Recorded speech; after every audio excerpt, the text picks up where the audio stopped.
Potsky, and today is Tuesday, March 23rd at 4:06 p.m.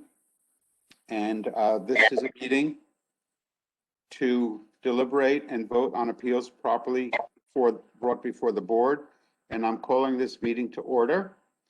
And I will ask our recording secretary, Kathy, to please do a roll call to ensure that we have a quorum, excuse me. Paulette Cuzo? Here. Kathleen Griffin? Here. Alexis Harrison? Alexis not present. Peter Rupert? Peter's not present. Harold Zawalski? Here. Ronique Patel? Here. John Spolyar? Not present. Judy Dayblack? You got it right. Yes, I'm here. Thank you. Catherine Giff? No. Okay, that concludes the roll call. All right, this is Harold. We have 5 members. We have a quorum. And I think because we are starting on time today, and we did not complete the list of appeals that we wished to deliberate yesterday, I think we can go back to that list and pick up where we left off.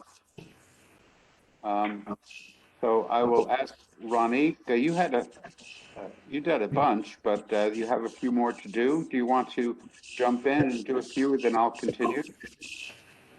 So I emailed Ross just not too long ago, actually. I noticed some of my documents aren't in for 2 of my appeals, and the other appeal, I submitted a form for his input. So I do have 2 I can talk about now. 1 I can talk about now. That would be good. Okay, and then if he submits it, and if he does submit the other information I've requested on the other one, then I can close those out today. But let me give you this appeal, and then I feel confident with it. So this is for, and I know the other decisions. It's just I need to see that. I want to show you guys the documents. That's why I just want to. So for this appeal, I bring to the board is appeal number 46. And this is for Krishna Desai at 239 Collingwood Ave.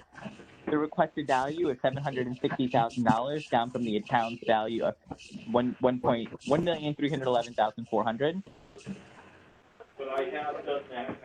And I would like to make a motion to approve the requested value of $760,000. I have a question because what I'm looking at says town's value is $917,980. All right, I think let's make a motion, and then we'll second it, and then we can discuss this. Yeah, I made the motion. I was wondering. I'll second the motion. Judy Dayblack. Thank you, Judy. So your question is?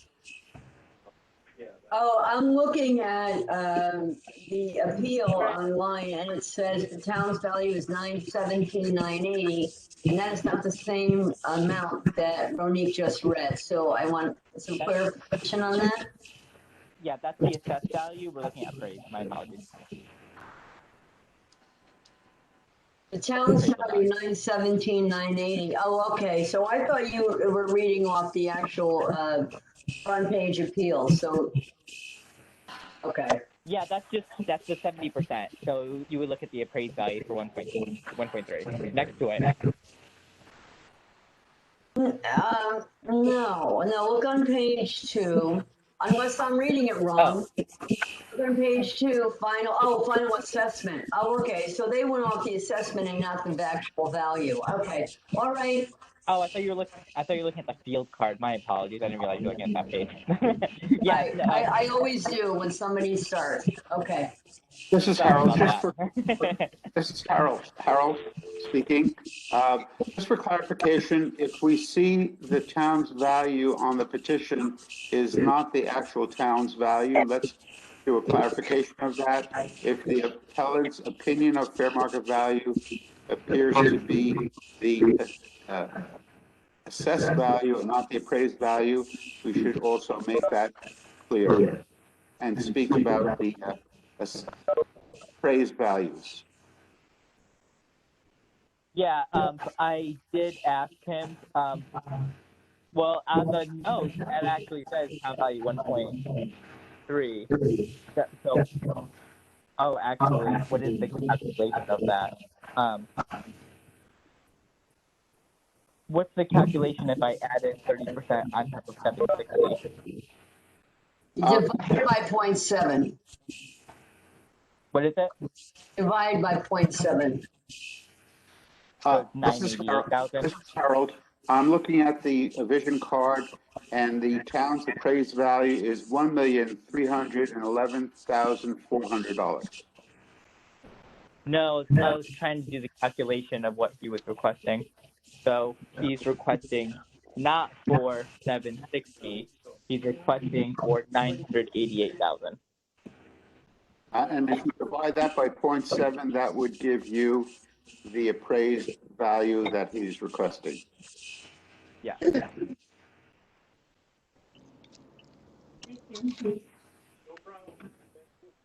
Yes. Okay. Sorry about that. Thank you for clarifying that. Eugene and Harold. So this appellant does.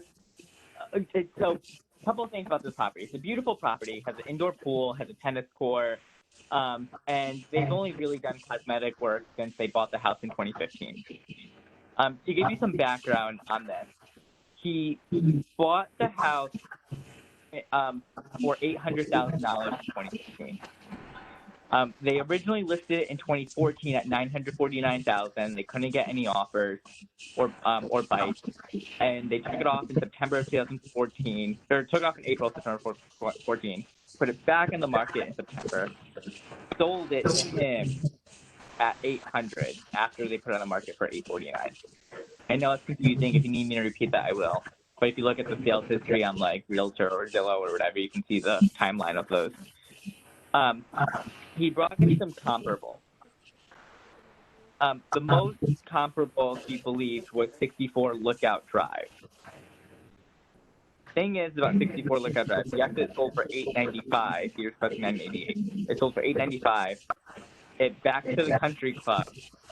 So he believes it's a better area. However, it's smaller in square footage and acreage.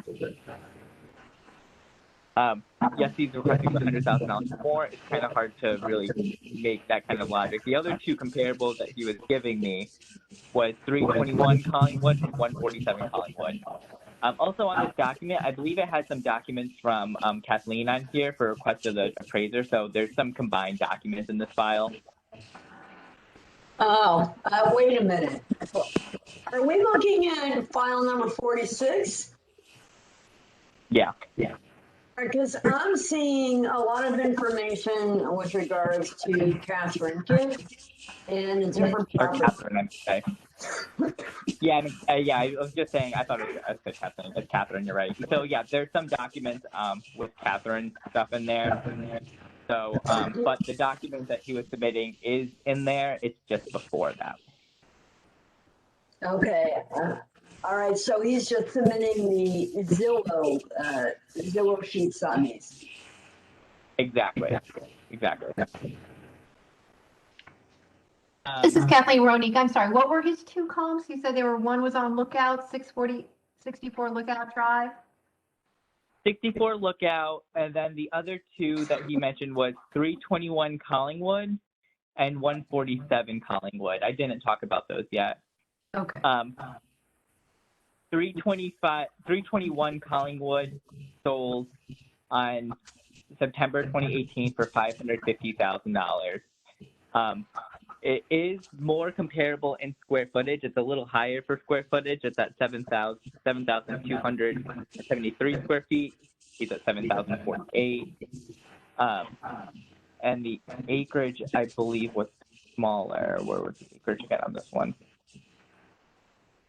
And that one's right next door. And he said they had to put in $300,000 and $400,000 into that house, even though they bought it for $550,000. So they made some major renovations on that house. That also closed in 2018. Yeah. So where's the acreage on that property? I'm missing that one at 321 Collingwood.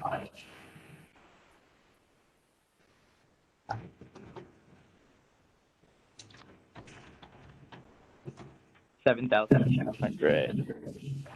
So it's a little bigger in square footage and in acres, and that's directly next door. This is Kathleen. No, I think the acreage is much small on the. Oh, I'm sorry. Yeah. Yeah. 0.47, my apologies. So 0.47 Right, acres, half acre. he's at 1.2. Yeah. My apologies, thank you. That one is the most comparable because it's directly right next door. But the thing is, it's a lot smaller in acres, almost half, or more than half.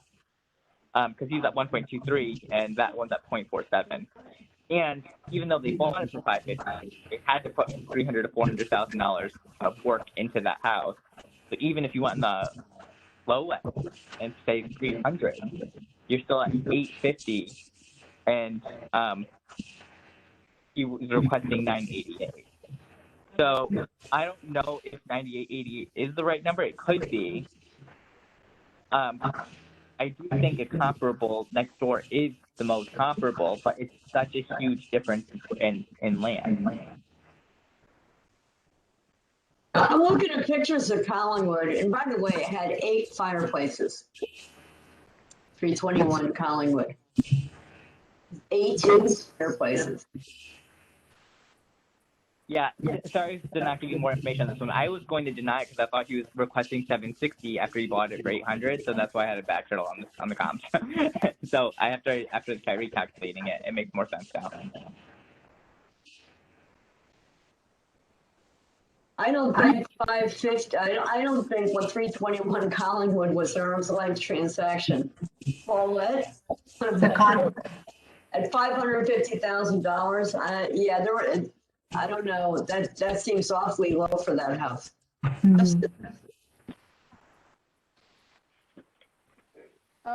Because they had to make some major renovations. I'm looking at pictures. I mean, they're really major renovations, like paint, remove wallpaper, and change the carpet. It didn't seem like it was all that bad. I'm just saying. That's all. You have to adjust that a lot upwards, and you could, but you have to adjust it a lot upwards, especially from the time. So this is Kathleen. So I'm just looking at the other sales on Collingwood. I see that one, maybe Paulette or Judy can look this up. I see that 167 Collingwood, the 1922 home, 5,200 square feet, sold on November 30th of 2020 for 1.275. I'm looking it up right now. Okay. Yeah, 1275. That closed November 26th. 5,200 square feet. That was a Tudor style colonial with an in-ground pool. 6 bedrooms, 3 full and 2 half baths. A little over 3/4 of an acre. So this is Kathleen. So would you say it's smaller, a little smaller? Would you say that that's a comp then for the subject property? I think it's probably a little bit better than, I think it's better than the subject. Even with less square footage and square feet, I mean, that's almost a 2,000 square foot difference. Square footage, the square footage on your subject is how much? 7,048 square feet and with 1.23 acres. Let me just check something.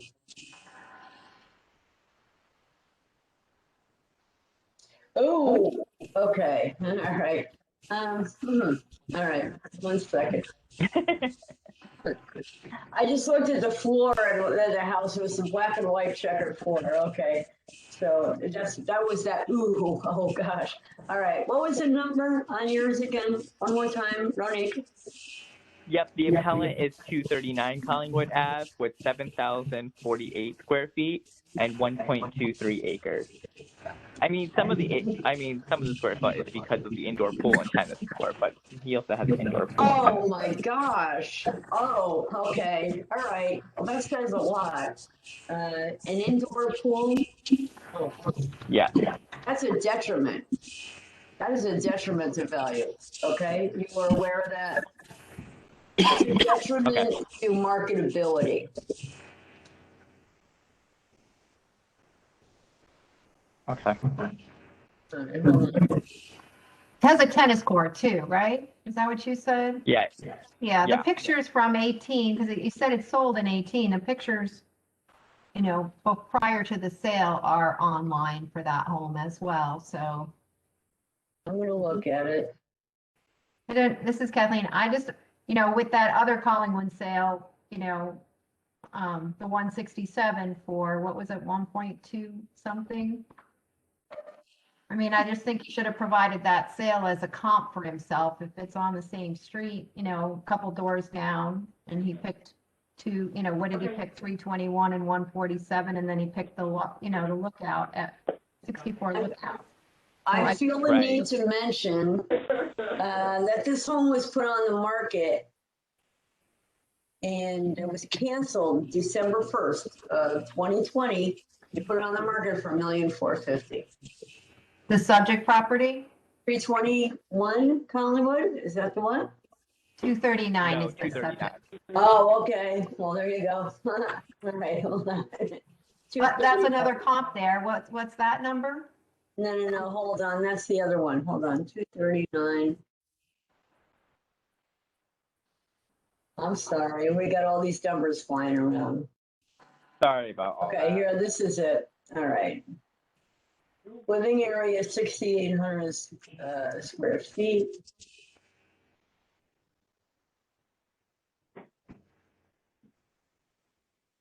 Huh.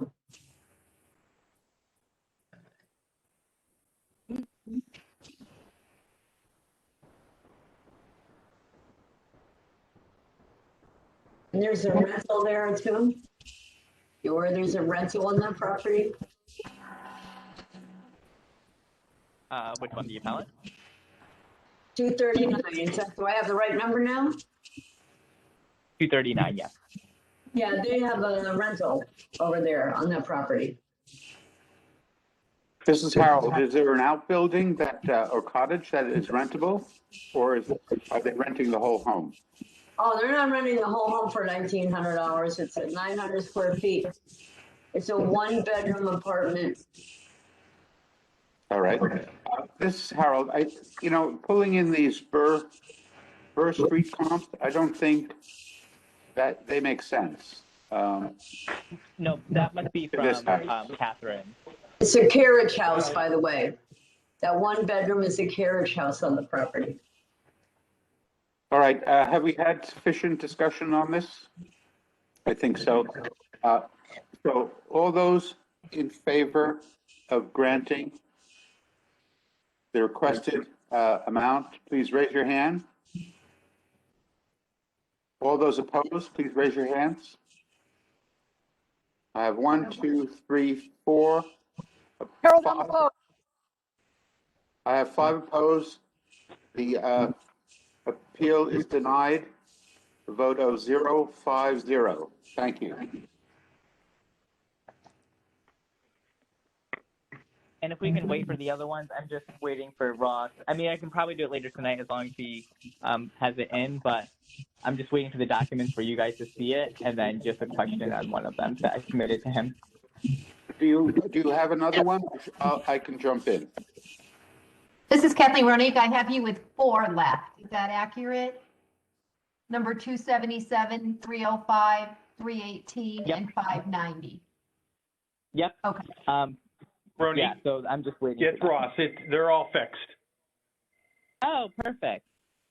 Okay, so then let's do the one, the Greg, let's do the Greg Lane one at 481. So which appeal number is that one? 277. 277. So I'd like to bring appeal number 277 for Karina and Sebastian Frey at 481 Algonquin Road. Requested value of $925,000, down from the town's value of $1,114,900.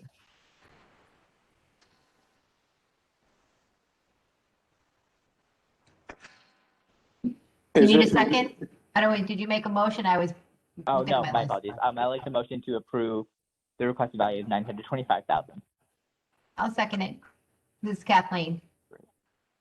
Great, thank you so much. This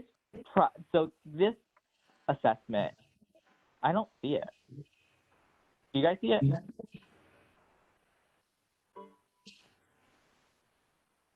It's 27 pages. That's what I got. 481 Algonquin Okay. when I clicked on it. Yeah, maybe you have to hit refresh. Yeah, let me hit refresh on this one. This is Harold. I see the 7 pages. Yes. Perfect. Okay, so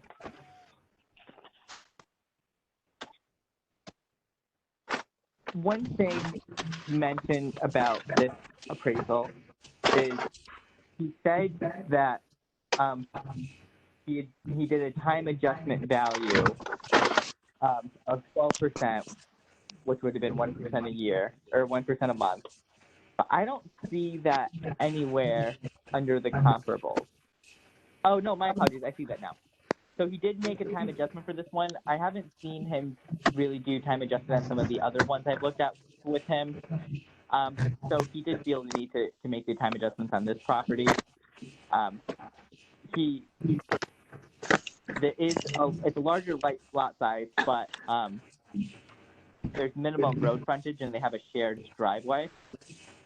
All the comps that he provided are within a quarter mile of the property.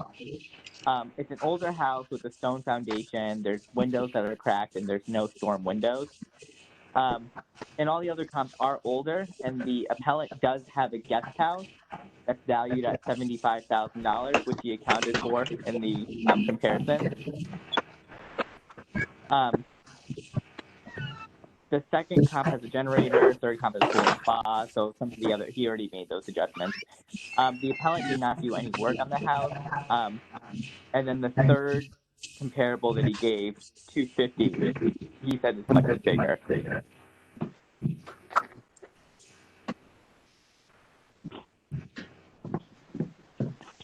So this is Kathleen. He paid $970 in June of 17. Did he speak to that at all? Did Greg Lane speak to the You're right. purchase price in 17 of 970, which is higher than what they're asking for? No, he did not. And I didn't look at that one for this one. My apologies. I usually do. I don't know why I didn't for this one.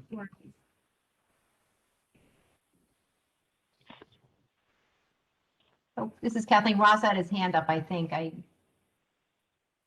Yeah, I was just gonna. There was a lot of background noise, so I was just gonna remind people to mute yourselves when you're not speaking.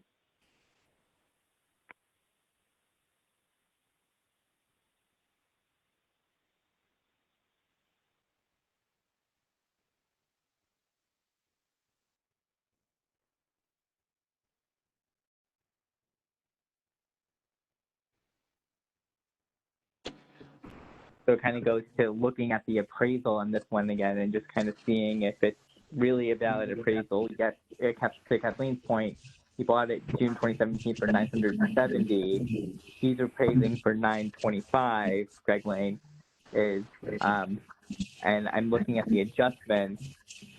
And yes, he did time adjusted, and yes, he did account for some of the extra amenities. But I would like kind of your input as to is there anything else in this assessment that we do not think is valid or that is valid and we should consider?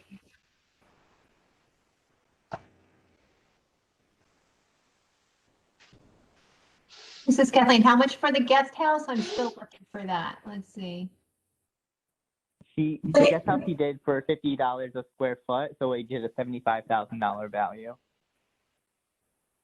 So I have a couple of thoughts. All right, so yeah, he could have bought it. He did buy it for $970, but that was in 17. There's 3 years of whatever deferred maintenance that could have made a difference. You know, really, I really don't see why we're questioning an appraisal from someone who's licensed and certified to do that, does these for the banks so people can get a loan. And these comps are all within, what do you say, all within a half a mile. So I don't know why Quarter we're mile. questioning that, right? So, you know, you don't know. He could have bought it at 970. He could have been in much better condition. We don't know. You weren't in the house 3 years ago, or now 4 years ago. And we don't know what's going on since. This is Harold. I'm just looking at the pictures. It looks like it has reasonably new mechanicals, and the house doesn't seem to be in that bad condition. It does have less rooms than some of the comps, and it doesn't have the pool or generator or sprinkler systems that the other homes have. So, and it has less fireplaces than several of them. So I don't know that it's out of whack with the comps. Thank you, Harold. I agree. And I'm really happy he did time adjusted for this one. I mean, I do have to say some of the appraisals I've seen from Greg Lane has not been including time adjusted. And the adjustments were from March of 20 to October, and the other one was July of 20 to October. And again, this is Harold. This is another one of those unique Tudor-style homes on Algonquin in that Brooklawn area. It is a unique house, not for everyone, and it does require a lot of upkeep. This is Kathleen. Yeah, the sales pictures from, 2017 are still online, so you can see, I know Greg took pictures of the, how it's furnished now, but you can see this on realtor.com or whatever, there's 27 photos of the interior from, whenever, I'm guessing when it was on the market, so you can see the inside. And how they marketed it then. That doesn't mean a 3 years difference, but. Okay, I think we have enough to vote on this. Any comments? All those in favor of granting this appeal in full, raise your hands. Paulette, how do you vote? I'll vote in favor. Please repeat your vote. I'm sorry. I'll vote in favor of. In favor. All those opposed, please raise your hand. The vote is three in favor, 2 opposed. The appeal is granted in full. The opposed were Kathleen and Harold. Kathy, would you please call the vote? Okay, for appeal number 277, to grant a reduction to the price of $925, the vote was granted with a vote of 3 in favor and 2 opposing. Harold and Kathleen opposed. Thank you. Ronnie, you have another? I like to ask, Ross, for appeal number 318, did you give a new value to that one yet? I know I just submitted it not too long ago on the adjustment. This is Ross. I think I did everything that came in today. Did you do it through the request? Yeah.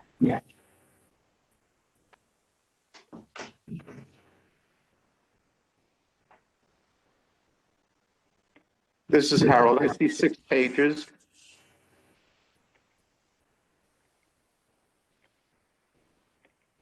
This is Kathleen. I think he's looking for a value recommendation. Was that what you were looking for, Monique, to, to depreciation change or something? Yeah, I don't see it in that one yet. I can skip that one. Not a big deal. Which number was it? I don't, 318. Ronique, you sent an info request through the, oh, there it is. I thought I did that. Oh, I didn't understand what you were asking for on this one. This is on Serenity Lane? Yeah, he said that there's only there's 67% wetland, and he wanted to see, or he wanted to count for 45,974 square foot of wetland and see how much that would bring it down. He was requesting for 890 on the property. It's a lot, but I was just seeing how much it would have been even if we calculated that, but I'm not sure. Yeah, I'm not sure how you want that calculated. There is a 10% reduction on the land already. Okay. This is Okay. Kathleen for the shape. It says shape in the notes. Is it an oddly shaped lot? Okay. Yeah, a bit.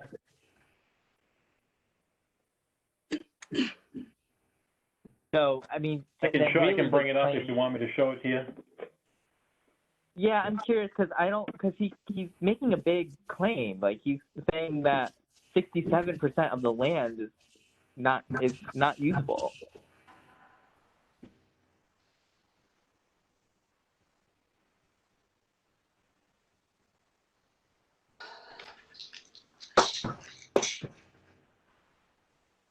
Should I bring this one to motion though?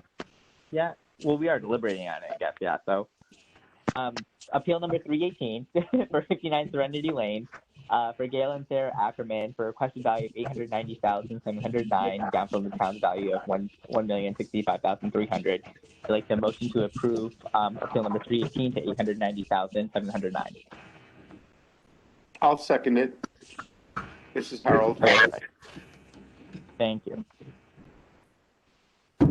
So while Ross is bringing that up, all the properties in the neighborhood are built by the same company, and he was just really claiming that everyone else's properties, land values,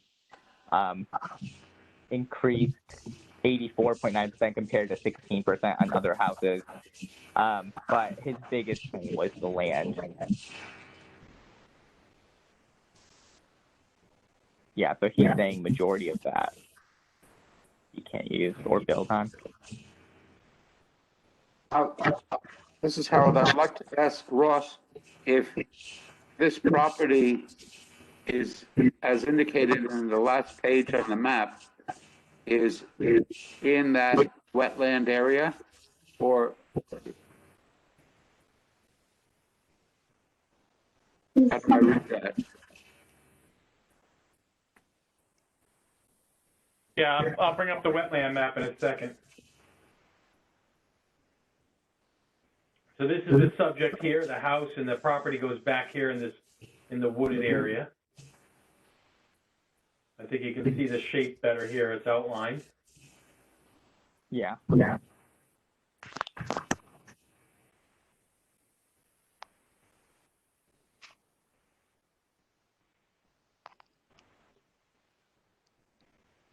So perhaps. You can see that. This is Kathleen. That's the setback line, the blue line, anything, and I mean, it goes through a lot of houses as well, the setback line. Is that accurate? Yeah, this green area is the wetland, and I believe that's the dark green line is the setback. Okay, so his house is not in the setback. Some of his neighbors' houses are in the setback, but not his.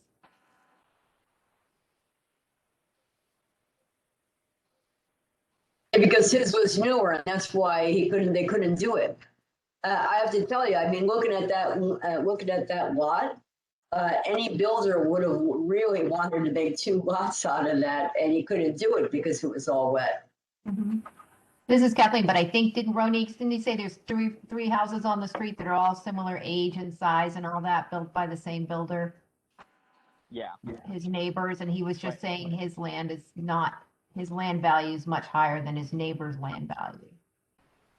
Right. So even if you look at 43 on the map, they don't have that like you can see on the green line, they don't have that huge setback that he does. It's Kathleen, right, but they have a much smaller lot than he does as well, right? Yeah, but it's also Right. not wet. Not usable. The subject property has 1.57 acres.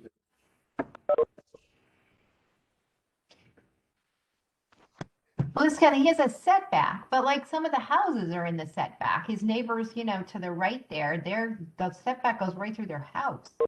And that's not accurate. This is Paulette. That's a different street. And those houses were built a long time ago, and the setbacks I have see. changed. The wetlands. So those could have been built prior to that. If you look at the Okay. cul-de-sac, those houses are on a different street altogether. So we're asking, oh, so what is it, 43 is his neighbor? That's probably one of the newer ones as well, 43 Serenity. He Right. can Yeah, that's use the house all next his door. lot. 4331 and across the street are on his side of the street, the two to his left are the new ones. Or at least one of them is. I'm not sure if the corner is, but the one directly to his left is a newer one. Which so on Ross's map to the right, south No. to the southeast or whatever? No. On Rock's map, number 43 is newer, and I think the first one, and I think 11 is too, but I can't swear to that till I have to look at something else to be sure about that one. Uh-huh. The one I'll that look it up. 40 I'll look it up. This is Ross. 43 was built in 2016. and how about the next one? What's the next one? 11. 11.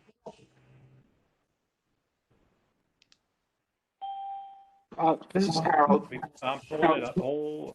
He's seeking approximately $175,000 reduction from the town's value, correct?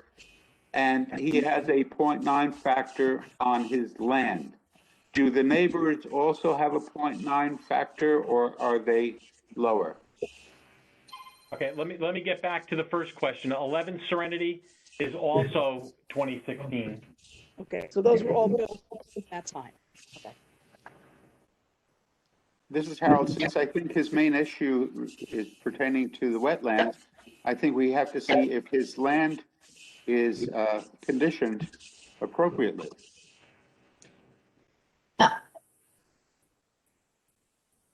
This is Kathleen. I'm looking at 43 Serenity. I don't see any land adjustment on that. The value on that land is 393,100. And this is Harold. And what is the acreage? 0.8, 0.8. So approximately half the size. correct. And the other thing is the appellant did buy this house in 2017 for $960. And his argument is mostly just that his neighbor's land is lower than his land. His land isn't as usable, but am I right with that, right? Am I looking at the card? He bought it in July of 17 for $960. And this is Harold. I think relying on computation of land value in particular, he's not complaining about the home, and most of the value in this particular property is in the home as opposed to the land. The value of the home outpaces the land.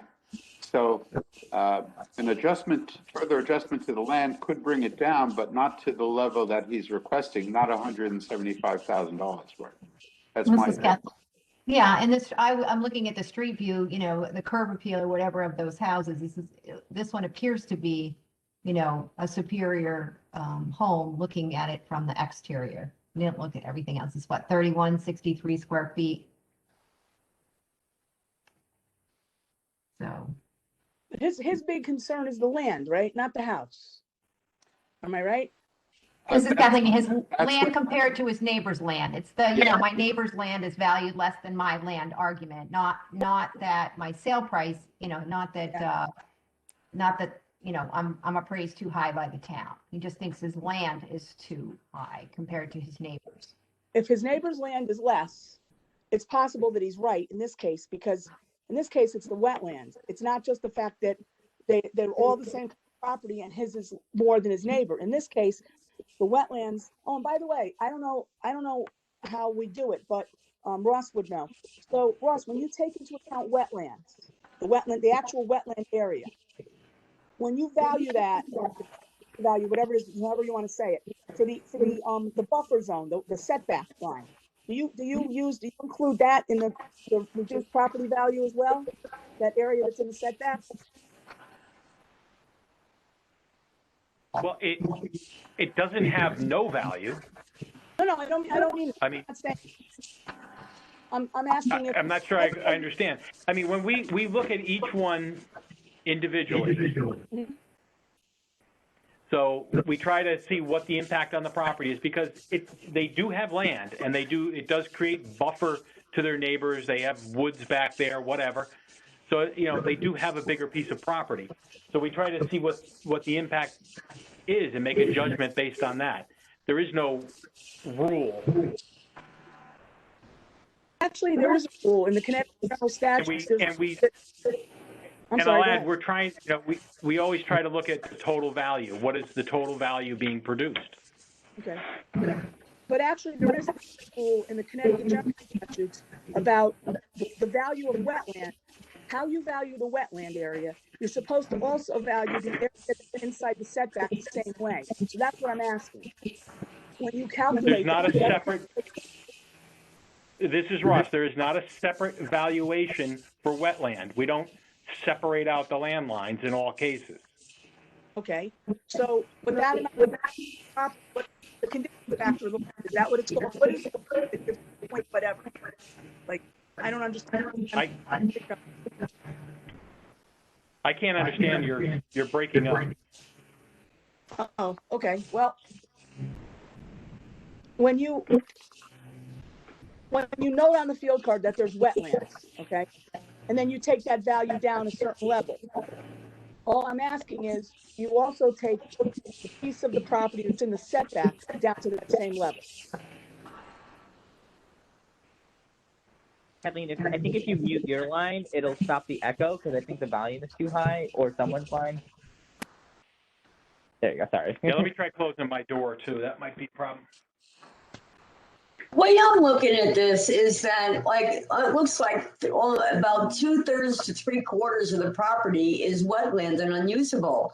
So take a look at the area that's not designated wetlands on the subject property, and then look at number 43 and number 11, who don't have any of this wetlands in there. They have a little setback, and the number 43 has a small little setback at the very end, but there's no wetlands. And this guy's got a lot of wetlands. And, he does have a very valid point.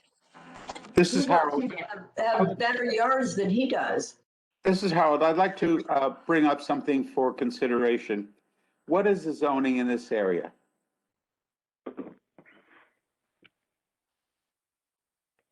Does anyone know what the zoning is in this area? Yeah, this is Ross. It's an R3 zone, which is 20,000 square feet. So approximately half an acre. Right. So if we were to value the building area of the 20,000 square feet separately from the wetlands area and designate the building area at full value and the wetlands at wetlands value, is that something that could be considered? Is that done? Are you asking me, Harold? It's Ross? Yes, you would be the best person to answer that question. Yeah. Again, we don't have a wetland value. We don't have, we don't typically break the property into pieces. I mean, there are cases where it's been done, but it's not the common method. Usually we just reduce the condition. Okay, but I understand, but it appears to me that in my meager experience in being on the board, that I have seen wetlands broken out separately. Oh, so you tell me what you want to see. I would like to see two values, one for the 20,000 square feet and a different value for the remainder. This is Harold. Okay, and what value would you like on the remainder? I think as wetlands, perhaps a 75% or 80% reduction. And not reduction, but reduced to 80%. And I'm curious to know what the value, what that would be to the value, which is another 10% from the condition factor that currently exists.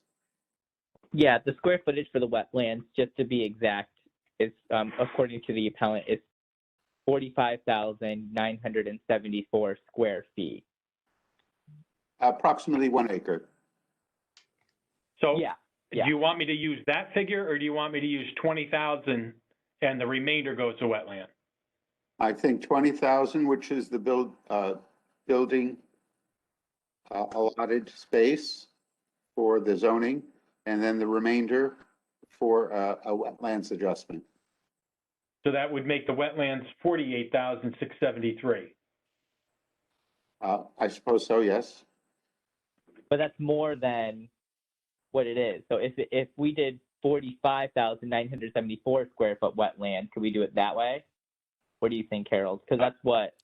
It doesn't matter at this point. I just Oh, okay. Sorry.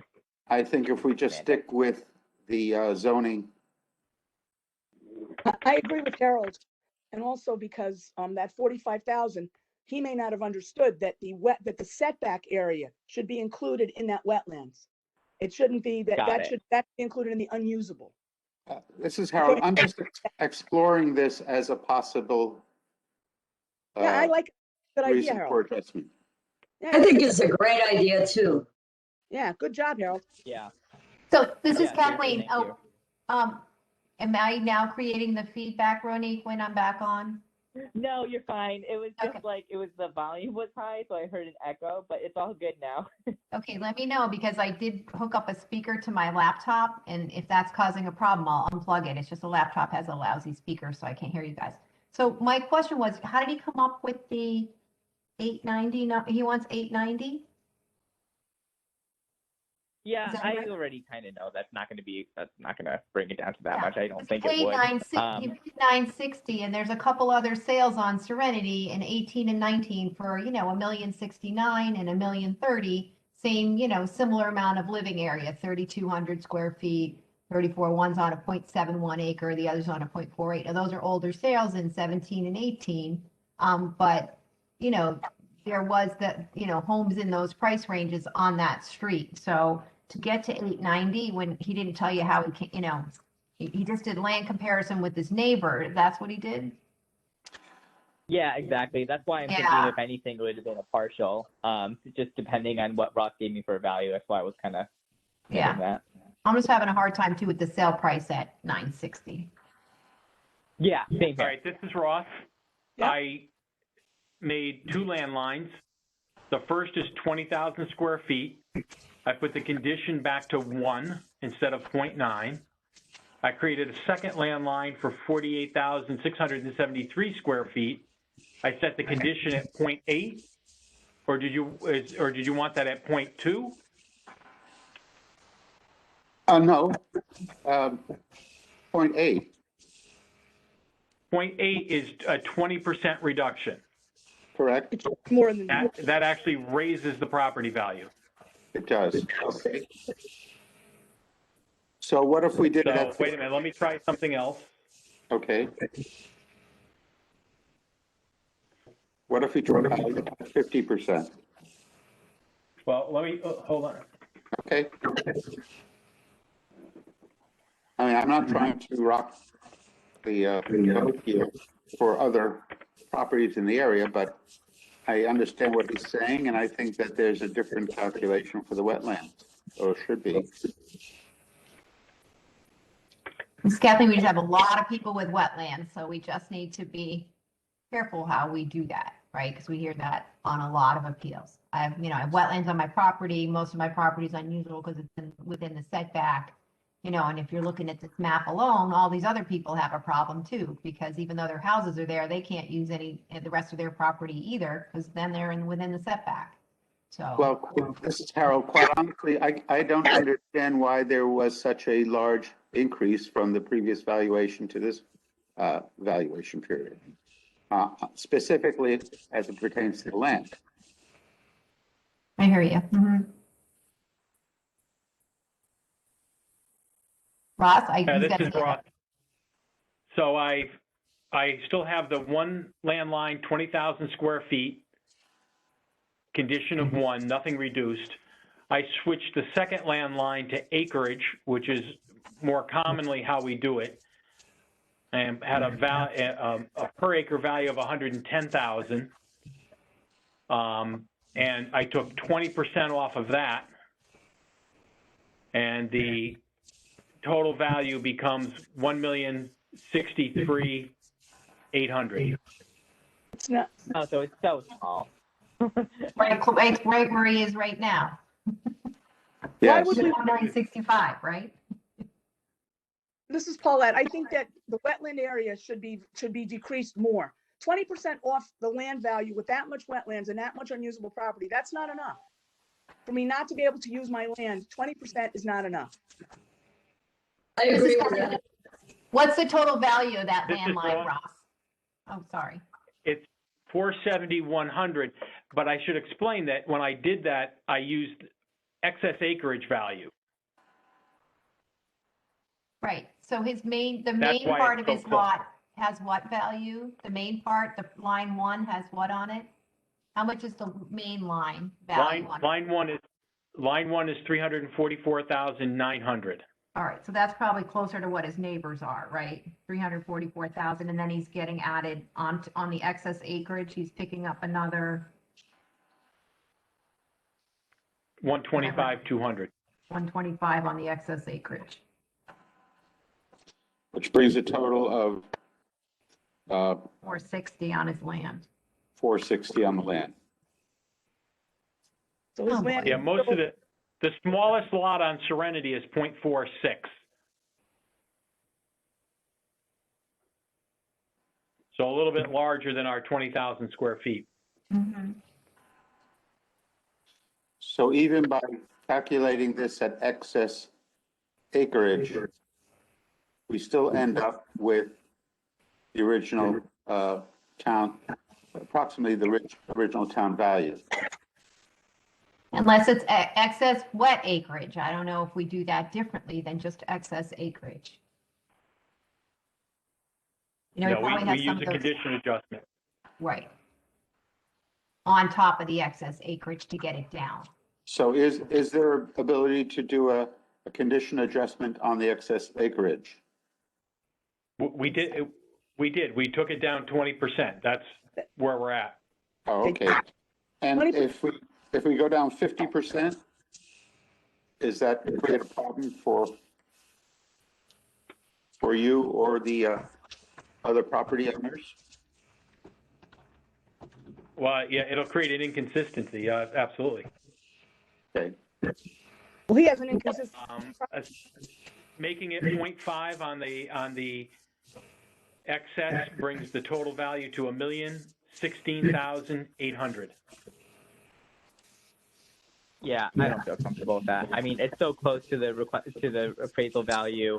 We did take 10% off of it. It's not going to come close to this requested value of $890, and he bought it for $960. I just don't feel comfortable with this approving any kind of changes. So even if we did make a change to the land, you're talking about maybe like it's tens of thousands, and would be inconsistent with the other neighbors. How much did his land value go up since the last time? I can see it on the field card, I think. Let me find it. Yeah, he said Harold, 84. it did go up from an assessed value of 178.5 to 330,120. Okay, so that's a huge change for land that is not usable, although it does provide a buffer. But as far as usable land, it isn't usable. So there's got to be a way to get that value closer to the way it was the last time, because that land is not going to really appreciate in value. It can't. You can't do anything with it. It's not ever going to really come up to any great levels. So it probably gone up almost double. This is Ross. You need to value the total property. Okay, this is Harold. The total property was assessed at 611,450 in prior evaluation period and currently at 745,710.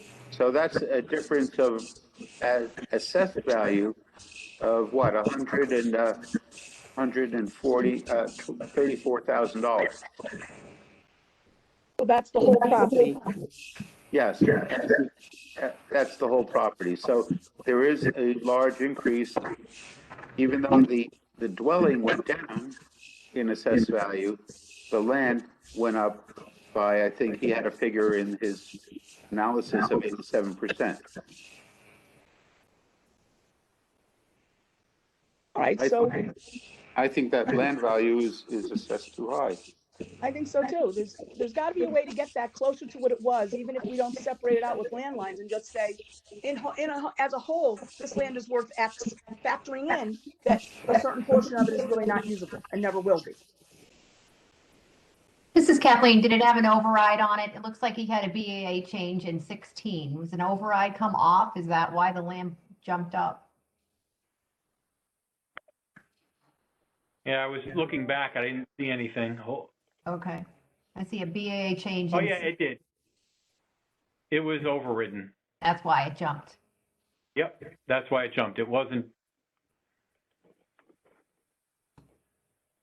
It perhaps was overridden when it was a building lot.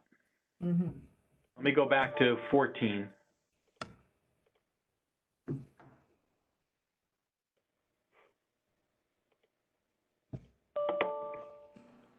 Yeah, it didn't exist in 14, so I can go back as far as the 2017 grand list. I unfortunately don't have the others saved, and at that point the land was overridden. And let's see if there's some notes.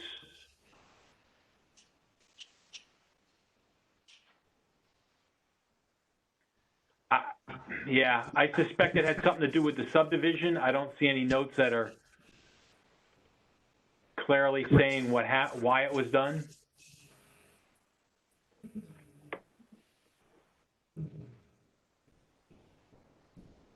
This is Kathleen. Paula, you were on in 16. I'm sure you must remember this one, right? No, I don't. It may not have been a DAA. I'm just kidding. I don't remember either. Oh, that's why I said no. I usually do remember them. Oh, do you? I don't. All right.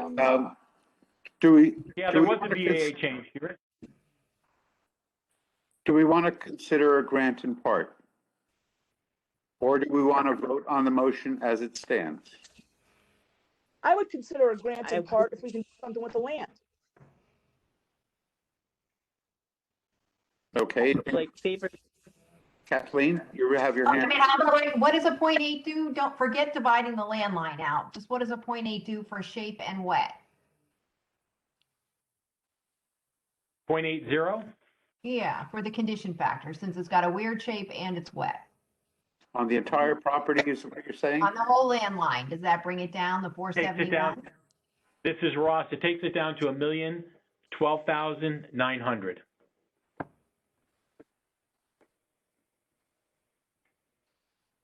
Probably already did that. I'm sorry, I asked again. And that's a $50,000 reduction. And he did pay he paid $960 in 17 for it, so. I know. I keep doing the math. I tried bringing it down to last assessment's land value. It ended up being a little below 960, and then he paid 960 a couple of years ago. If we did 1 million, it's only 65,000 from what it is now. That's why I'm so inclined to decline. But if we do partial, how much of a partial? I don't think we should go down to 890, and I also don't think we should go down to the sales price at 960. No. So I agree with you. So the $1,012,000, I guess, would be the number that you really, you wanted to. this is Harold speaking. Ronnie, you made the original motion. Do you want to make a motion to grant in part? No, but someone else can. I don't. Does anyone want to make a motion to grant in part? Otherwise, we will vote. Then I would like to call it. Yes. I'll make a motion to grant in part because the value's too high. We have to do something. Okay, I'll second that. I'll second that motion. I'll second that motion. Judy, I'm going to call a vote to amend the original motion to grant in part to $1,012,900. Is that the right number or no? 1,100,000, excuse me. Is it 1,120,900? No, 1,012,000. I think if you do the 0.8, it's 1,012,900. 1,012,900. $1,012,900. Do I have a second? I'll second. Judy, you did second. Okay. So we'll vote. All those in favor of granting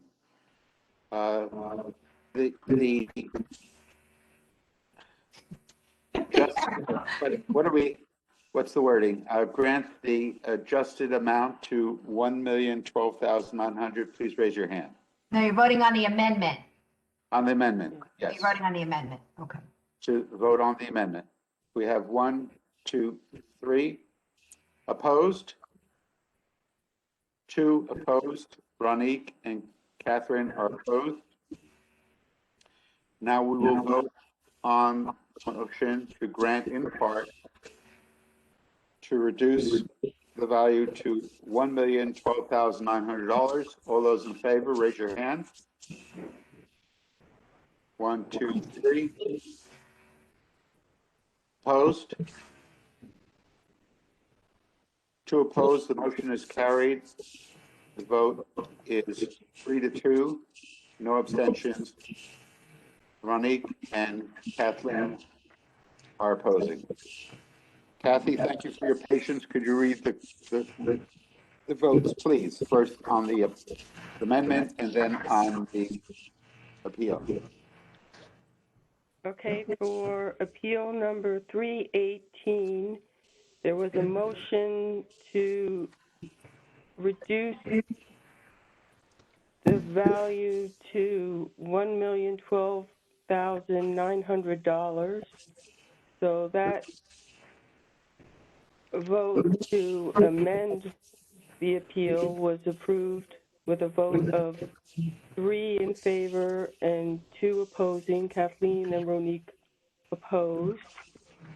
And that led to a grant in part of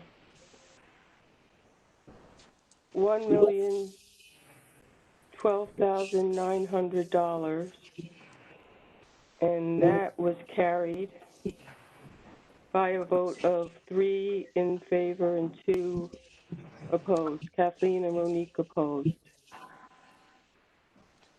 Thank you, Kathy. Point of order or whatever. Thank you. This is Kathleen. The other day, I think we had Prue give us a nice little reminder when we were about 7 or 8 minutes into deliberations. So I don't know that Kathy has been asked to do the same, but if she's willing to do that, I think that does help us move along a little bit, because I don't know how long we took on this one, but it was more than 7 minutes. That's true. Okay, I can do that. Thank you. Yeah, sorry, I left all the complicated ones in Fairfield Woods for the end. So anyone all right. yesterday, you got all the easy ones. All right. Ronnie, you want me to take over? I have 2 more that I can do, but up to you. Go ahead, because I've got all night long. And if you got 2 more, then I'll carry the rest. Sounds great. So I do see the documents are in now for this one. So this is going to be appeal number 590. And this is for Layla Makari and for 518 Romanok Road for a requested value of $400,000 down from the town's appraisal value of $519,000.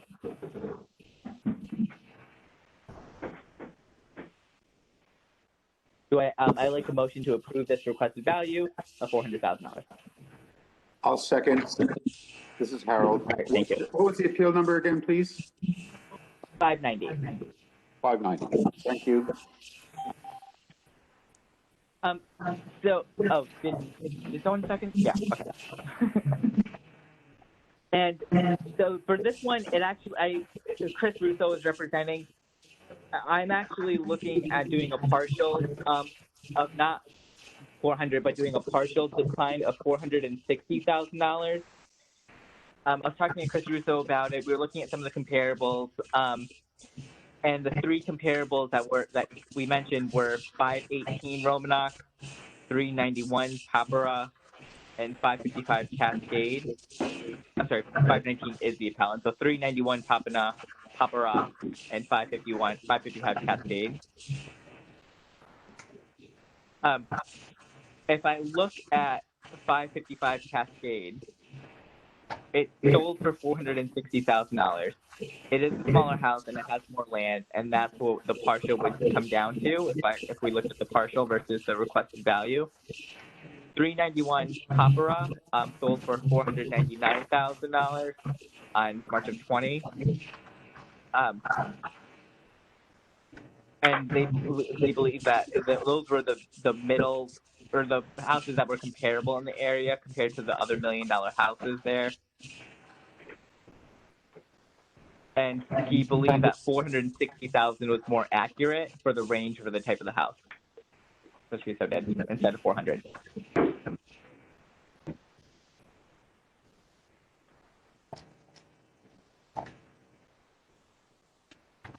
This is Harold.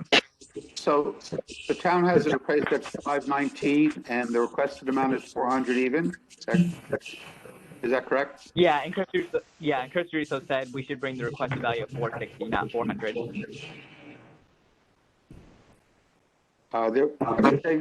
I'm sorry. Are you saying there was a change in the request? It came from Chris Russo and not the owner. So how do I do at that point? Is it a partial, or do I change the requested value? You know what I mean? Well, Chris Russo was representing the appellant, and if Chris Russo, do you have any documentation that shows that the change was requested? I know we have it in the recordings, but did you make a note of that? Yeah, he just said that he believes $460,000 is more accurate for the type of the house. So this is Kathleen. On page 4, he has a revised total appraisal of 368,822.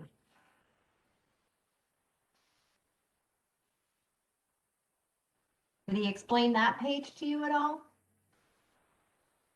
Hold on, is that one too? Page 4 of the backup, 518 Romanok. He came up with a revised total appraised of 368,822. I'm just looking at the comps. This house is, if the 460 house was 1,493 square feet, this is 2,000 square feet living area, and the acreage was, where's the acreage on there? Land. This is a smaller lot. I guess Cascade is a bigger lot. The 499 one, right, is the same size. It's also a bigger piece of land. Yeah, he did right in the 368,822. Mm-hmm. You include the card? Oh yeah, is that the cards for the other ones? No. 518 Romanok.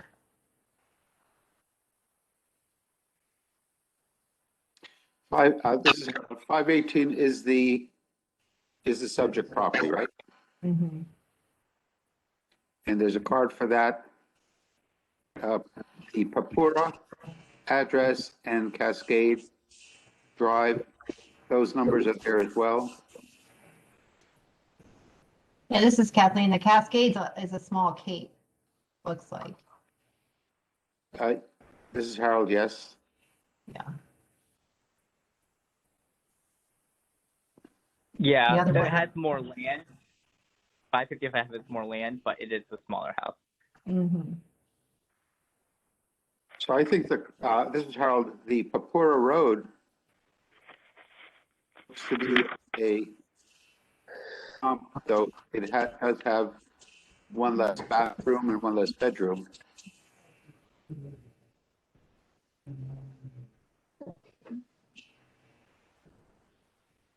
That sold in March of 2020 for $499, right? The Papura one. Yes.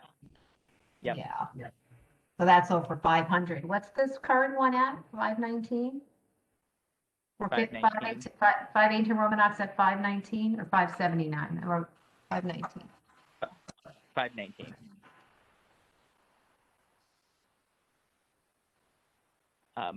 I mean, I'm Okay. looking more for 460 versus 400 on this case, but It's Kathleen, I'm just a little confused by his 348 calculation, so that 368 calculation? 368, Yeah. sorry, not 348. Yeah, that to me says revised total appraisal. I'm going to be quite clear. You know what? I don't even see this as a 400. I don't think the town is out of whack here. I really don't. It's 2,100 square feet, it's half an acre. I don't think they're out of whack.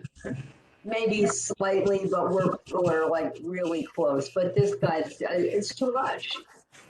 I think it's too much of a reduction. I don't see it. All right, then let's vote. well, before we vote, can I Yes. motion to do a grant in part to 460 then? You can certainly make a motion and we can vote on the, we can vote on granting the adjustment.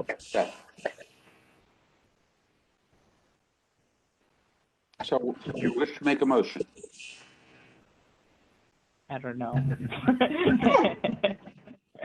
Well, this is Kathleen. We also have a lot of sales on Romanock, right? Because we were talking about them last night.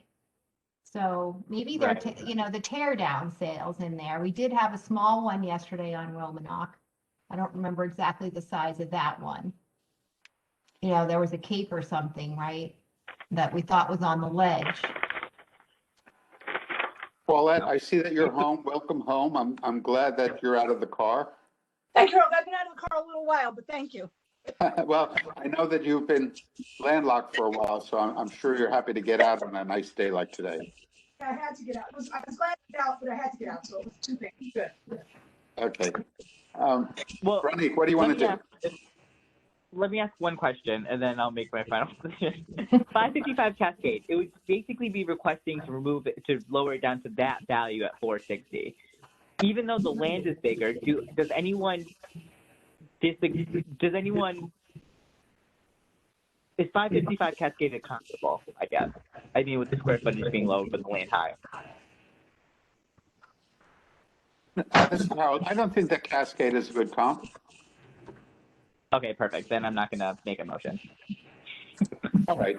All those in favor of granting this appeal to the requested value, raise your hands. All those opposed, raise your hands. Paulette, how do you vote? I'm voting in favor. In favor. The vote is carried. You're voting in favor to grant, right? Okay. And we have one in favor to grant the appeal in full. We have 4 opposed. The motion is denied. 1-4-0. Kathy, could you confirm the vote, please? Read the vote. For appeal 590 to grant a reduction to $400,000, the motion was denied. The vote was 1 in favor and 4 opposed. Kathleen, Howard, Judy, and Ronique opposed. Thank you very much. You want to do that last one, Ernie? Yeah, let's knock the rest out of Fairfield Woods for me, if you guys don't mind. This one has an appraisal. There's a lot of information on this one that he gave me, but it's an appraisal, so I'll kind of go over it with you guys. I'll keep it brief. Appeal number 305. and that's property address 162 Coral Drive for Brett Masterson and Lindsay. Requested value of $685,000, down from their town's request or town's appraised value of $751,000. I would like to make a motion to approve this appeal. This is Kathleen, I'll second it. Oh, I'm sorry. It's okay. Kathleen has seconded it. So, Brett and Lindsay actually, and I talked a lot about this property, especially going over the comparables. And so the appraisal was done for June 2019, and the appraisal came in at $685,000, and that's what he's requesting. The homes are interestingly in the neighborhood. He purchased the house in 2019 for $685,000. That's what the appraisal came in as well. So basically, he's asking for his purchase price in June of 2019 of $685,000. So the comparables: 407 Ronald, 185 Stilson, 261 Coral, 729 Burroughs. We kind of went through all of them. 729 Burroughs is right next door, and that sold for $688,000 on June 8th, 2020. That one was the closest to the date.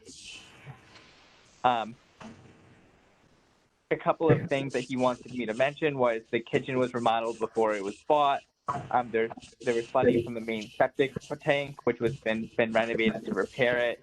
There was flooding through the garage door. And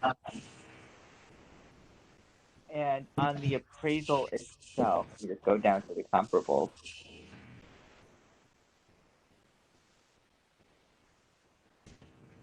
I'm sorry, Roni, what was the best comp?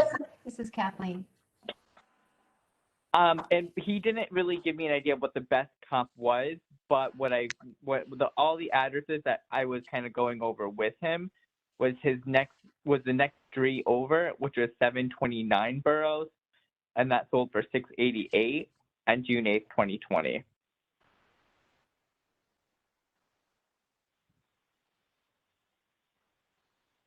Because the other one she was giving me was a little bit skewed from the actual requested value.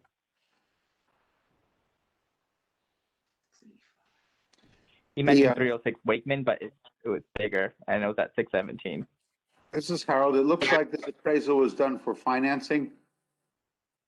And I see that the adjustment for the swimming pool, an in-ground pool that looks pretty good, is only $10,000 in the comps.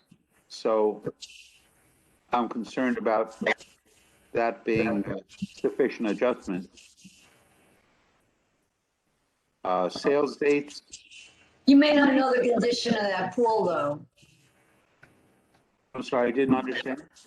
You may not know the condition of the pool, so if it looks like it's less than you think it should be, you don't know the condition. If it's got water in it, it's a pool. No. Okay, I'm just interjecting a little levity, but you're right. But that's funny. Yes, it's funny, but no. Okay. Good try, though.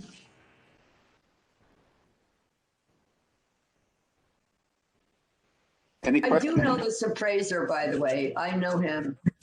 So, and I know him to be very highly reputable. So I trust what he puts on here.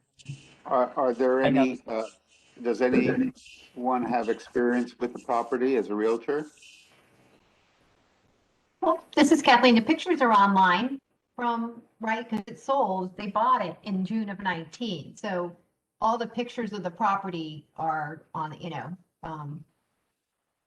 on the internet, 0.71 acres. I would just say, as Burroughs is a busier road than Coral Drive, right? Coral Drive is not as busy as Burroughs. The curb appeal on the subject property is much nicer than the Burroughs. So the 729 Burroughs, I would say, I'd have to look a little bit more at what else. Did he say his garage is leaking and he has a variety of other things going on? Ronnie? Yeah, yeah, there was a flooding from the main septic tank that's been renovated for repair.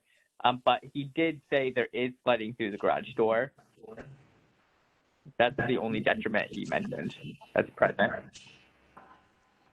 This is Kathleen, is the pictures of the inside, obviously it was all renovated when he bought it in 18, so the condition is very good. Or they look, Yes, including the pictures kitchen. look very nice online. Yeah. This is Harold. The value of the residence has not increased dramatically in assessed value from the previous period. The major increase was due to the land. The land is 0.7 acres.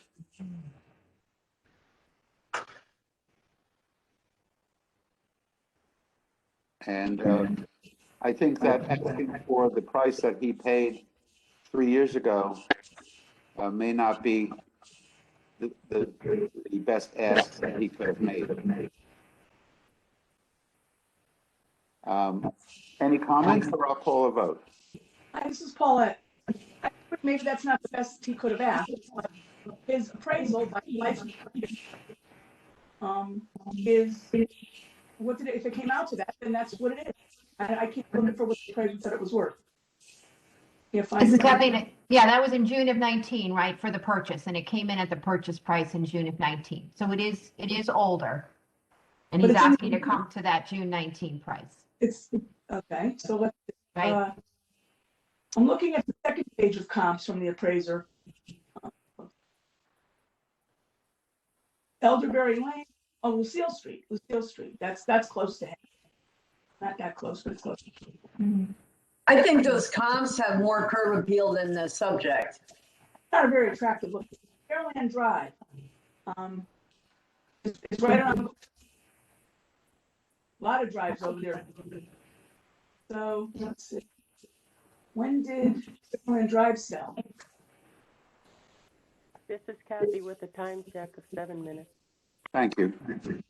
Because here's what, look at, Fairland Drive is 11 rooms, 5 bedrooms, 3.5 baths. This is not 5 bedrooms, 3 baths. It's almost about 800 square feet big. He made adjustments. That one, the price at the bottom is $646,800. So.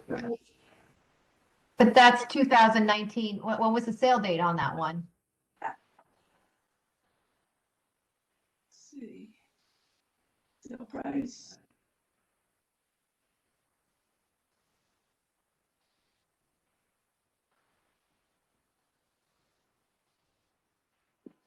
April of 19 or no? It sold in April of 19. Talk about Lucille Street? Effective date of data date, no. Yeah. On the appraisal. Yeah, that's what I'm looking for I'm seeing the sale date on those. I don't know why I'm not seeing it. It's weird. It's on date. If you look at date of sale on the left-hand side, it's under sales or remodeling concessions. It's underneath that. It's weird. They use a small s and then they put, 04/19 under sales and- contract. Yeah, it's Oh, I see some what of you're the talking. appraisers do it that way. And that elderberry was 1218, actually. This is kind of, because it's an old appraisal, so we're getting really old comps, that's all. So if they use the boroughs as a current comp, or one of them, I don't think Wakeman's a comp, and the borough sold for $685, I just think his house is nicer than the borough's one. And, the borough sold in June of 2021 for $685. So I just have a hard time supporting that 19 sale price. Yeah, this is Ronique. I'm not comfortable going down to the 685 for one, the dates, and two, it's not exactly comparable to 729 Borough, and that's around what he's requesting. I would think about doing a partial, but the thing you're talking about from 751 to around 7, it's not a huge difference, and he's stuck with it for 5 years.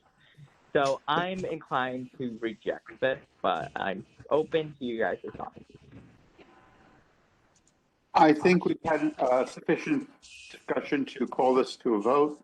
All those in favor of granting this appeal in full to the price of $685,000, please raise your hand.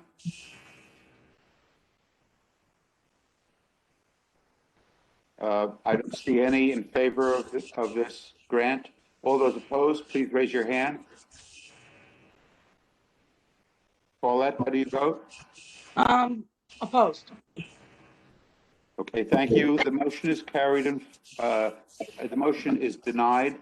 The vote is 0-5-0. The appeal is not granted. It is denied. Kathy, could you please call the vote? Appeal number 305 to grant a reduction to $685,000 was denied unanimously. Thank you.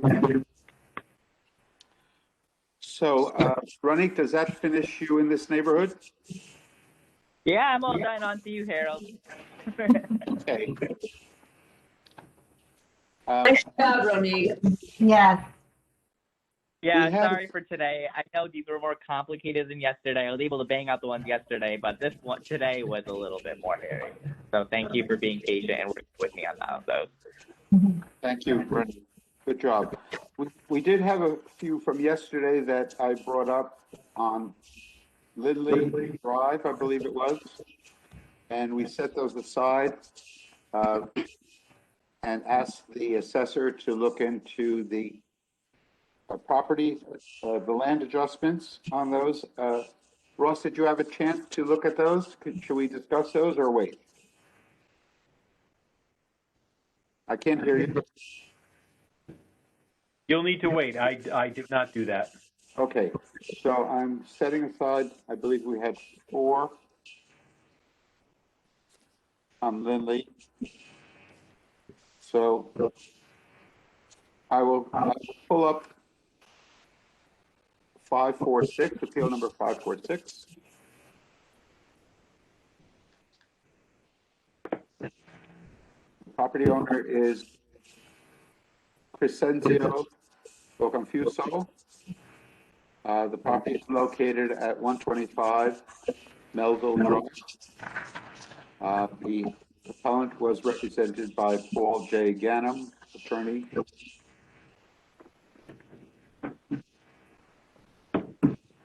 This house was purchased way back in 2015 for $338,000.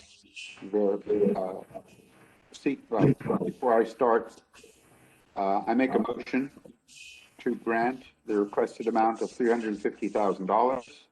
Do I have a second? This is Ronique. I'll second that motion.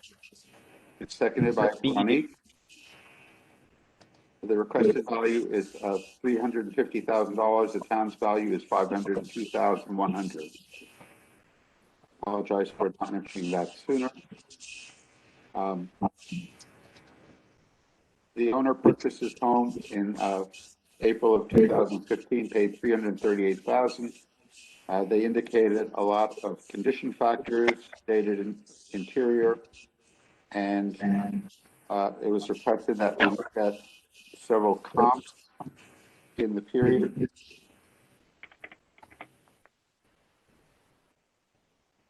In the attached letter, property tax appeal letter, 2 properties are mentioned. One is 2182 Stratfield Avenue, which has a value of $330,000. That house is a 3-bedroom, 2-bath, 1596 square foot ranch. It's on 0.38 acres. The second is 53 New Street, which has a value of $299,900. And that is also a 3-2 with 2,376 square feet. It does have it's a conventional, it sits on 0.115 acres. The 125 Melville is valued by the town at $502,100. It does have more it has more square footage in the Stratfield home. It's a 411, 4 bedrooms, 1 bath, 1 half bath, 1,856 square feet. It is a colonial, but it sits on 4.64 acres. Much larger land area. even twice the rent area of the 2182 Stratfield home. Oh, I can't wait to talk when you're ready. Okay. All those in favor of granting this? Wait, we're not voting yet. Oh, Not 7 minutes. I thought you said we're ready. Oh, I'm I ready. wanted to say something. Oh, please do. Yeah. Oh, I'm so ready to talk. I know both of those comparables. I've been in both of those houses. Yes. 2182 is really, it's on top of Stratfield.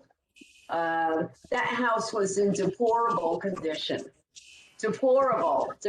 You needed so much work, and it's still listed at $299. I don't know. I guess it didn't close yet, or I'm sure it closed. Paulette, are you on the MLS? So I had an offer in with a client of mine on that house, so I know that house. It needed everything. It had no yard. It needed everything. So, wow. No, that house needed probably a good $125,000, $150,000 worth of work. I have also been in the house on New Street. I immediately, as soon as I left that house, I came, and I'm sorry for the owner. I know it was tough. I went and sanitized myself. It was bad. It was really, really bad. So I can't imagine that it's that bad. Wow. Paulette, were you in either of those houses? Paulette, are you there? Actually, I was not in those houses. Well, New Street, it was, a hoarder was living in New Street, and you could walk through like little pathways, but generally there was about, I would say about 2.5 to 3 feet worth of stuff all over the house. That house sold over asking on multiple bidding. Both of these houses were absolutely deplorable. Like a contractor had to buy it. You couldn't buy it and fix it up yourself. Okay, so that's it. Nobody was living in 2182, and somebody was living at New, except you could see that they were sick and they just couldn't move from there. Those are. Although the house isn't worth 502, it's nowhere near 350. Yeah, Okay. I agree. This is Kathleen. Yeah, and I'm looking at it on the GIS. It's kind of across from the Melville Playground, Stratfield School. It's almost a half-acre lot. It's a nice piece of property. And based on what Judy said about those two comps not even being close to this house, and there's no pictures of the inside of this house to say that it's as bad as the other ones. Even that being said, it's a really nice lot right by the school. So I won't be supporting this, but if you guys want to continue deliberations. I'm done. Yes. Yeah, I agree. This is Harold. I agree. I think that the comps that they pointed us to do not support the case presented by the appellant. So I will call the vote unless there's further comment. All those in favor of granting this appeal in full, please raise your hand. All those opposed, please raise your hand. The motion to grant is denied. The vote is 0-5-0. The appeal is denied.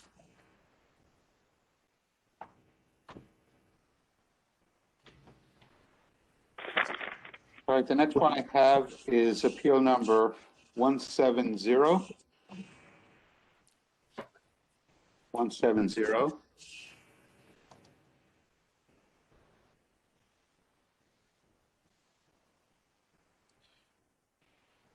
This property is located at 57 J Circle. The owner is Jiang Soon Sun. And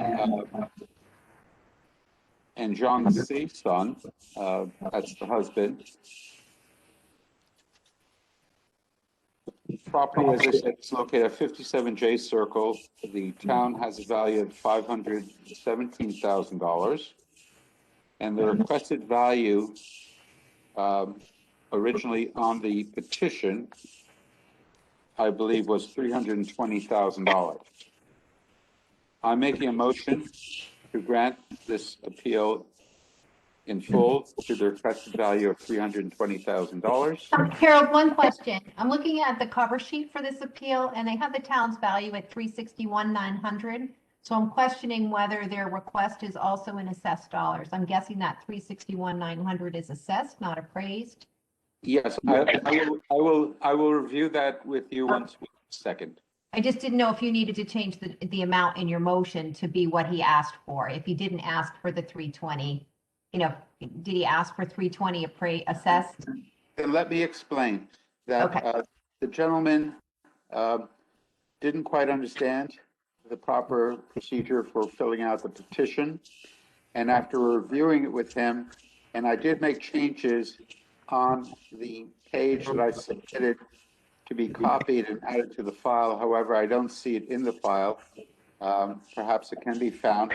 But we did agree to change the value that the appellant was requesting to $457,142, which is the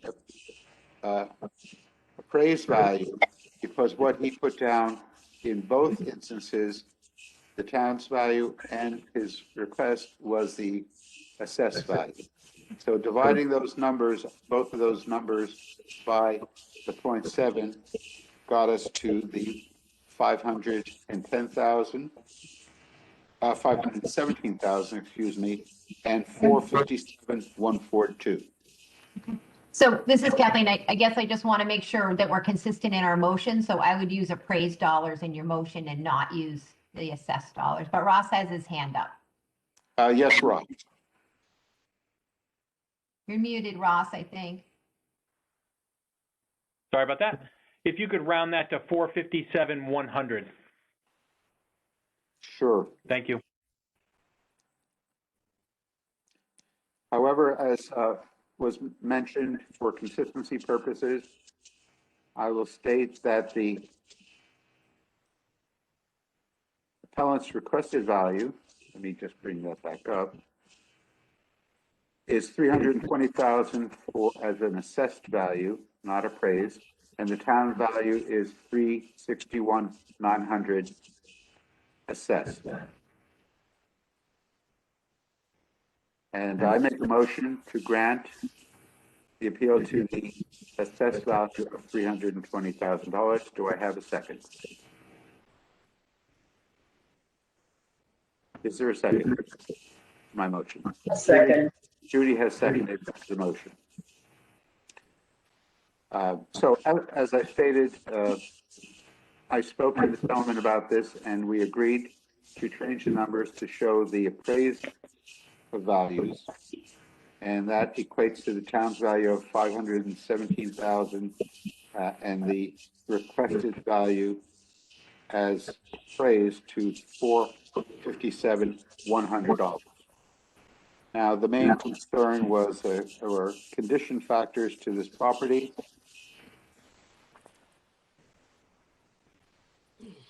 The assessed values did not change radically from the prior assessment period or appraisal period. The land is 0.465 acres. The home has a 2,519 square feet, a grade of 3, and a 34% depreciation. It is a 4-bedroom, 2-bath, 1/2 bath. It's a good-looking house, even though they did submit pictures of condition factors that certainly any resident would want to take care of. Any questions or comments? I'll call a vote. Oh, I'm sorry, Harold, this is Kathleen. How did he get to the number of four, how did he get to his reduced number? It was based on condition, but not on any, but no comparables, is that correct? No comparables were presented.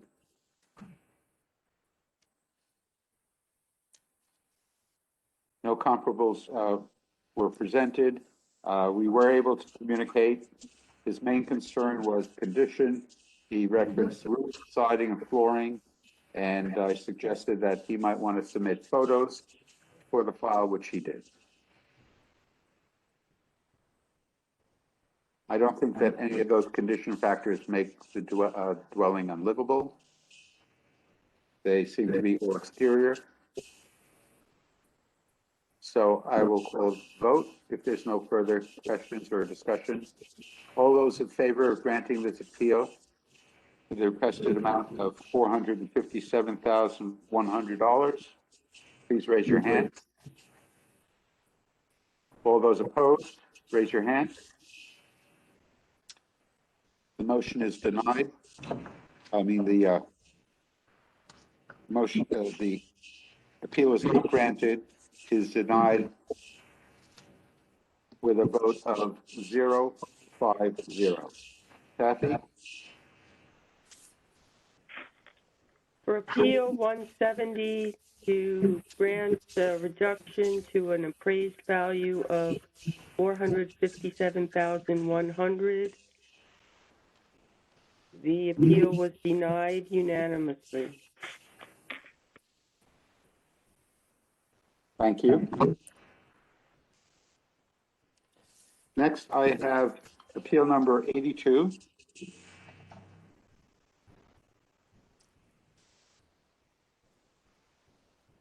This property, oh, I'm going to disregard that, take that back. This is a Lindley Drive property. We'll hold off on that. That one's still part of the area, though. It's still Fairfield Woods. Did you want to talk about that one or no? I'm sorry? That's still part of Fairfield Woods. That's what we're working on. Unless you wanted to do But it does have that outstanding question regarding the land that has an adjusted value that is being questioned by the board. Size adjustment value, yes. Okay, I have 607. Appeal number 607. So you meant it was 6:07 at night PM. Okay. Not quite, getting close to it. Almost close. And we, okay. 607 234 Adley Road. The owner is Sean Powers. The town has the property valued at $546,500. The requested value is $487,320. And again, at the request of the assessor, I'm going to round that to $487,400. 400, rounding it. Okay, making a note of it, and let me pull it up. Do we have a second there? Did you make the motion? I made the motion. Do I? I don't know if anyone seconded it yet. Judy makes it good with a second. Thank you. So the appellant claimed that there were no upgrades to this property in 2 decades. He's estimating that it would take $50,000 to $60,000 to get it up to the town's value. He noted that all upgrades were made prior to the purchase in February of 2015. He also asked about the fact that his address has a zip code of 06825. What was it? 06825. Whereas his actual zip code, let me find it here, what was the confusion I had here?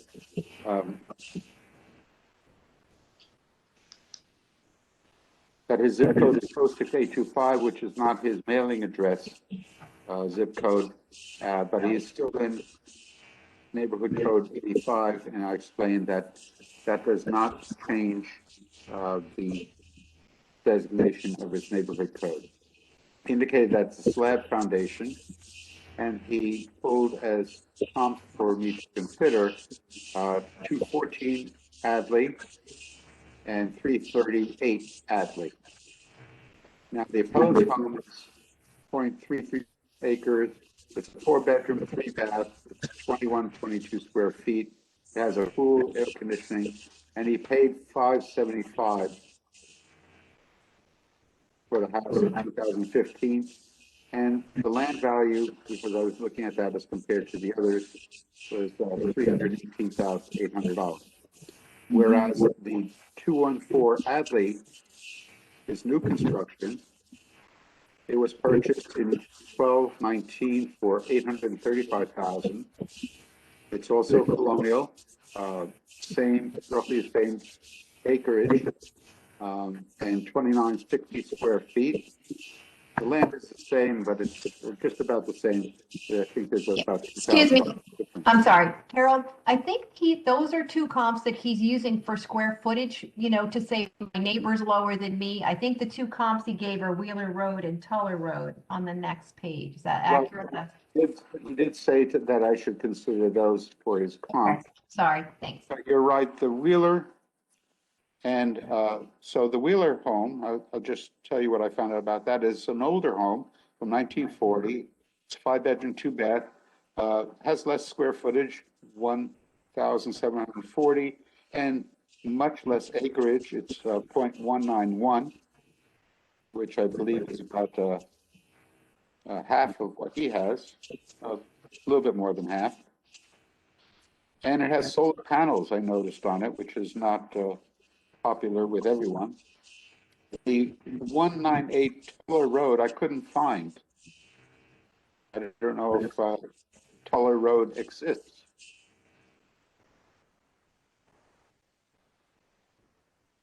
This is Kathleen. It's over. I know where it is, but I could not find it. spell it wrong, maybe. Vision. Might be the way it's spelled.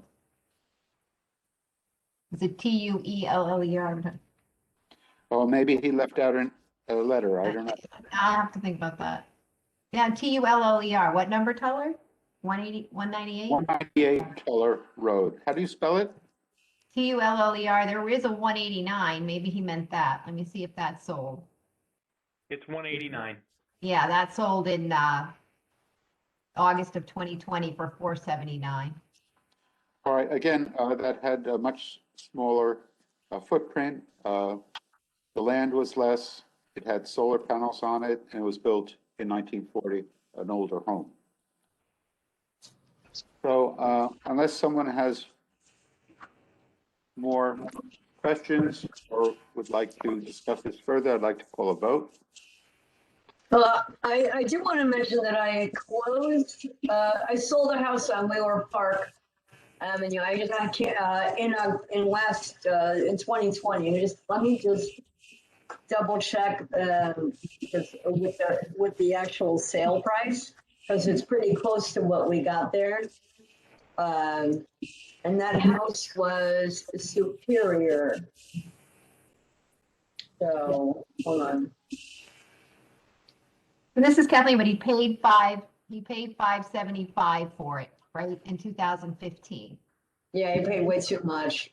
He paid way too much. That house looks like there was an addition on top of an addition.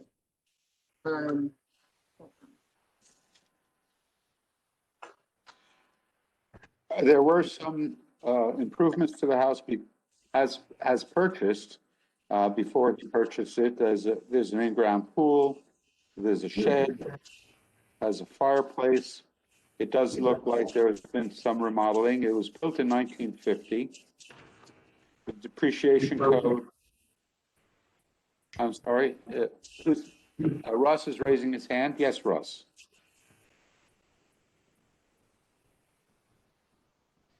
Oh, you're on mute, Ross.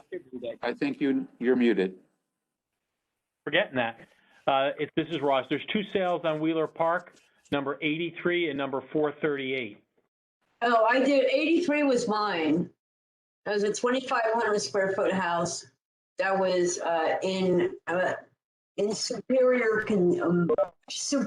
condition to this one that we're talking about. I thought the closing was, I think, in October. When was that, Ross? I'm looking it up. It was December 7th. Oh, December 7th, okay. But still, that superior condition to the appellant's house. Superior curb appeal and all that. And what did that sell for, please? I'll let Ross tell you that. You see, it was The sale price 480. was Yeah. sale price was $497. I would say superior was a 2,300 square foot house with a 2-car garage. Well, we all remodeled inside. So if I could tell, and that was built in 1940. Oh, if that was, I think it was indicative of the market. Went under deposit in October. So, still right there. This guy's not out of line. Was the land? Actually, Kathleen, why don't you look at the pictures of that online? 83 Wheeler Park.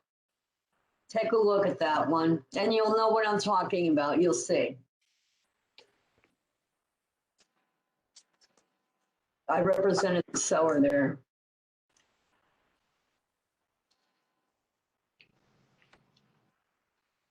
Oh, that's a lovely looking home. It's a lovely home, isn't it? Yeah, it is. And that's selling for $497. That was multiple bid to get it there. But there you go. So this guy, compared to that, there's no comparison. No comparison. He's out of the water. So I know that what the appellant's request is a lot more reasonable, seeing that I know this other house sold close by, and it was much better. So his 487.4, yeah, every day of the week. That's probably, in my opinion, is probably too high for this one on Adley, but that's what he asked for, and I give it to him. Well, this is Harold. I would point to the fact that we have a land value that's quite different because the land is approximately 40% more than the Wheeler Road house that you're referencing. So the big difference in the value, it is a cute red cottage style home. That's not a cottage. No, it's a colonial. It's a colonial. But the But land it's got that the square footage, and it's got a basement, and it doesn't have the slab, and so yeah, this one on Adway does not have any of that curb appeal. It looks pieced together. I think he's 100% correct. I agree with this.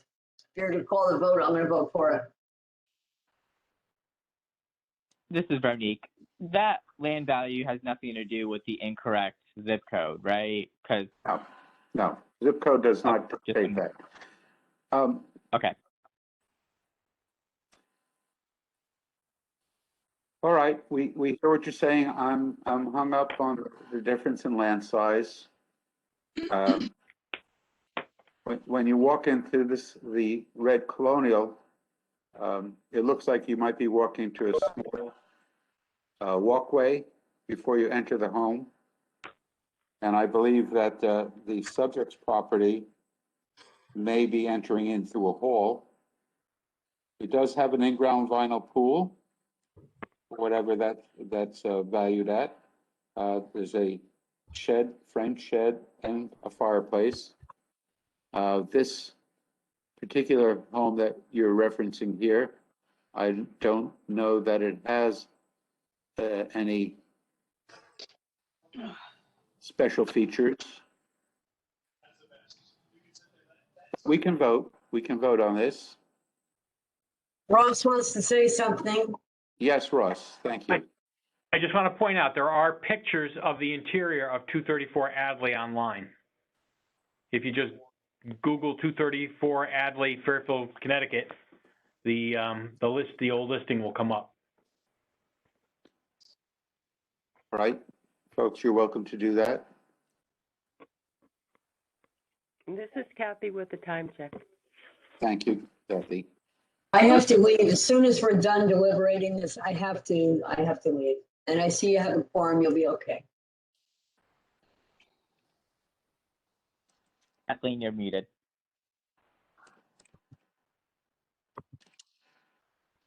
I'd like to call a vote even after looking at these properties, interiors, because we do have something to do at 6, and I don't want to lose Judy for this.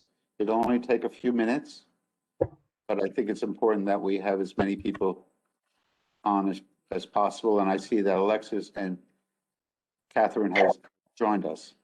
So I'd like to call this to a vote. And John. All those in favor of granting this appeal, please raise your hand. I have 3 in favor. All those opposed, raise your hand. 2 opposed. The motion is carried. 3 votes. Mr. Chairman, I'm abstaining from the vote. Alexis, I did not notice that you had joined the meeting, so there's no need I to. was here. I tuned in at 6:01, Harold. Oh, okay. That's fine. About Whatever you want to do. 2 I'm minutes. running super late. Perhaps we will accept your abstention. No problem. The vote is granted. 3 in favor to grant the appeal, 3 in favor, 2 opposed, 1 abstention. The abstention is by Alexis, opposed is Kathleen and myself, Harold. Okay. Kathy, can you review the vote, please? Harold, I'm sorry. Okay, John and Catherine did not vote. Is that correct? They did not abstain. They didn't do anything. No, we have people joining. Yeah, they're on too. That's why I'm saying it. Their pictures are on the video. So Alexis abstained. I just wanted you to give them the opportunity to vote as well, since they were technically on. Well, then let me ask, Catherine, did you hear sufficient amount to vote on this appeal? She's muted. Are you there? This You is muted John. The conference, Catherine.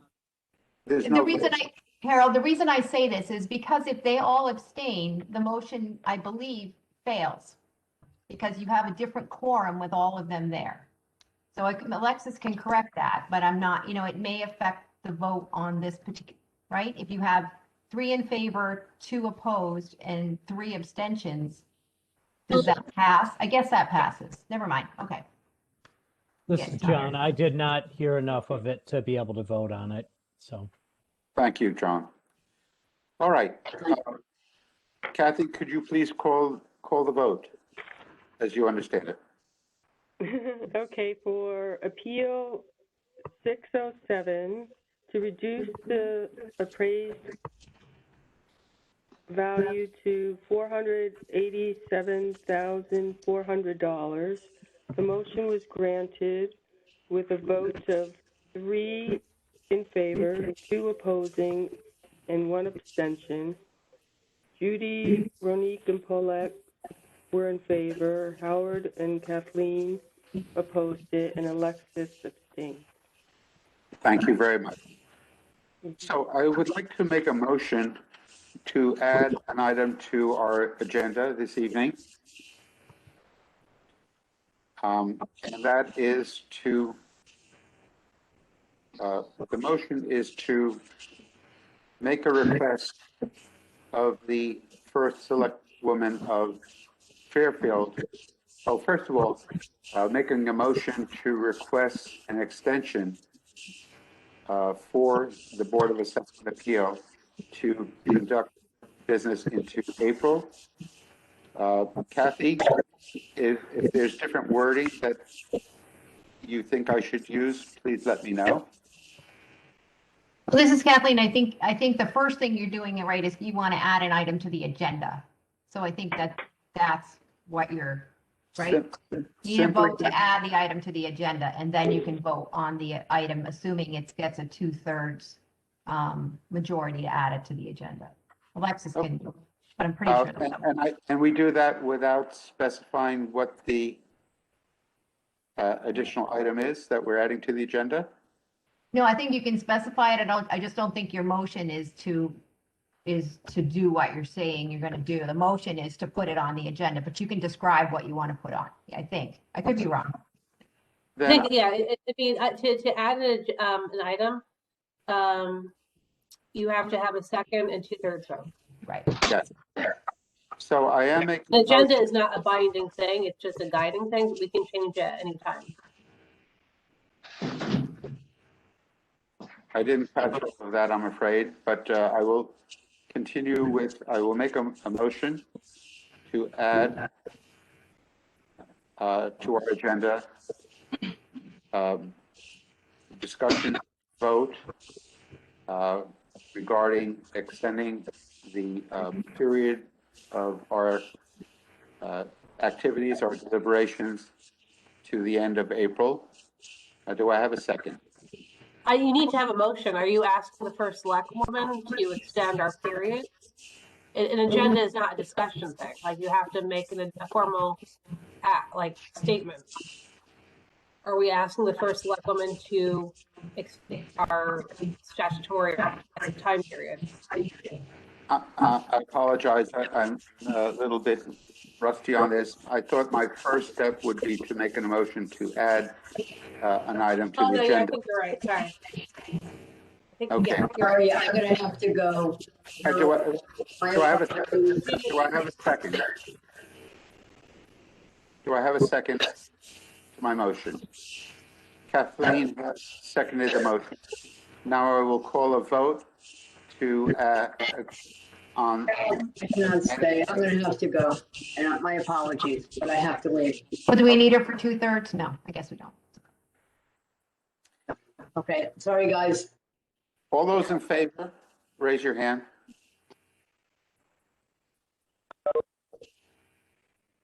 I have 1, 2, 3, 4, 5 in favor. No, I see Opposed? 6. 6, and then you can't see Alexis, I think. now. 1, 2, 3, 4, 5. Alexis, how do you vote? I vote in favor. All right, I have 6 in favor. Opposed? 7, I think, No, Harold. there's 7. 1, 2, 3, 4, 5. Oh, that's Paulette. Yes, I saw the blank. 6, 7. Thank you, Paulette. You're welcome. The vote is 7 in favor of the motion. Any opposed? No opposed, no abstentions. The motion is carried 7-0-0.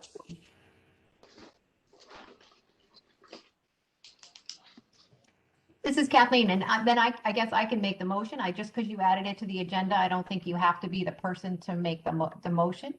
Is that accurate? I would Okay. gladly defer to you.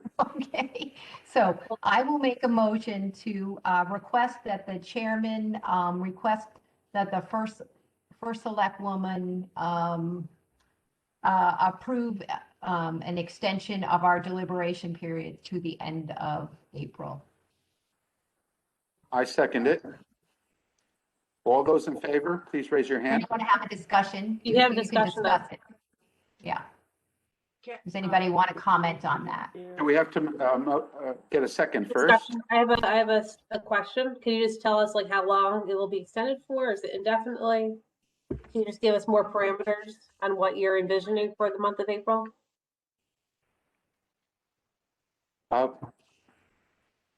Given the fact that we have so many more decisions to make, and when we would finish in April would depend on how many meetings we can agenda to hold our deliberations, and that would determine at what point we would complete our deliberation meetings.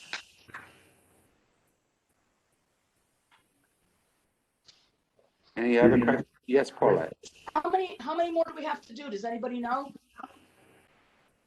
I believe that Ross has a count on that. I don't have Saturday's minutes yet, so depending on how many you did on Saturday, you have 124 decisions that have been made, plus 8 more tonight. I think you did 16 on Saturday, I heard. So that's 148. Wow. 500. Still have like 500. 500. You have 500 left. So 650, 500. You got about 500 to go. However, I would like, this is Harold, I would like to point out that we have approximately 160 appeals that pertain to commercial properties, as well as, well, I don't know what the number is, but maybe 6 personal property. So I believe that those by themselves could be decisioned in less than one session.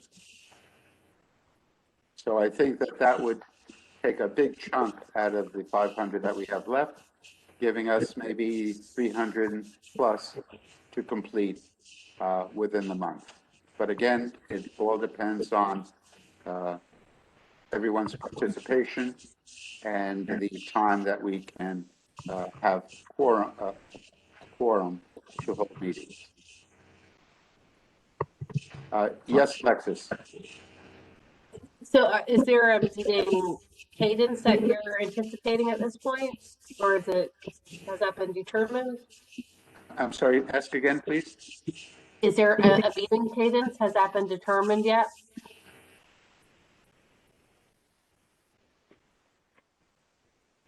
I'm not sure. I couldn't understand. Okay. I'm just curious what the schedule looks like. So are we going to be Well, meeting? we don't have the schedule yet. I am going to ask our secretary, Kathleen, to request everyone's availability and use that availability to put together a schedule for the month of April. The good news is that we are just about wrapped up with all the hearings. I'm happy we're able to do that with the participation of everyone's help, having 4 sessions many times going on at the same time, and some days both morning and afternoon, and that's how we were able to get through it. Decisions and deliberations are much more challenging because, as you know, we need a quorum of members, and we can only meet in certain times of the day, given people's availability in certain days of the week, because there are only 7. This is Reggie. April is super hard for me. I mean, getting my master's, full-time job with COVID vaccines, and that's what I would request is how many more votes or hours is each person? I mean, I guess what I'm asking is how many days should I be putting in for April in comparison to how many votes or how many hours that we put in already? I don't know the hours. Perhaps the secretary can give us some insight into that after doing a little bit of research. But I think that the sessions that we can plan and the hours that we can have per session will depend entirely on people's availability. Yes, Ross. just a little math. If you take out the commercials, you got about 365 to go. You've been averaging about one every 15 minutes. So 365, That's 90 hours. yeah, 90 hours. I did that in my head.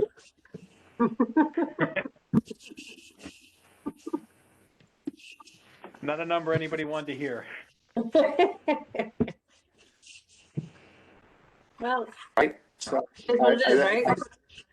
I think that that's where things stand. I thank you all for your diligence, your commitment and time. And I hope that it will continue.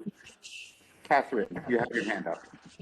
The motion included the words asking the first select woman to approve. Does she have the authority to approve, or are we asking her? Okay, I just wanted to make sure who had to approve, and does she have to request somebody to approve? But This is Kathleen. I believe the statute reads that she has to grant our request, and then she lets OPM know in Hartford. So I don't know what happens if she says no. I mean, I guess we have to decide on the rest of them in the next 4 days, and, that would be disenfranchising, the peoples that we haven't decided on yet. So I was just hopefully asking she will about. say yes. I mean, our other choice, we could ask to go into May, and then we meet less often, and we make more decisions, but I don't know how people feel about that. This is Harold. The request procedure is the same as other towns have done. For example, in requesting that this year their revaluation and appeal process be delayed for 1 year. So I think it's the same process to request of their first select person or the town administration, and that it's then carried up to the state for final approval. Yeah, I was just going to bring up again, this is Kathleen, the possibility, I know Alexis, you wanted to be available for all the deliberations, but there are 5 of us currently who can make a quorum in the morning. And if we can make some progress in the morning on the commercials and or the multifamilies, both Judy and Catherine heard the multifamily properties, if everybody's comfortable with that, and Harold and Catherine and, myself and Judy heard the majority of the commercials, if you're comfortable with us making those decisions in the morning, then we can leave the other neighborhoods and things that the majority of you have heard for the evenings. And then we might not join you in the evenings or help you get a quorum of 5, but we would divide and conquer as opposed to trying to have, go just 2 nights a week and, and have trying to figure out who's available when. So I think that might be, does that work? Okay, assuming Paulette is. I'm only one person. I'm sure it works for everybody. Let other people weigh in. But yeah, that sounds reasonable. But this is Harold. Yeah, I want to mention that we are cognizant of people's desires to present the appeals that they've heard and also to vote on appeals that are of interest to them. So we will try to schedule the appeals so as to make meet everyone's expectations as best we can. This is Kathleen. Does everybody want to go with the pace of trying for 4 nights a week? Do we take it back to 3 nights a week? I know we have, Monday, Tuesday, Wednesday scheduled next week. We start to get into, I know it's a holiday this weekend, and then next weekend, we get into another holiday weekend. So I don't know if I certainly can set up all the calendar meetings and then we cancel them, but does everybody feel like, look, we should just go to Monday, Wednesday, Thursday, or we go Monday, Tuesday, Wednesday, and then, you guys let me know and we see what nights we can get quorums. I'm looking for some help. I can. Catherine, you have your hand up? I'm a big fan. I would love to knock some out during the day. That would be great. I would love to have some more options than just these night meetings. So that's just a comment. This is Harold. So if we can look to maybe 3 nights during the week and some Saturdays, and then some days as well, maybe not on the same day that we have night meetings, but to do deliberations of commercial properties and others that, as you suggested, multifamily and the like, and get those out of the way, then maybe that's the way we should do it. Again, it's going to depend on everyone giving us their availability. Yes, Paulette? I don't know how everybody else feels about this, but I'm finding that every Saturday, 6 hours really cuts into my time. If we're gonna, why can't we do an extra evening and avoid doing them on Saturday? Because by the time evening comes, if you've worked all day or whatever, where are you going in the middle of the week at night? Probably nowhere. But then Saturday, you have all day sitting in the house doing this. So I'm just wondering if there's a way to do an extra evening and just not do Saturdays. This is how we can certainly agenda 4 nights a week, plus some days where we would do daytime as well as nighttime, and free up our Saturdays. If board members feel that that would be preferable, we would do that. I mean, I'd like to be able to use my boat when it gets ready on Saturday. So I understand your point. Again, I think we'll let our secretary, Kathleen, put together a format a document to send out to everyone and indicate when they would be available, either during the day, in the evening, Saturday, what have you. Is that amenable to you, Kathleen? Yeah, this is Kathleen. Yes, just some indication, sometimes it's just, yes, I prefer this night, but I can handle it on these nights, or, we'll go from there. And like I said, we have, technically, because it's a reval year, we can go into May. I know Ross doesn't want that to happen. I'm guessing, the first select woman doesn't want that to happen, but we need to all also have our lives, and the fact that we have 650 appeals in front of us, it's a lot of work, and we shouldn't all, have no life for, it's one thing to have no life for the month of March. It's another thing to carry that into the spring for our mental health and our physical health. So, we're the board, we get to decide how we want to do this, and assuming she grants our request, at least for April, and we can decide, and we want to say, look, we just want to say May now and get it out of the way, and, I don't know, it's up to you guys. Let me know what you think about that. I like to have, everyone wants to have a life, so. And I would also say, like to add that the key to our success in completing our discussions and deliberations and voting will be preparation. If we, as individuals, if we can be prepared to present our cases succinctly, as I'm trying to do myself, maybe not succinctly, that will go very far to helping us rank through these deliberations. John.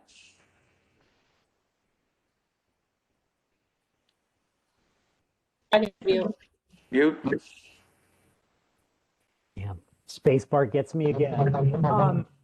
Anyways, would like to just say that I'd like to try to get this all done in April, not only just for our own personal schedules and stuff, but that way, as far as budgeting goes and the town goes, they have a better idea of what they're dealing with on the grand list. Certainly. Yes, Kathleen. I think we're all hearing loud and clear. Nobody, everybody wants this sooner rather than later.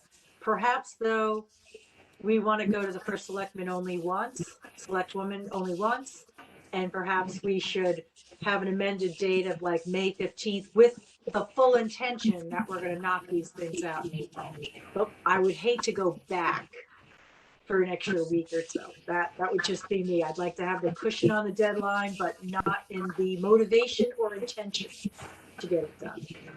This is Paul, and I agree. I think it's a good idea. Well, you're talking baseball, not football then, because baseball can go extra innings. Football, at the end of the time, it's the score counts. But that's okay. I'll leave it I'm to our. calling it a no juice game. Of course, the goal in baseball is to go home, and the goal in football is different. Okay, I think we've explored this enough. We have opinions, and we'll see. I'll speak with our secretary of the board about if we want to go in. Yes, Catherine. Yeah, this is Kathleen. I mean, you have a motion on the table. I think Catherine's sort of making a motion to amend the motion.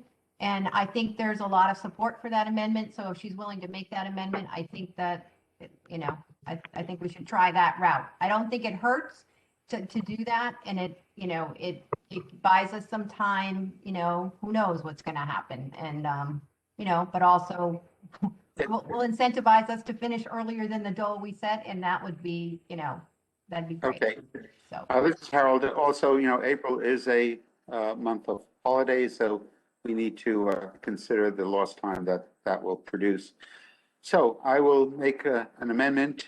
I will make a motion for an amendment to request the select woman, Fairfield select woman, to extend the period of our meeting, the BAA, to May 15th, 2021. All those in favor, please raise your hand. Catherine will second it if it needs a second. Right to the vote. Catherine seconds it, okay. And Alexis, how do you vote? Okay, it's unanimous. Thank you. We have 7 in favor, no opposed, no abstentions. Now, the second motion I'll go back to is the motion to request of the town select person to extend the period of our deliberations to May 15th, 2021. All those in favor, please raise your hand. I have 7 votes.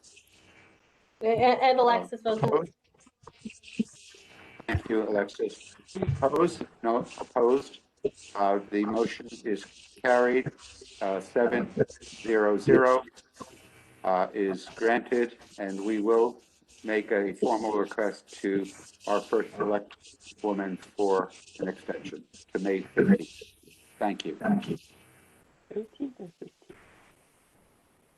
Okay, we have John here with us now, and I was doing some appeals, but John is, and Alexis, Catherine. So Yeah. we can jump. I think Catherine was just on for the vote. Is that accurate? I don't think she's on for the night. Oh, okay. Thank you for joining us for the. Catherine is leaving our meeting. And here you go. And I'm There she sorry, goes. Kathy, I did not mention that John appeared in our meeting. Did you happen to note the time of that? Yeah, everybody showed up at 6 o'clock. All right, excellent. Thank you very much. What? Right. People really do listen to me. Thank you all. All right, so John, you have a few. I was doing some, but if you have a few to go, I'll catch my breath and then I'll jump in later.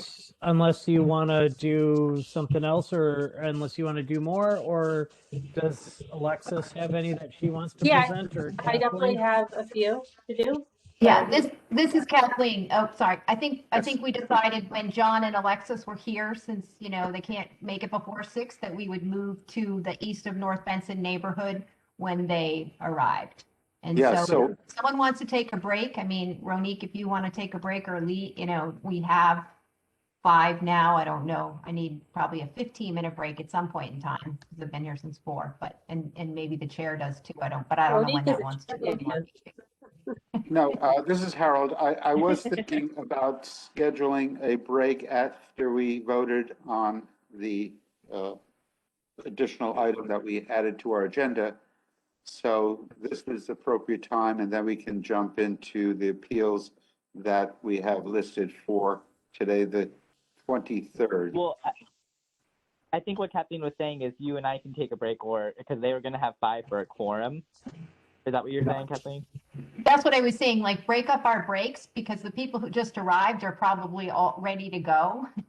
And I hate to put them on break. They've only been here for a half an hour. So Alexis, I don't know how it works. Can somebody, if the vice chair isn't here, can somebody else chair if Harold wants to take a Yeah, do you want to, 15-minute I break? think I don't think, I think the vice chair, who's the vice chair? Peter? Peter, and he's Peter? not here tonight, right? Harold, I'm not, Point to temporary chair, or you don't need a break, or? no, I don't need a break. And Ronique, were you going to leave us at this hour? No, I can do whatever. I'm easy. Oh, So this is Kathleen. How about if I, Energetic. yeah, how about if I take a break for 15 minutes? Ronique, you stay, and then if you want to leave after that, we're good. Yeah, and All I right, have an appeal perfect. to do that will be, I think, pretty easy. So we can begin. So we will continue. Kathleen is leaving the meeting. And we will continue. We have a quorum of 1, 2, 3, 4, 5 members. So we can proceed. John, you want to grab one of your appeals? Unless Alexis, are you ready to go? Yeah, I'm ready. Yeah, thank you. Oh, I'm sorry, right. Alexis, ladies first. I apologize.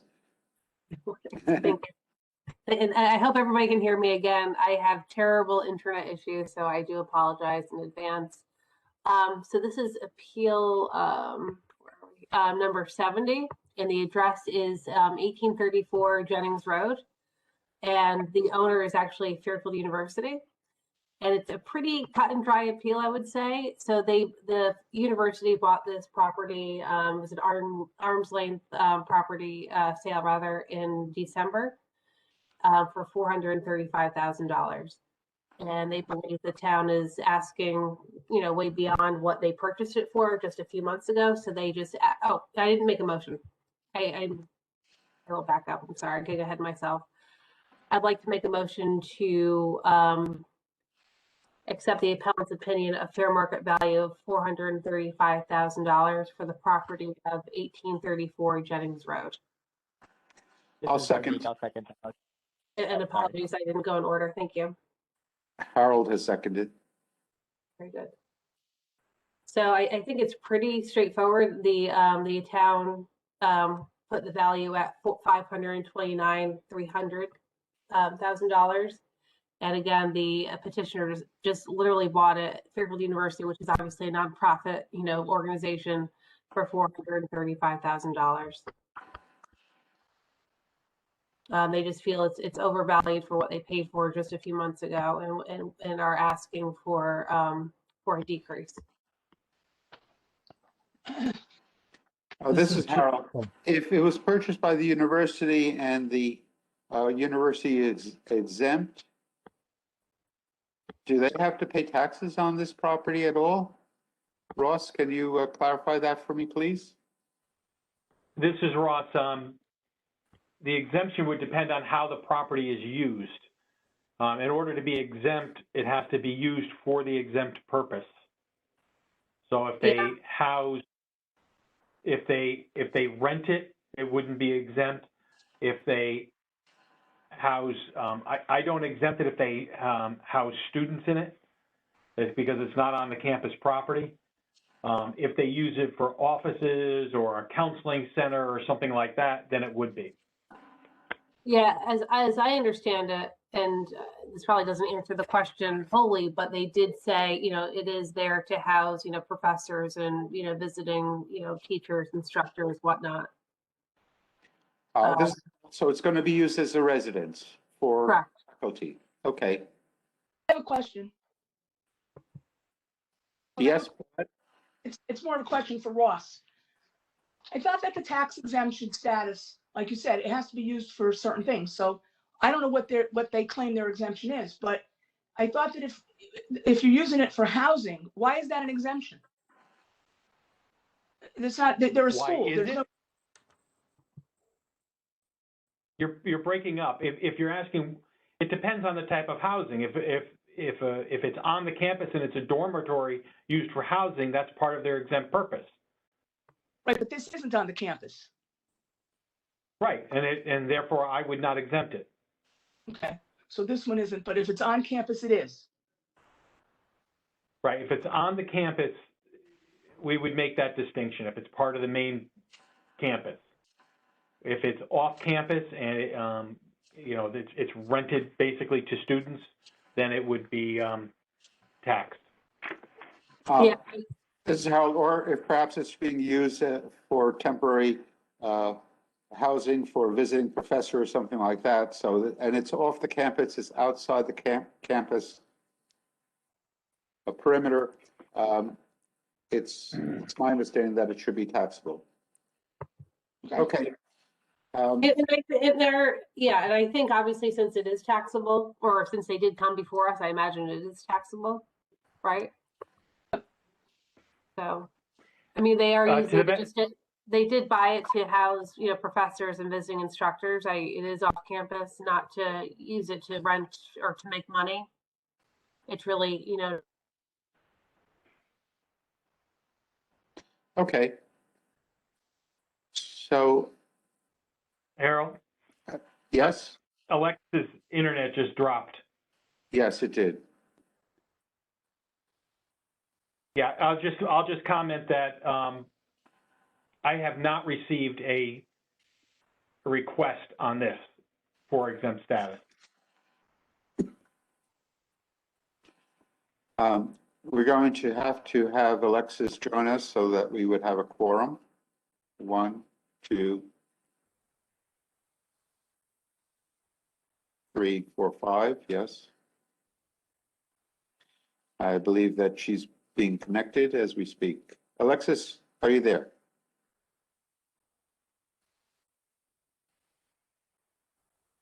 Alexis? I'm on. Yeah. Okay, back online. I'm going to call a vote. All those in favor? Is there any further discussion, by the way? Okay. All those in favor of granting this appeal, raise your hand. Alexis votes. Paulette, how do you vote? No, oh no, I'm not in favor of granting it. Okay. The motion is carried 4 in favor of granting the requested amount in full, 1 opposed, no abstentions. Motion is carried 4-1-0. Very good. And Harold, the reason I'm not voting for it is because I can't find anywhere where the house was publicly marketed. It appears as though it was privately sold. So just like a sale from a builder was a private sale, I consider this an unqualified sale, so that's why I won't vote for it. I understand. They did say it was an art transaction in the packet they put together. If that helps, Paulette. Is it because it was the name of the university? I mean, it did have of having discussion, but we can. No, it's I've seen how they buy property from people, and so I'm not in favor of their methods. So I'm gonna vote no. Okay. Alexis, do you have another for us? Yep. And if you don't mind, move to property appeal number 320, and that is 6 Moritz Place, and the owner is Karen Honda, excuse me. I'm sorry, Alexis, would you please repeat the appeal number? Oh, sure. Number 3. That's this is Harold. That's 320. 320? Okay. Thank you. Thank you. The owner. This is Ross. Alexis, are you using your phone to call in? No, I'm using my computer. Or are you using your internet server? Right. Well, if you can call in, and that's actually the preferred method, is to use the WebEx through your computer, but dial into the conference, and then you have a much better voice connection. Okay.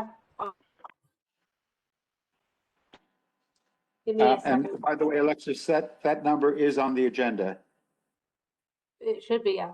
Well, if you just look at the bottom, if you look at the bottom of your screen, just look at the meeting information, just your audio, connect audio, and just use call in instead, and it'll give you all the instructions for your participant ID and things like that. but I think Yeah. you already know that. Yeah, thank you. Okay. No, it's good. Thank you. Appreciate it. Yeah. Can you hear me okay at this moment? It's a little choppy, to be honest. Okay, good. All right. Give me a moment. If you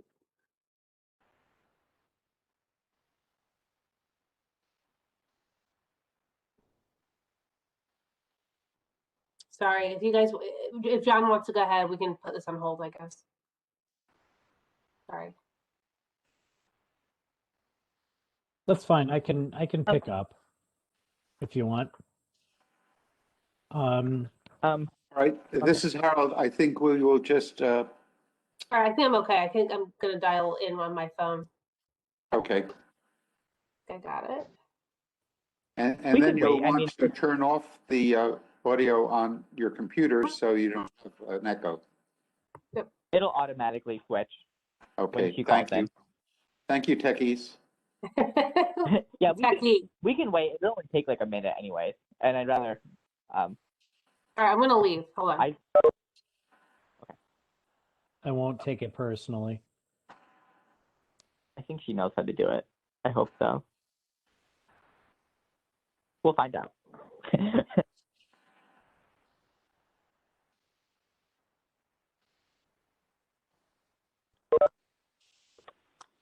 Hi, it's Alexis. How's that? Oh, you're there. Yes, I Okay. We hear you. Okay, very good. Thank you for bearing with me. Sorry about that. In any case, I'll just repeat the information just in case it wasn't heard. So it's appeal number 320. The address is 46 Moritz Place, and the owner is Karen Kalenda. I'd like to make a motion to support her appeal. And she's asking the appraised value to be, give me a second.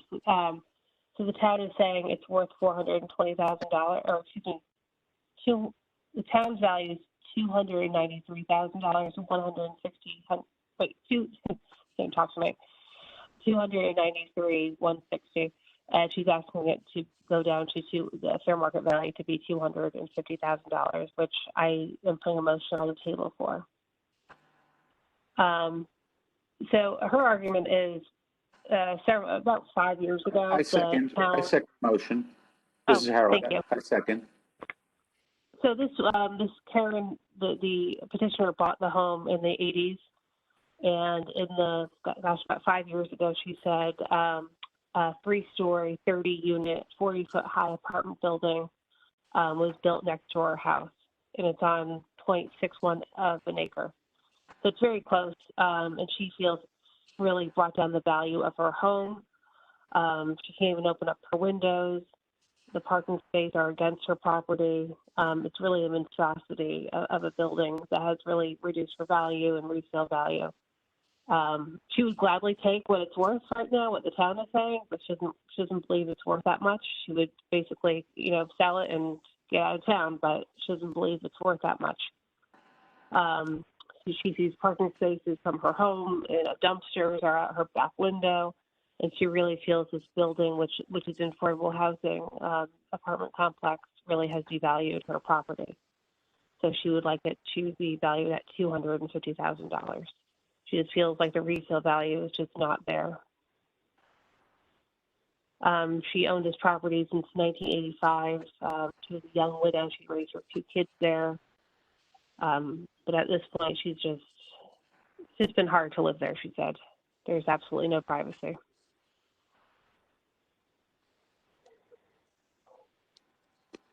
This is Harold. Just a quick question. Do we believe that the fair market value that she's requesting is the appraised value or the assessed value? So she's saying on her sheet, and Ross, perhaps you could help me on this one.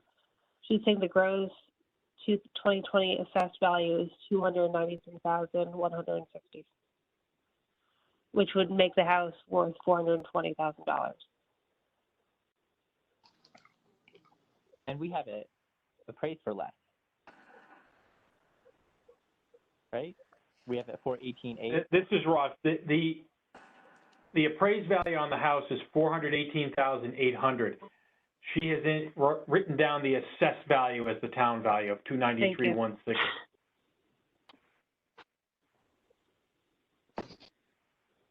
And she This did is Ross provide again. some. If you were to convert the $250,000 to value, it would be $357,100. I'm sorry, the ask price. Yes, 357.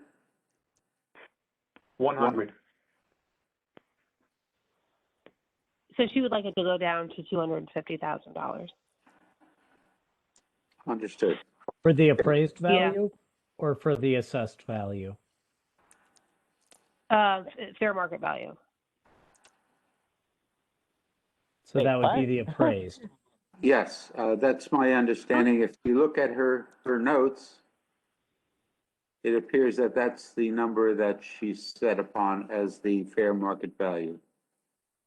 But I think she's aiming for 357,143 or 357,100 if we're going to round for appraised, if I'm doing the math right.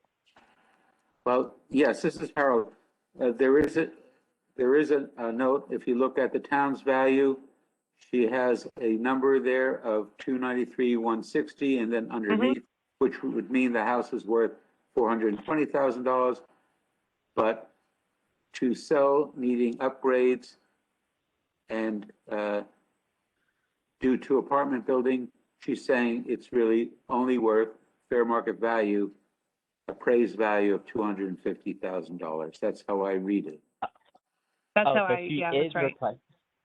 Okay, so she Correct. is requesting market of 250. Okay, got it. Sorry, thank you. Didn't mean to question it. My apologies. And she did enclose some pictures in her packet, and you can see it's in close proximity to this affordable housing complex.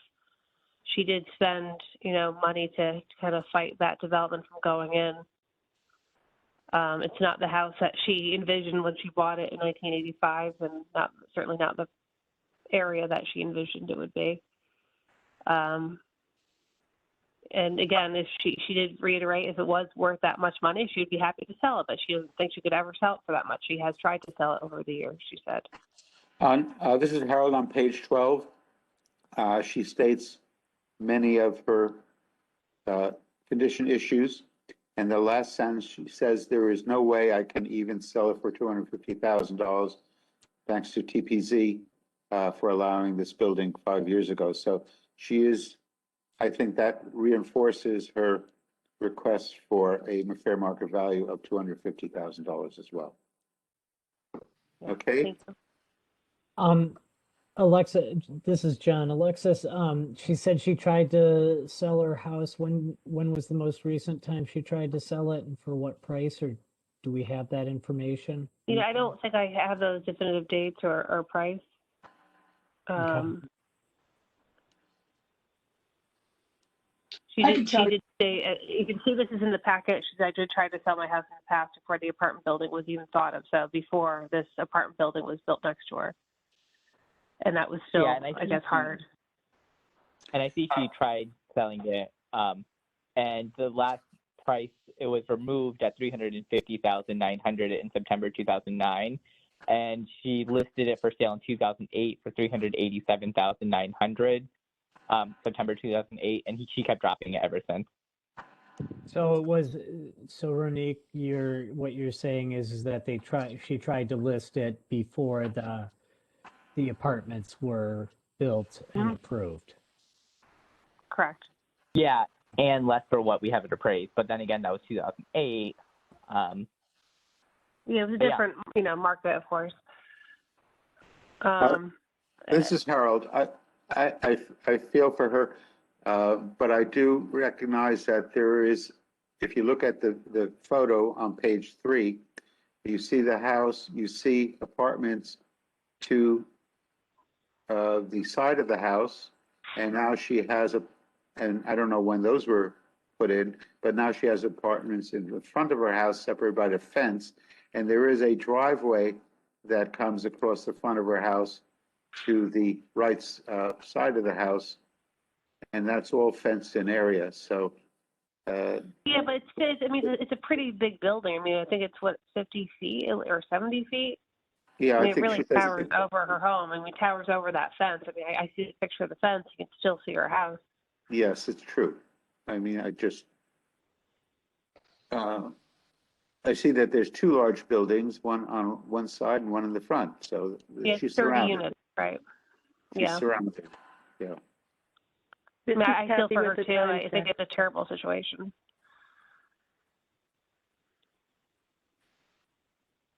But is the $250,000, this is Harold speaking, considered to be a fair market value for this property? It's a small home, and the lot is an eighth of an acre, and value of the lot is higher than what she's asking for. Somebody might want to, I don't know. I don't know. I don't know. I mean, I'm not a realtor. I can't say what how appealing that would be with a 30-unit building, 40 high apartment building right next to you. Towering over them. The garbage smells. I mean, it's really hurt her quality of life, quite honestly. Yeah. Okay. I personally don't think that she's unreasonable based on the conditions. That towering building is going to be that's a huge problem. She's never going to sell that house. It's just not going to work out. I mean, nobody is going to go there and be thrilled to pay $400 and something thousand for that. And there's other places to go with much better situations. I have one last question. Ross, can you tell me if there are other adjacent houses that are impacted by those apartment buildings? Or is she alone there in that property? Yeah, this is Russ. Hers is, the parking lot wraps around her property, so it's on, the right side and the rear. There is a house on Black Rock Turnpike that also abuts the parking lot. It's 1663 Black Rock Turnpike. Okay. That's a business. It's a catering business. And then, I'm sorry, the house to the left of hers has a portion of the parking lot towards the rear of their property on the side, but not extensive. Would you like me to bring it up? Please. I mean, yeah, that would be great. But I mean, to me, I'm looking at the pictures in the packet that she provided us. I mean, a picture is worth 1,000 words. I mean, it doesn't look that appealing.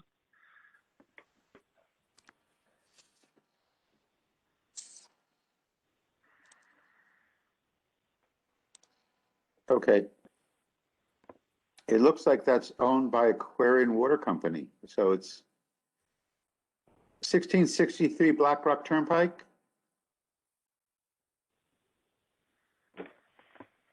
And that's even in worse shape because it's on Black Rock, a busy road next door. But I don't know what the market value of that house would be, really. Yeah, it's a very, I don't know if you guys ever driven down there, but it's a very, modest street. Okay. I think we have enough information that we can take a vote. All those in favor of granting this appeal in full, raise your hand. Alexis votes yes. And Paulette, how do you vote? Yes, I'm voting yes. I'm putting my hand up. Can't All see it right, though. the vote is 5 in favor, no opposed, no abstentions. The the appeal is granted in full. Great. Kathy, Very could good. you read the vote, please? Appeal 320 to reduce the appraised value to $250,000 was granted with a vote of 5 in favor and nobody opposing. Thank you.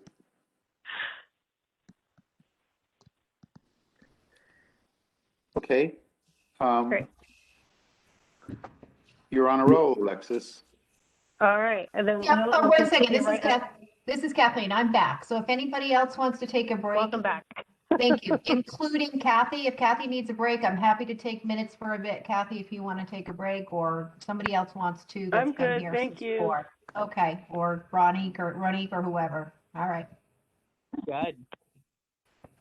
Okay, so we're let me try to get my spreadsheet here. This is appeal number 14, and this is the property of Nicole Bukaris, and it's 94 Morris Place. Hopefully everybody can see that. So I'd like to make a motion to support the applicant's opinion of fair market value of $350,000 from $418,400.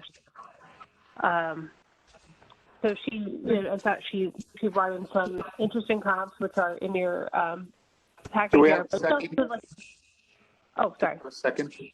I'll second. This is John. Thank you, John. Thank you.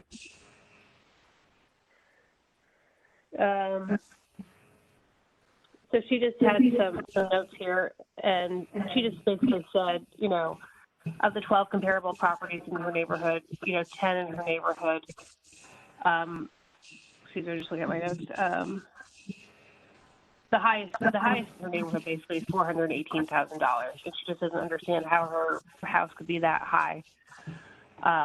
It's a very old house. They're Formica countertops. It's very outdated. They're old-fashioned radiators. The floors. The house is just not such great shape. There's no dining room. The driveway's in bad shape. Again, it's kind of in close proximity to this apartment building that we just talked about in the last petition. There's no central air. The ceiling has cracks in it. It's kind of in disrepair. And she doesn't see how it would ever resale for that much money. And again, she would take it, but she doesn't see it as ever being that valuable. This is John. I see she had, it looks like a refi in there with the comps. Is that correct? Yeah, that was, and then and that appraisal done at that was at $350,000. I'm looking at on page 22. I can't quite tell. Does her And backyard? John, something happened just to my computer, so I can't look at my file. So I'm looking at it's the picture, it's like an overhead picture of where the house is located. And I can't quite tell, does her property back up to the cemetery? That's not in my notes. She didn't state that in the conversation I had with her. Okay. But she did say, her home has one fewer rooms than the comps that she presented us. Has a few, has one fewer bathrooms than 5 of the comps she presented. It's just a really tiny house, which is, extremely outdated. And she's hoping we can, hopefully, bring it down a little bit. This is Harold. I see on page 13 of the appraisal report, comps 4 and 5. I don't see 1, 2, or 3. I don't know if that's. Oh, now I do. I'm sorry. I was looking at. I see it on page 8. Okay, never mind. Because the comps 4 and 5 are for sale. I think they're active, not active. I don't think this is unreasonable ask by the petitioner, to be honest with you. Okay. Happy to answer any more questions, or if Ross wants to step in here, whomever, realtors. I think Kathleen has her hand up. Yeah, I just wanted to, so is there a dollar amount on the appraisal? 350, right? And that's what she's asking for? Sorry, I'm trying to get back in the swing of things.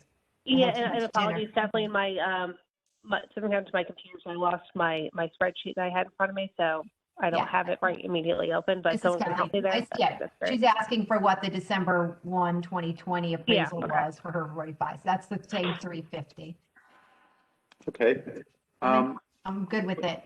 I'm going to call a vote. All those in favor of granting this appeal in full to a value of $350,000, the requested amount, please raise your hand. Alexis votes yes. Can't see it. Paulette says yes. Alexis? Yes. Mhm. Yeah, I Okay, vote yes. the vote, the appeal is granted in full to the requested amount of $350,000. The vote is 7 in favor, none against, no abstentions. I think there's only 6 of us. We have 6, excuse Ross me. doesn't count. Yes, that's true. Well, I'm it counts for other things, not. going to He does count a lot, though. count the vote again. All those in favor, please raise your hand. I'm sorry to have to do this again. 1, 2, 3, 4, And Alexis votes yes. 5. And Paulette dropped. Paulette voted yes. And I saw it. so the count is 6 in favor, no opposed, no abstentions. The motion is carried to grant this appeal to the requested amount of $350,000, 600. So I Very good. believe now we have 1, 2, 3, 4, 5 members present. We still have a quorum, and so, Paulette, you're back? Paulette, you're back? I'm back and I'm, Okay. We have 6 members present. Anyone wish to take a break? We can continue with 5. Okay, we will continue with 6. Alexis, would you like to present another? Yeah, I'm just bringing up my spreadsheet. Everything is very slow for me today, so I'm sorry. Okay, here we go. Actually, this is Ronique. I'm going to take a quick 15 minutes if you don't mind.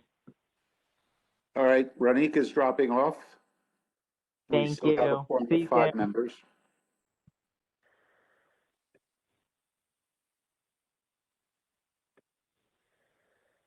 Okay. Okay, so I would like to bring up the properties. These are actually very similar, but they're the same petitioner. And I will start with number 642. And the owner is Mark Papini. And the address is 47 Painters Way, which is right off North Benson Road. If you guys are familiar with it, it's a little development that this family has built. So I'd like to just open this up.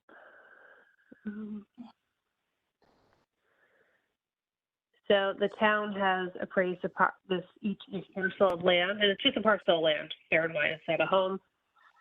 There's nothing there right now for $337,000 and $337,700, and he'd like to bring it down to $250,000.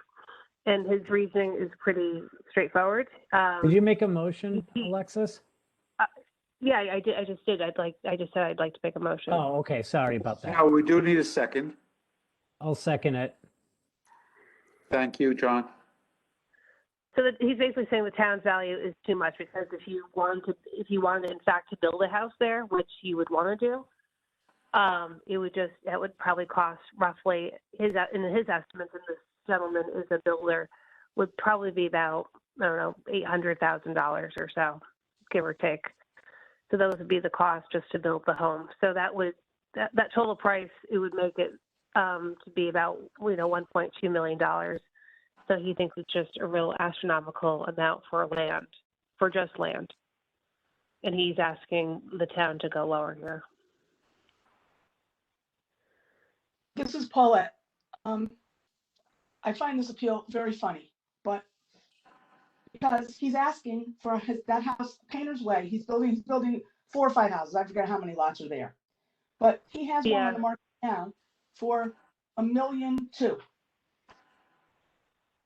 So if he can sell it for $1.2 million and the town's valued it at $337,700, usually when you look at builders, it's their way of looking at it is they pay whatever they're going to ask for the house. A third of it is for the cost of a third of it is to build, and a third of it is profit. So if that's the case, at the town's value, it's what, a little, maybe it's $1 million, 369, yeah, about $1 million. That would be worth. So in his So value, you're saying, so you're referencing 38 Painters Way, which sold for 1.1 on March 1st, that one? Yes, and there's another one on Painter's Way that he has on the market now. I think, let me see. Yeah, there's one that's available for sale for 1198. That's number 44 Painter's. So his value at 250 is too low. Way too low. That land is worth way more than 250 an acre. A lot rather, excuse me. 250 a lot. Paulette, It and is- it's Paulette, those are being sold, or the one that was sold and the one that's being sold, those are also by the petitioner? Well, Yes, he owns yeah, and I all- think, yes, and only one has been sold, okay? It's 38 Painter's Way, Yeah. not two. No, No, he and sold- the second one is sold- for sale now, is Yeah, yeah. active. Correct.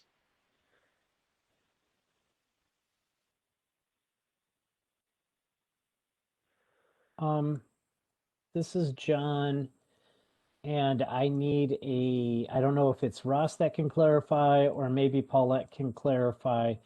So we have a land here of 0.23 acres.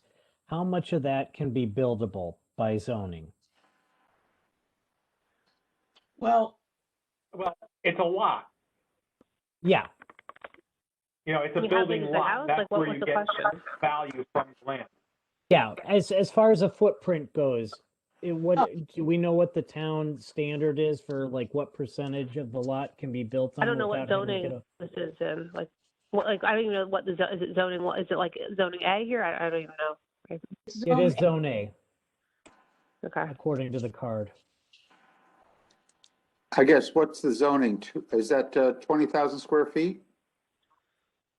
no, So that's the square foot, it's like 10,995. Yep. Yeah, I'm looking, I don't see the sale recorded yet, but it's listed on Zillow as being sold on March 1st. This is 38 Painter's Way. That's right. And that's a .22 lot. But I think he's also saying these are also, listen, I'm just going by what he said, that they're also, these are extremely, different times for the real estate market, and the market will probably dip again. Maybe this is an anomaly, maybe it wasn't, I don't know.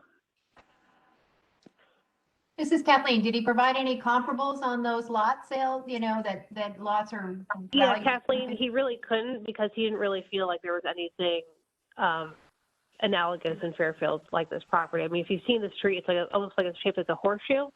Yes, I've I been. think there are about 4 or walked by 5 it. different. Yeah. Okay. Yeah. And there's really, honestly, Kathleen, nothing probably analogous, he said, in Fairfield. Okay. So no, there are no comps presented. This is Paulette. A little bit more of John's. I don't know if this helps John with his question, but what can be built there is what they built, a 3,400 square foot, 5-bedroom, 3.5-bath home with a total of 14 rooms. So it's a sizable house in a quarter-acre lot. That's standard nowadays. So he's built what he can build, and he's already charging $1,198,000. Okay, thank you. This is Harold, and it looks like there's other lots on the property for sale for, Yes, I see one, and he's appealing some of these as well, so.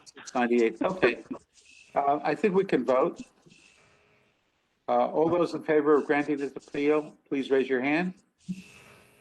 All those opposed, please raise your hand. Wait, I did say in favor, so Alexa votes in favor. Okay.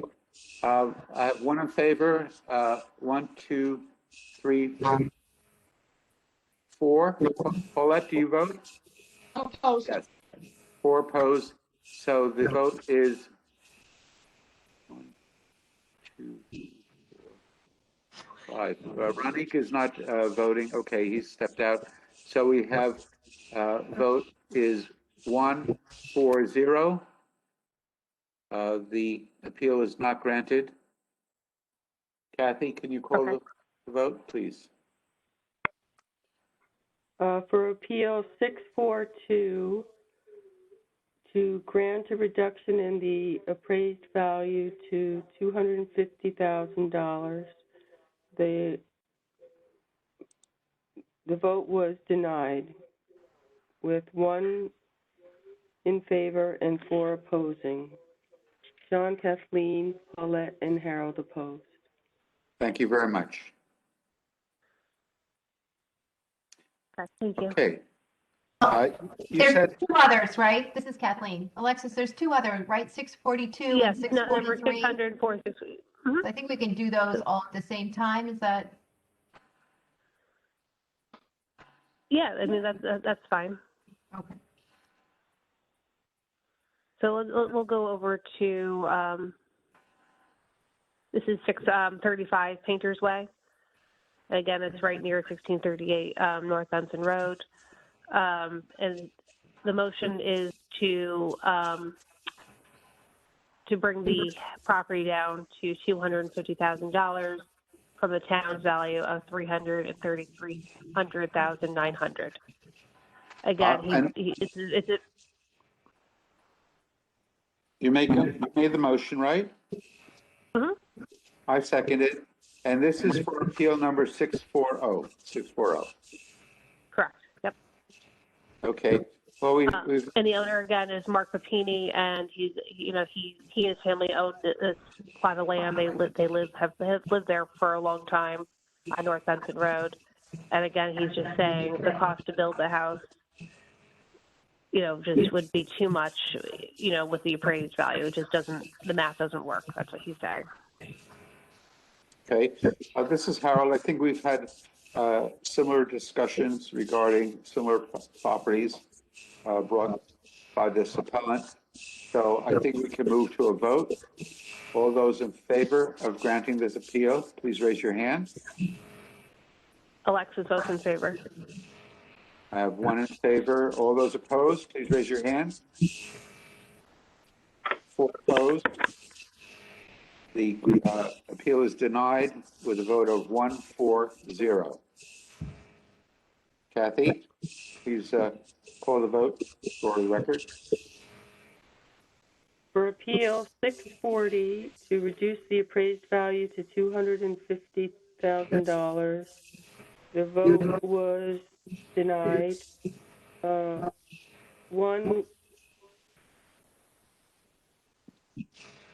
approved and 4 opposed. John, Kathleen, Paulette, and Harold opposed. Thank you. Thank you. And then we'll wrap it up with appeal number 643. That's 44 Painters Way. And I'm just bringing it up. Bear with me.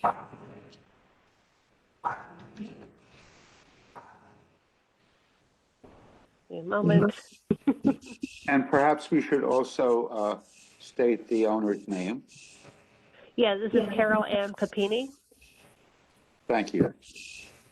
Mm-hmm. Sorry, my computer is just really acting slow, so. Oh, I do have it up. Okay, so the town has assessed the property at $338,200, and the appellant's opinion is $250,000. So I'm going to make a motion to support the appellant's opinion of fair market value of $250,000.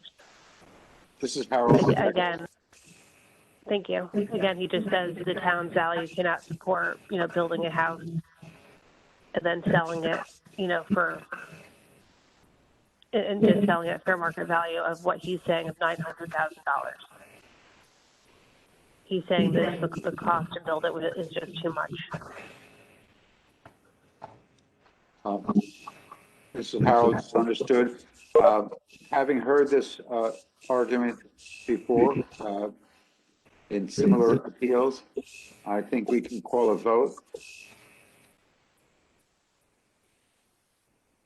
I see that, Ronique. Are you joining us? I am, sorry. But go ahead and call the vote. I'm abstaining from that. Okay. All those in favor of granting the requested appeal to $250,000, please raise your hand.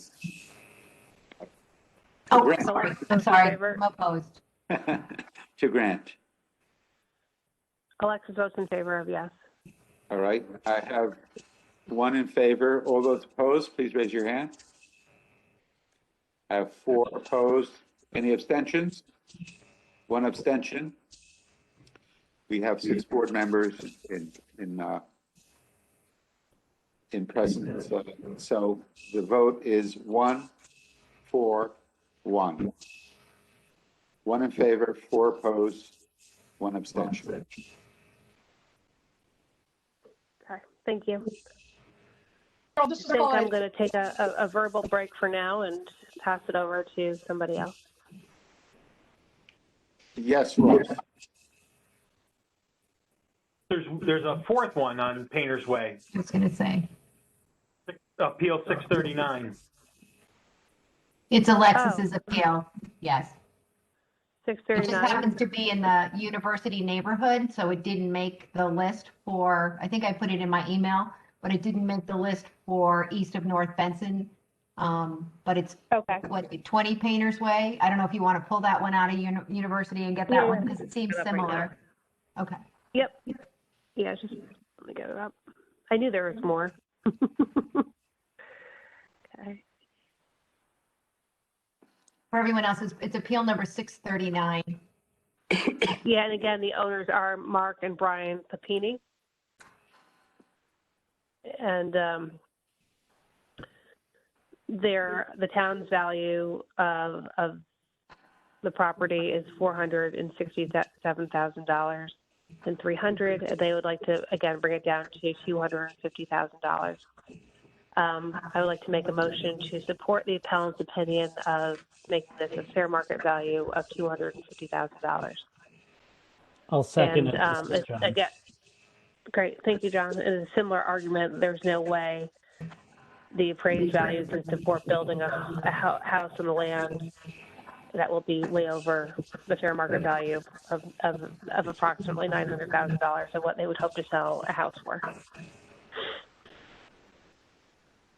All right, any further discussion? Then I will call the vote. I have a All question. those, yes, Carol, that- Paula. Now, in this one, the town's value is way higher than it was for the other lots. Well, right. So I don't know if this lot, I was trying to look it up myself, but I don't see it. It is a vacant lot, though. No, but the size of the lot is what I'm talking about. Like the town had the other ones valued at what, 357, and now this is 467. Yeah, they were exactly. Yep. So I don't know why this was valued so much higher. Is it the size of the lot? That's what I'm trying to look up now. Ross, can you tell us? This is Kathleen. Yeah, this is Ross. It's the size and it's a different neighborhood. No, wait a minute. Oh, interesting. This can't be a different How is it neighborhood. a different neighborhood? Property. It's next door to the other one. It's on North Benson versus the others being off of North Benson. It's on the corner of, it's on the corner of North Benson and Painter's Way. If that's the rationale, right? Painter's Way. I'll mention that the other lots, the interior lots, do have a 10% reduction on the condition. Why for what purpose? I don't know why. It's something that's been on there. I think it's just because it's undeveloped. Yeah, probably. That's what the If you note want a said. number with 10% off, I can give that to you. Sure, let's see what that comes out to. Yeah, so 10% off gets us to $420,600. And what's the size of this lot? How big is this lot? Yeah, this is Ross. It is 14,346 square feet. Okay, so it's bigger, but it's a corner lot, so it's shallow. And it abuts North Benson Road. Bring up an image. I think it'll. I'm still not clear on the neighborhood thing. This was put into a different neighborhood than the Painter's Way? Yeah, it's on North Benson. Does that It's on the corner, right there. valuable or less valuable? Based on the neighborhood code?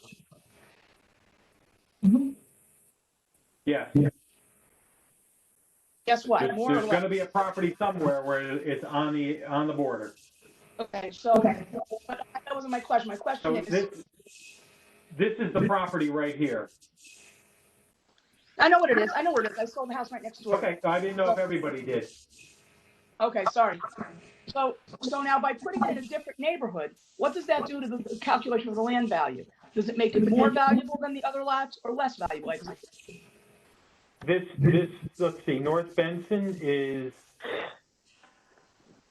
1.7. Yeah. Versus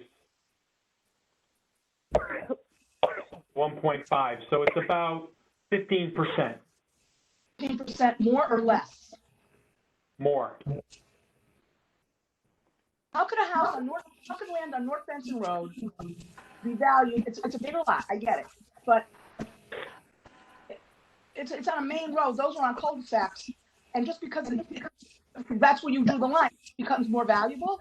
That makes no sense to me. This is Harold. Does this lot still have a house on it? No. No, it's a vacant lot. Yeah, this is Kathleen. It says in the field card that in 2016, the address was changed to 20 Painters Way. Is that, should this address not be 1638 North Benson Road, in which case then it would go into the other neighborhood? 1638 North Benson Road is the red house. It's a big farmhouse next to it. This is where the family home is. So I pulled up the wrong part. Okay, sorry about that. Yeah. So now, okay, so 20 Painters Way is in the same neighborhood as the other Painters Ways? Yes. Yeah. So the land values are basically, there's no difference in how you value the land. Except that this is bigger. I didn't catch that. What was the question? I said, so now that we know that the address is Painters Way, the value that you place, that puts it back in the neighborhood with the other Painters Way, I guess is what I'm saying. No, we don't go by the address. We go by location. So this property is consistent with the property on the opposite corner and then up and down North Benson. Okay.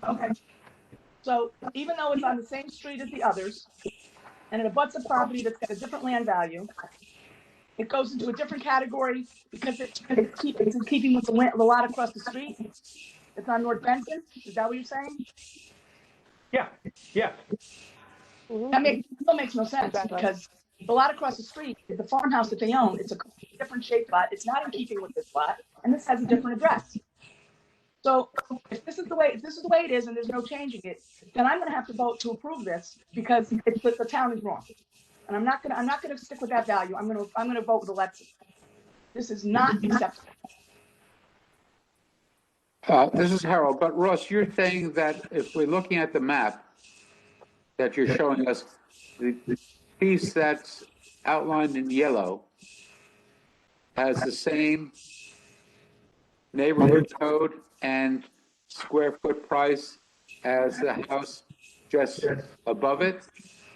That's also on the corner, that one? Yeah. They're priced per square foot the same, but different from the properties that are inside the cul-de-sac. That's correct. Okay, well, that makes sense. So the house that's there now, the land value there is the same as the land value in the outline area in yellow. It's different because the size is different, but other than that, it's valued with the same factor. Per square foot is the same. Okay, I understand, because not per square foot, but it's valued the same. Both properties are corners and they abut Benson Road. But one faces North Benson Road and the other one has a different address. The driveway's on the cul-de-sac, so they're not the same. Completely different thing. Now, this land is bigger than the other lot, so perhaps it should be more. But this is Harold. We don't know where the driveway is going to be on this vacant lot. I know. They already cut the curb. It's on Painter's Way. The house is going to face Painter's Way. The driveway is on Painter's Way. I know exactly where it's going to be. I've been looking at it for 3 years.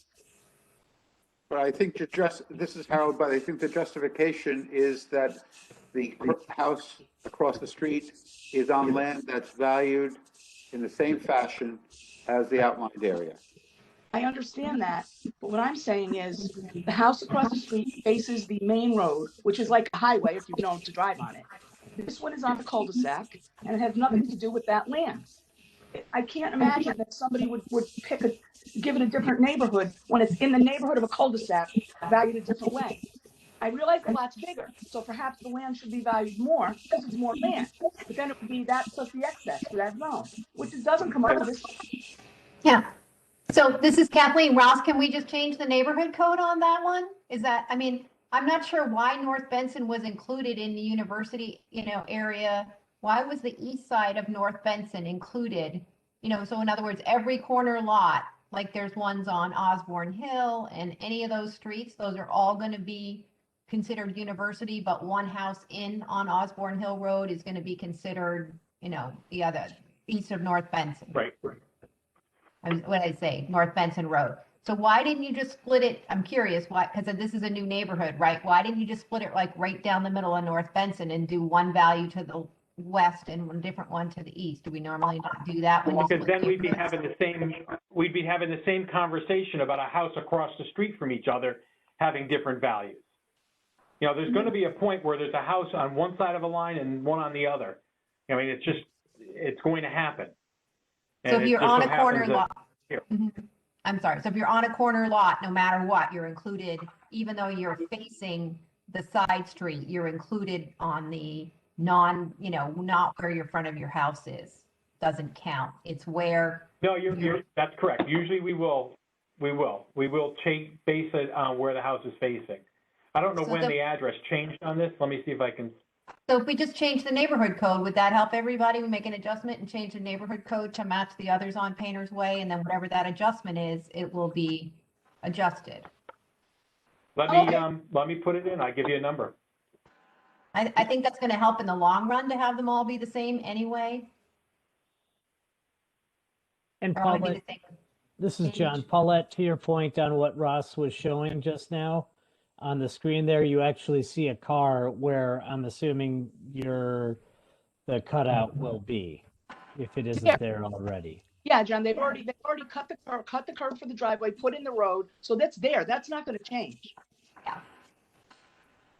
Paulette, I just do have a question. Is Painter's Way, is that a private road?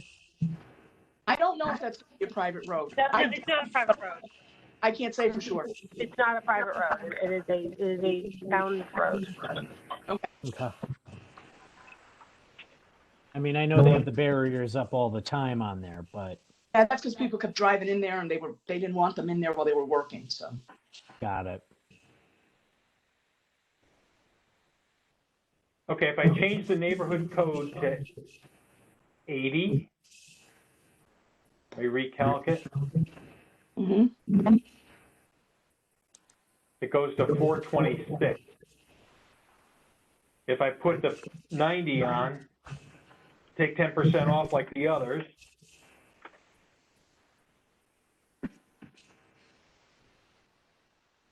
gets it to 383,400. What is it, Ross? Do you mind repeating that? I'm sorry. 383,400.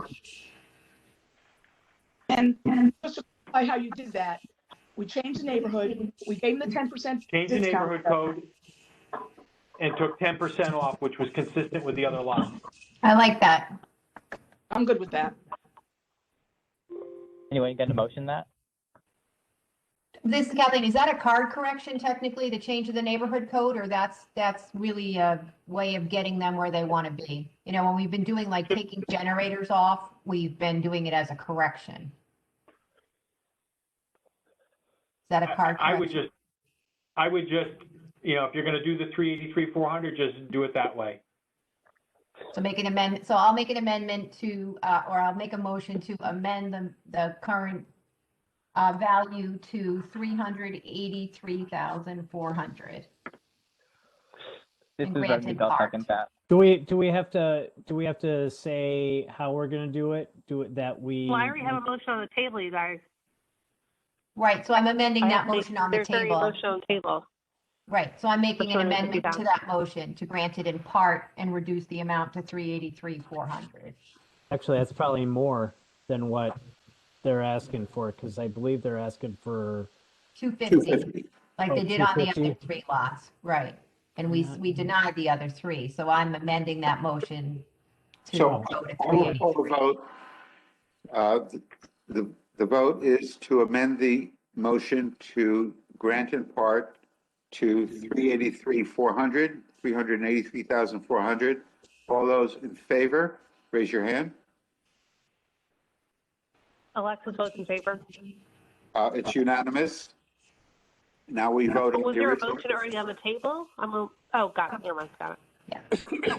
Yes, I believe there was motion on the table to grant full to $250,000. And now we've amended that to grant in part to 383,400. And so now we vote on the main motion to grant the in part to 383,400. All those in favor, raise your hand. And Alexis, how do you vote? In favor. All right, it's unanimous. The motion is granted to reduce the value to $383,400. Thank you, everybody. Thank you for jumping in on that. Are you leaving us now, Alexis? No, I'm staying. I'm just going to Okay. take a break from the. I'll let John or whoever else. I'd like to take a break for about 10 minutes. Okay. 1, 2, 3, 4, 5. We still have a quorum of 5 members. Great. Thank you, Paula, for your service. Yeah. Okay. John, do you want to jump in? Well, I have a question. There's another Papini on here. Do we already do 641, which is on 1654 North Benson? This is Kathleen. That we did not, because it's in the university neighborhood and it's Ronique's appeal. But if he's ready, he can do it or we can just wait. It's a That's different fine. neighborhood code. This one we addressed because Sorry. it's a very similar thing, but. Ronique, if you want, I could take one up, or unless Alexis wants to keep on a roll here. I can No, look it I'll up do it for really you. quick. 641. You go ahead, and then I'll pull it up in the meantime. Okay. Alexis, do you want to do another one, or you want to take a break? I'll take it. I'll be out on, okay? Okay. All right. So I'll go here with one. It is appeal number 285. Oh, I found that one. Sorry. I know exactly about what's going on now. That's okay. All right. So, I'd like to make a motion that we grant the requested value of $867,100 for property 655 Judd Street. The owners are Satish, Itty, and Abraham, and I don't have the last name on my card here. The town's original value was $881,300. And again, I'd like to make a motion that we grant the requested value of $867,100. This is Kathleen. I'll second that motion. Thank you. Okay, this one is fairly straightforward in the appellant's request. Their next door neighbor, who has the same sized house, same size land, was built at the same time by the same builder. And they were sold within 2 to 3 months of each other, had an appraised value of $867,100. So basically he's asking for the same price as his neighbor, which is supposedly a twin of his.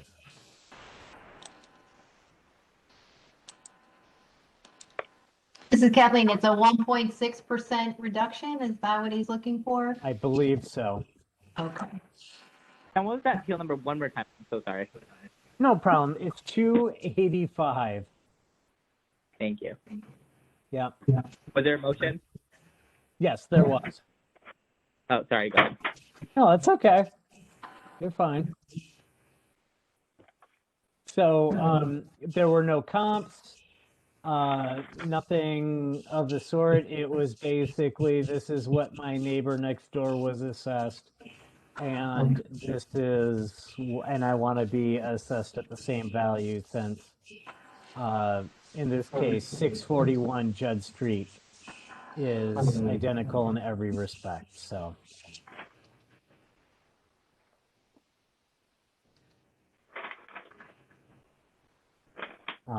While I appreciate the, wanting to be the same as the neighbor and stuff, there are no comps here. I don't know how we do this because this house wasn't sold at the same time, or, wasn't sold within the last year and a half. So thoughts would be appreciated on this. This is very neat. The difference is so. Oh, sorry. Go ahead. No, I was just going to say, I think the difference is slightly in the land size. This is Kathleen. Also, one neighbor has a 0.85 adjustment. The other one has a 0.9. One has it for shape and topo. The other one has it just for shape. But considering it's a less than 2% reduction, and not everything could possibly be the same so many years after. So I won't be supporting this appeal. I think that's why it's different. This is Harold. I believe that Ross has his hand up. Yeah, I was just going to point out that the houses are nearly identical. We do have a slight difference in the deck size by 2 feet.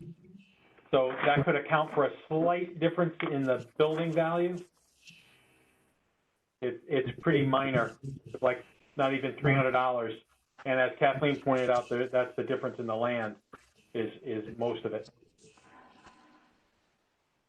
And it's basically that extra 0.05 difference because of the topography. Right. I can bring them up.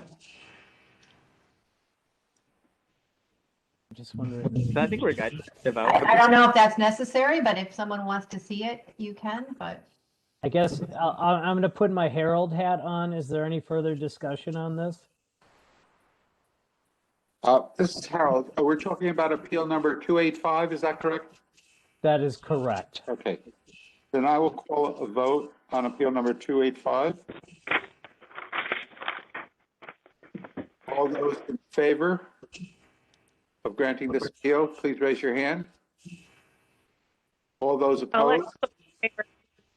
Sorry, what was that, Alexis? Just is in favor? Yep. Okay, we have one vote in favor of granting this appeal in full. All those opposed, please raise your hand. 1, 2, 3, 4. The motion does not carry. It is denied 1, 4, 0. Kathy, did you get that? Yeah. Appeal 285 to reduce the appraised value to $867,100 was denied with a vote of 1 in favor and 4 opposed. Harold, Kathleen, John, and Ronique opposed. Thank you. Do you want me to do those two properties really quick? Sure, really, really quick. Except for I think these have actual buildings on them, don't they? Yeah. We'll see how the first one goes. One moment, please. Paulette, have you joined us? Paulette, have you rejoined the meeting? I guess not. Okay, go ahead. So It's appeal number 641 and 605, right? Because they're both in that same cul-de-sac. The mother house is 605. Maybe I'll just start with 605, I guess. I think did we just do 641? I thought we did, no? No, we did We did- 639. Sorry, okay. All right, well, let's just do appeal number 605 then. And this is for Carol Ann Papini. And the requested value is $525,000 with the town value of $625,800. And I request to approve this motion of $525,000. This is John, I'll second it. Okay, thanks. So I missed the first discussion about this, but this is all the same contractor. He came in. This is his mother's house. They own all of those lots. All the other lots are similar in size and much lower on the value. They were saying about 1668 being two houses down, being at $14.70 a square foot. 1700, similar house, $22 a square foot. 1590 North Benson, $32 a square foot. And this house is appraised at $43.39 a square foot, where the others are around 20 to 30. Were any of these sales, Veronique? This is John. No. So it's all in that cul-de-sac where they're all the same. I'm sorry, that was the land he was talking about with the square foot Yeah. and assessed? Yeah, so he's only appealing the land. Okay, only appealing the land. Again, I think he's got the Painter's Ways one on this, it looks like in the file. However, the property location is on North Benson, so we may run into the same thing here. I don't know if this one's the same theory that we can use, that if we change the neighborhood code, if that would drop it to what he's looking for on here or not. Yeah, because it is on that corner across the street from the one we just approved. Not the one we just did last, but the one that we approved. I'm pretty sure the same rationale lies because they're coding it in that neighborhood code versus not the cul-de-sac, and it's on that corner. This is Harold. I would point out that what is different about this property is that it does face the Benson Road as opposed to the street of the cul-de-sac. This is Kathleen. It's different than the other ones because it has a house on it, right? So once there's a house on it, we're not valuing solely the land, we're valuing the total value of the property.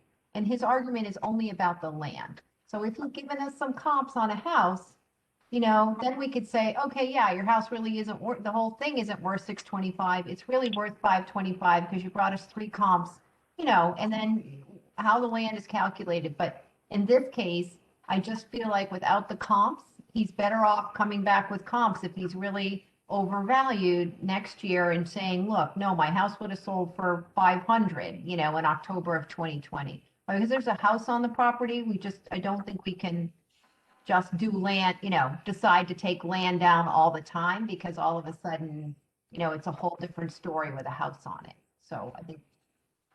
This is Harold. I agree. And I was just pointing to the fact that what's different about this house, as opposed to the other homes that we saw in the cul-de-sac, is that it does front North Benson Road. So it's a different animal altogether, and there is a house on it. It has established value. So is there any further discussion? Other than, I just want to point out, this is John, I believe, is the zone different since it's AAA, and I think the other ones were A, and there's no condition discount on it.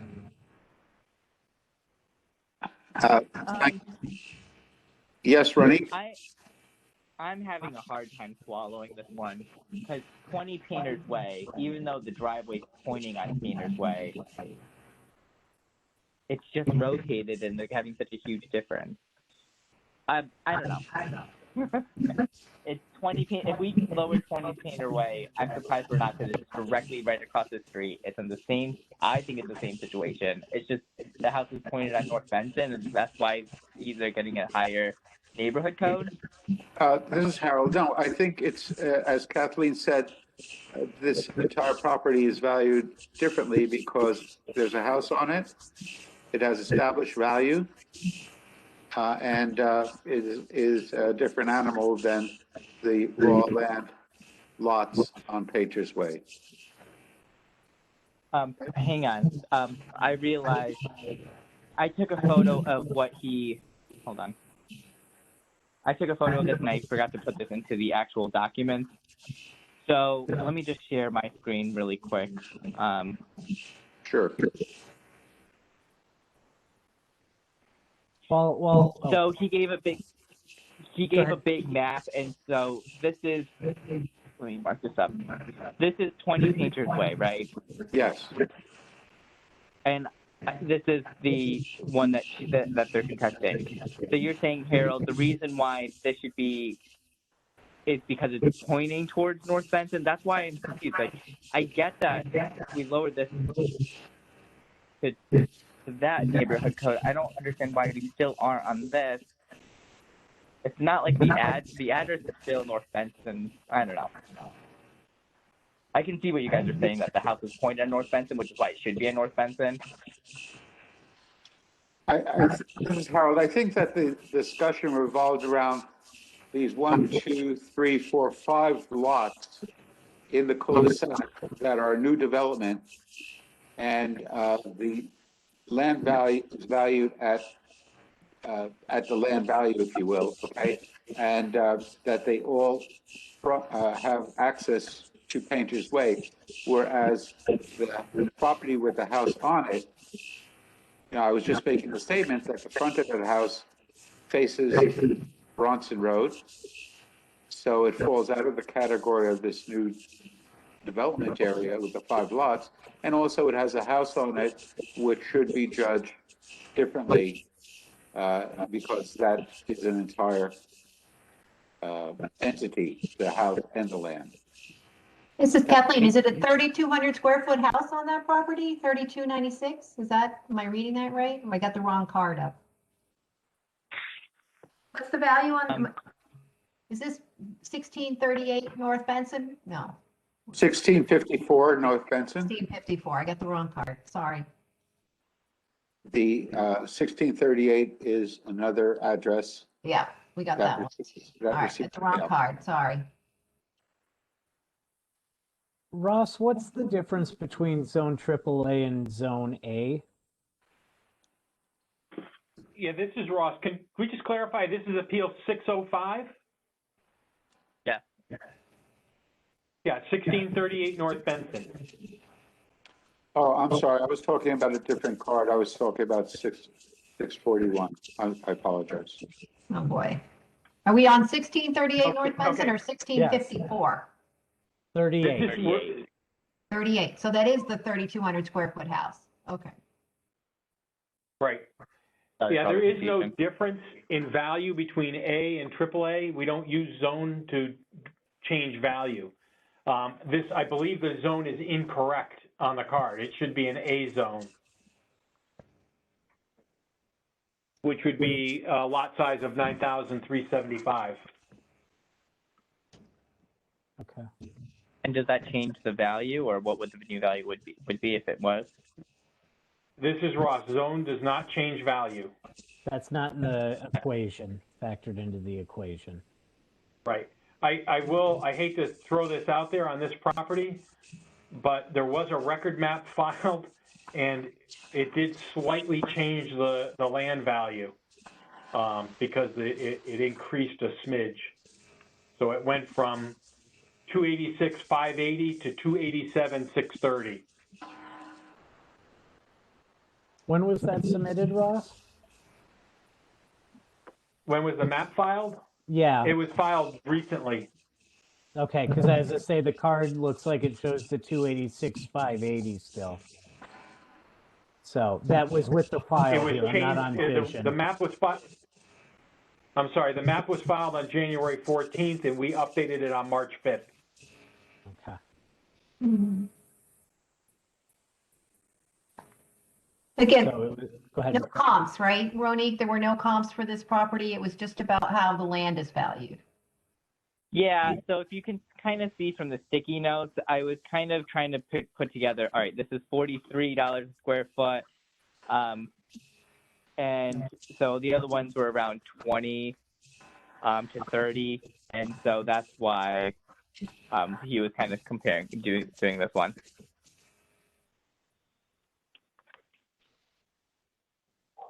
But So it's sort of, I guess I you want guys- my neighbor's land value, even though he happens to be the neighbor, or he owns both of them, but, okay. yeah, he built all of them. I mean, he's the owner of all of it. Yeah.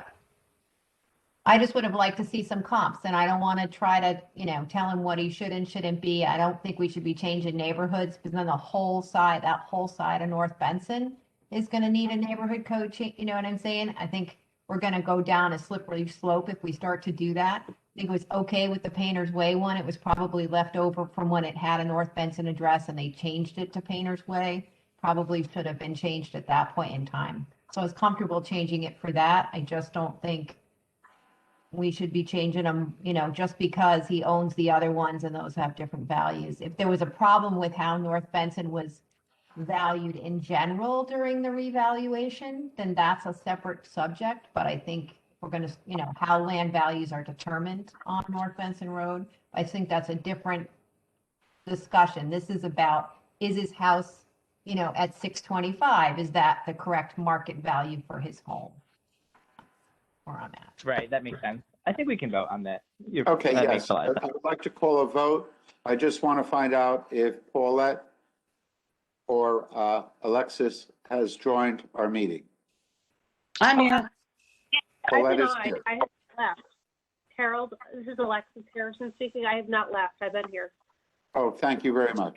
All right, so we do have 6 members present, 7, 1, 2, 3, 4, 5, 6, excuse me, 6 members in attendance. I will call a vote. All those in favor of granting this appeal, what was the number? 605. 605. All those in favor of granting appeal 605 in full, please raise your hand. I vote in favor. Alexis votes in favor. I have 2 votes in favor. I have 3 votes in favor. Opposed? How many do we have opposed? 3 opposed. The motion failed. The motion is not carried. The appeal is denied. The vote is 3-0. Did I look at 1654 North Benson? Does Kathy Appeal number give you the call? This is Kath. Oh, I'm sorry. Yeah, Kathy will call the roll. Yeah.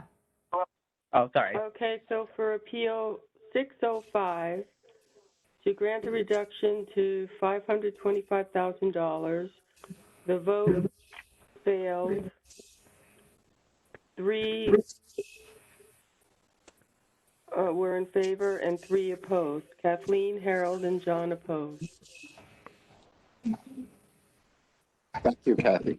Yeah. This is Ronique. I think if I'm looking quickly at the backup. I think if its argument is the same, I think we should just address it while we have the same people here, so we don't have to have that conversation with a separate group of board members. That'd be my opinion. I agree. So, all right. So I present appeal number 641 for Mark Papini again, but this one's for 1654 North Benson Road.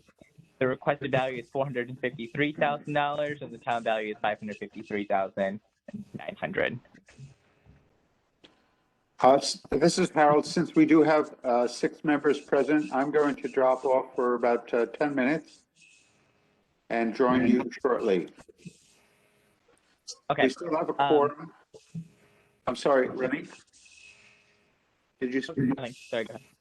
Okay, I will drop off for 10 minutes. We still have a quorum of 5 members. Very good. Thanks, Carol. So I would like a motion to approve the requested value of $453,000 in this property. I'll second that, Ronnie. Great, thank you. I'm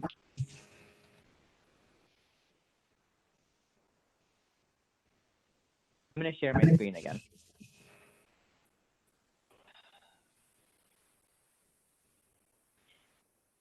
So for this one, 1654 is here.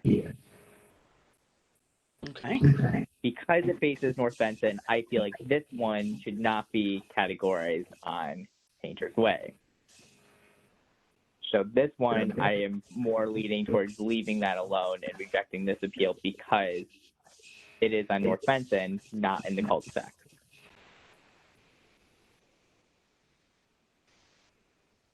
And it's right across from the entrance to Fairfield U. This is John. Correct, it looks like. Right across from Hannaford Drive or Hanford Drive. Right. This So is- I yeah, think this we got can like- vote. Okay. What were you saying, Kathleen? I'm sorry. No, I think it's a little north of the university. This is Kathleen, but yeah, we're absent a chair, so Kathy, do you want to be the chair for the moment? I don't know if he was supposed to appoint a temporary chair while he left, but. Yeah, you have to appoint somebody, I believe. I'm sorry? You'll have to appoint somebody. You should have, right? Or I can. Yeah. Okay, I can. So I'll appoint John. John, you want to be chair while he's gone? Yes, Okay, I'll I feel got the thumbs up. power. Or actually, should we call it, yeah, Bernie, doesn't matter. Okay, is there any further discussion on this? Putting on my Herald hat. Alexis, Paulette, any I'm any looking points? at it now, so. Yeah.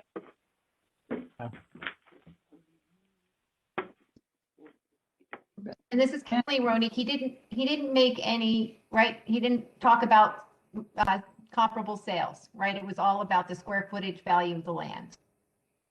Exactly. Okay.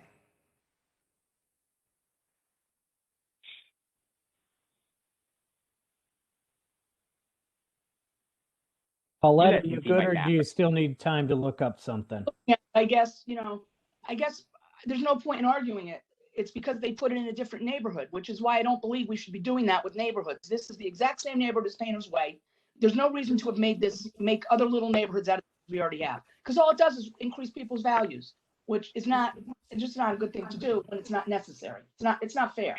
I'm gonna leave it alone because Yeah. I'm not gonna deal with the land value. Yeah, I agree with you, Paulette, for 1638, the last one. But this one's just on North Benson. I know what you're saying. It's weird. Yeah. But I'm afraid that there's a catalytic, like a waterfall effect for the other properties. That's true. I guess the corner lot. But go ahead. No, I'm just gonna say that I don't really understand why it was done. I guess that's the thing that disturbs me. Why did we make a different neighborhood out of this? Same neighborhood. Okay. If there's no other further discussion, I'd like to take a vote. All in favor of granting the appeal or the motion to reduce the appellant to the appellant value of $453,000. Please raise your hand or say aye. Aye, This is for Alexis. Okay. Oh, my hand's up. Okay. We have 2 in favor. Those opposed, raise your hand. Okay, we have 3 opposed. The motion does not carry or fails. 2 votes for yes, 3 votes for no, no abstentions.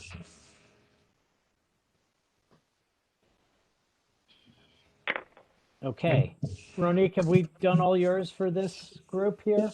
Yeah, I'm all done. So take it away. Okay. Alexis, do you want to pick it up, or do you want me to go with another 1 or 2? Yeah, why don't you go with another one or two if you don't mind, then I'll pick it up. Okay. All right. The next one I want to present is appeal number 274. I'd like to make a motion to grant the request value. Actually, it changed during the meeting from 400,000 down to 360,000. So I'd like to make a motion to grant the requested value of 360,000 for property number 118 Judd Street. The owners are Madan and Sashi Chala. Okay. Do I have a second? Kathleen seconds it. Okay. The whole point. What's that? This is Bernie. What was that appeal number one? 274. Thank you. Yep. So there are no comps in here. The homeowners came asking for the reduction to 360,000 as Madan had recently lost his job, and his wife will most likely lose her job with the People's Bank buyout. They've lived in the house for 37 years. In 2019, they refinanced and owe $341,000 on the house. They would need to make major improvements to be able to sell the house for the town value. They did try to put the house on the market for 380 and 210,000, or for 380 in 2010. It didn't sell. They tried again a second time, listing it at 410,000 and had no offers. They would like to keep the house in the family. It's their only liquidable asset and fixed asset that they have. So again, no comps or anything like that. They're looking to bring it down more for financial reasons to keep it in the family and keep there. Go ahead, Kathleen. And this is Kathleen. You said that they refinanced in 2019. Did they happen to give you an appraisal that went along with that refi? No, they did not. Unfortunately, no. Or else it would have been in the file. Right. I mean, this is a hardship case. At the same time, I don't think by, our statutes, we can drop, values based on hardship like this. I did suggest they talk to Ross's office about the senior tax relief program, as they were unaware of that with their. I mean, I feel for them and stuff like that, but as a board, I'm not sure we can really do anything for them in this case.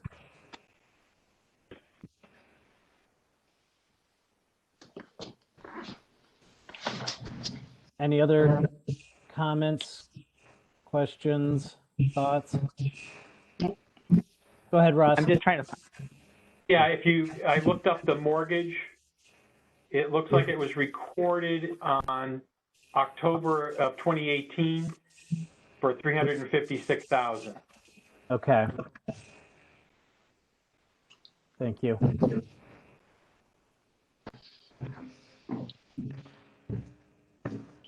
Okay, any further debate on this one? All right, if not, I'd like to call a vote on appeal number 274 to reduce the value to 360,000. All in favor, say, raise your hand, please. This is Alexis, I'm voting in favor. I'm sorry, what was that, Alexis? I'm voting in favor, yeah. You're voting in favor, okay? Mm-hmm. Those opposed, raise your hand.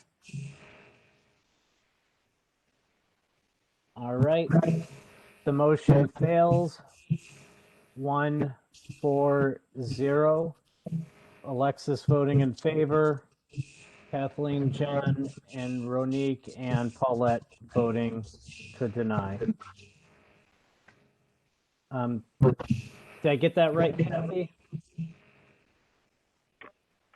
Yes. Appeal number 274 to reduce to the appraised value of $360,000 was denied. Alexis voted in favor, and Ronique, Paulette, Kathleen, and John voted against.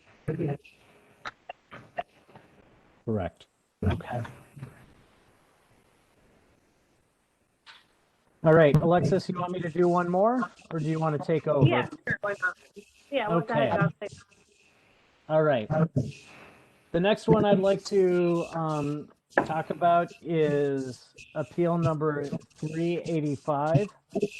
And I'd like to make a motion to grant the requested value appraisal of $444,000 for property address 366 Brookside Drive.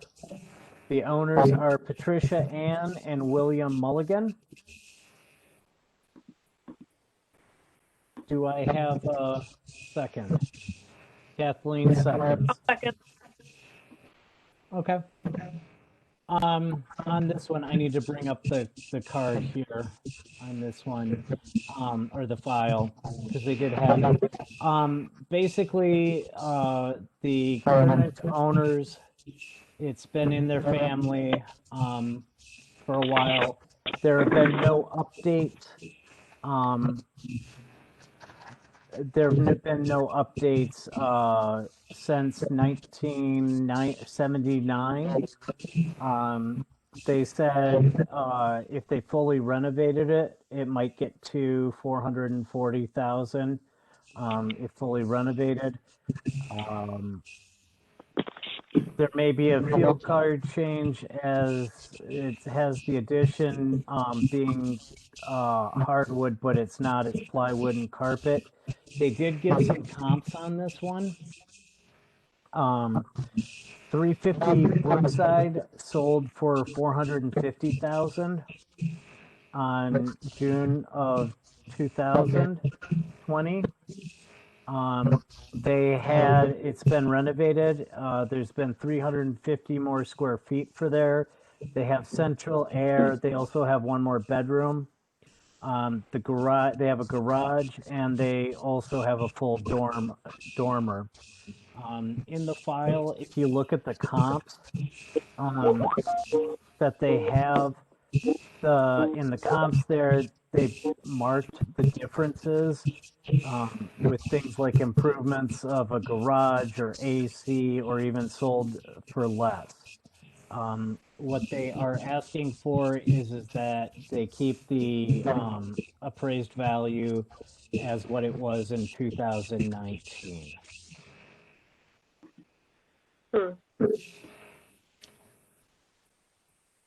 John, this is Kathleen. I saw on the cover sheet, did they change the amount to? Did they change it down? Because I do have a note here that they're looking for 400,000 to 425, actually. The cover sheet says 425 to 440 updated on the cover sheet. This is Okay. Kathleen. I just don't know what they actually ended up asking for. What do we have in the spreadsheet? Do we have 440? Let me see.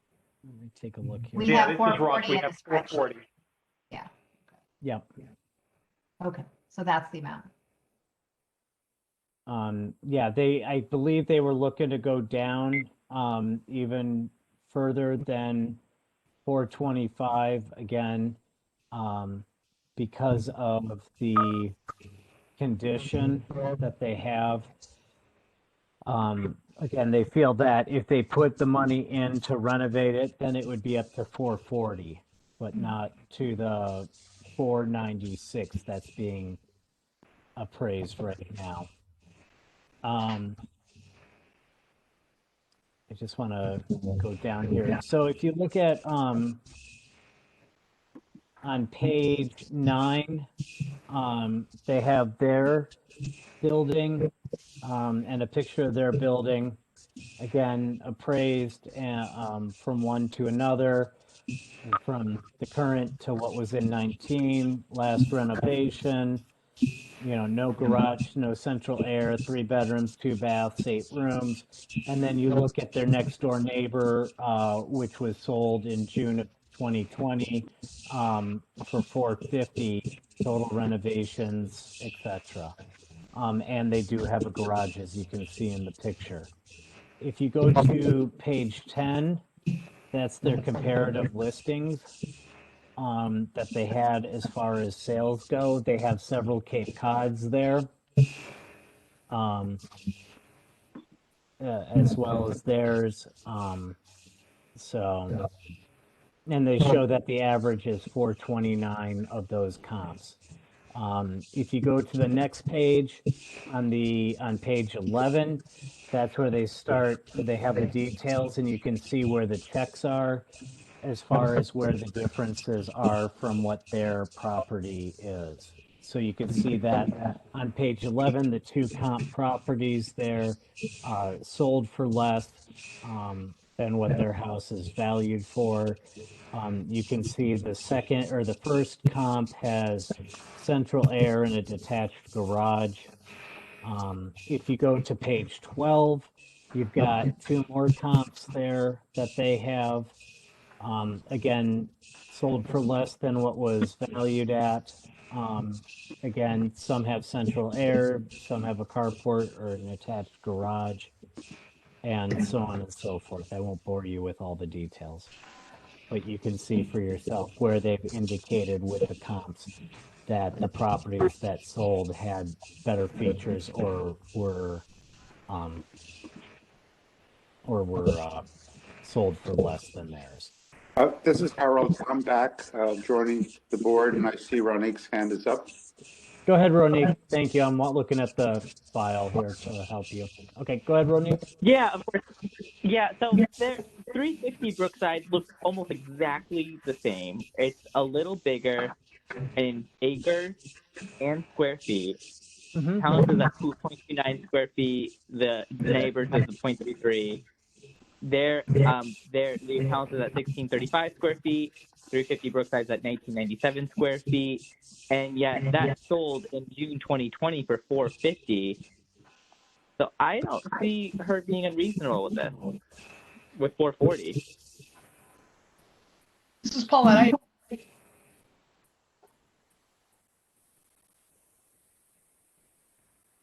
And again, I mean, what the appellants will say is that, the other house next door does have a garage and central air in it as well. So as Kathleen pointed out, on the cover sheet or the first page, they're looking, on that one, they're saying 425 to 440. And then they also, they told me they wanted to go down to 400 to 425, somewhere in that range, even less. So, I mean, we've got 440 here, is what it is. I don't know if we could even make a motion or not. Kathleen, could we make a motion to go even lower if we wanted to amend the motion? This is Kathleen. I think, we can do pretty much what we want. So the short answer is yes, I believe you can. Okay, so the motion on the table is to reduce the appeal number 385 at 366 Brookside Drive from the town value of $496,100 to 440 or 440,000. Well, so this is Kathleen. What did they say? Because you may just be able to do a friendly amendment. Did they say 425 to you? Like what? Do you remember what they said? They said somewhere between 400 and 425 is what they were thinking after they submitted and did more research. This is Paulette. I would try to do the friendly amendment to 425. I agree with you. At the inside of 350, and it's all updated. It's got beautiful kitchen, it's got panels on the dining room walls. It's got the other things, the air conditioning, the garage. So I think they're right. At 440, the house would have to have been updated. So I think if we wants to do that to 425, I think that would be okay. And this is Kathleen, I especially agree. because she said that in your hearing, I think you're fine to take that number as 425 and not necessarily have to go with what she said on the sheet. You know, we've allowed everybody else to change their numbers in their hearings, so Okay. I think your friendly amendment just means we don't really have to make a motion to amend. We just change the original motion to 425. Okay, I'd like to change the original motion then to reduce to 425 on it. Okay, any further discussion? If not, I'd like to make a vote call here for Appeal 385 at 366 Brookside Avenue to reduce the appraised value to $425,000. All in favor, please raise your hand. Alexis votes in favor. Okay. 1, 2, 3, 4, 5. I gotta be like Harold. Okay. All opposed? Any abstentions? One abstention. The motion carries. Prue, not Prue, sorry, I'm used to the weekend, Prue. Kathy, can you call the roll? Okay, for appeal number 385, to reduce the appraised value to 425, the motion carried with 5 in favor, 0 opposing, and 1 abstention. Harold abstained. Great, thank you. All right, I guess I have to turn it back over to the chair now. The chair is back in motion. The chair is back in the chair. Who is running through the list of appeals? I am, I have but I another can one. pause. I can pause and let Alexis pick up if she wants. Mhm.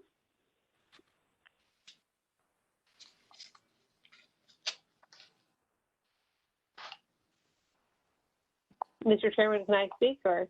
Oh, yes, please, go ahead. Go ahead. Okay, thank you. So I have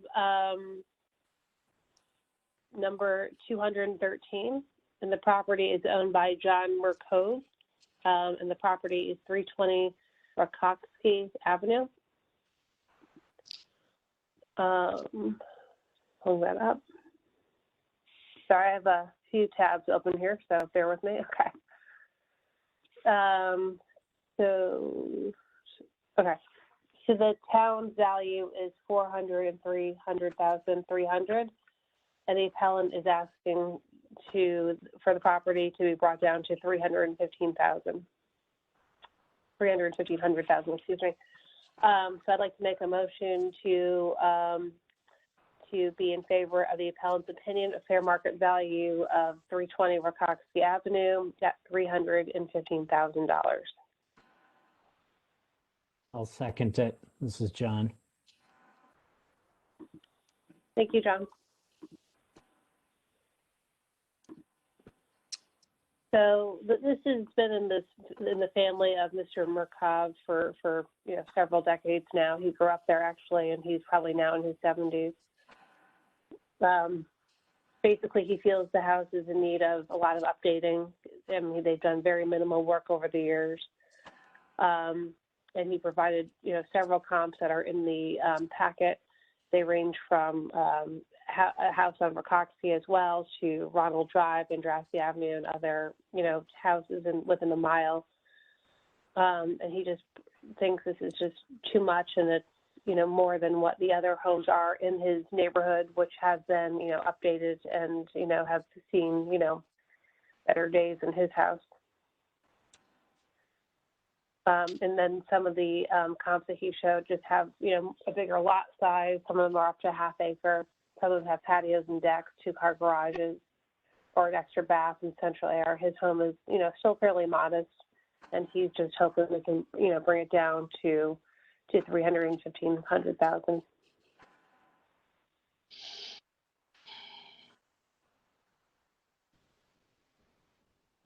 Alexis, this is John. I'm looking at his on page, I believe it's page 2, of his property, a printout of his property. It looks like that that he's saying there is no central air and no outbuildings with that. Right, there's no garage.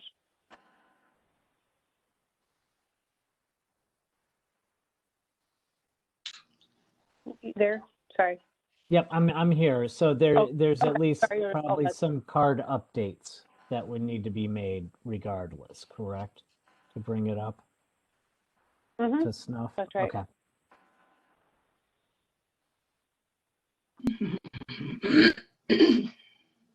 Yeah, this is Ross. Yep. There's a garage in the picture.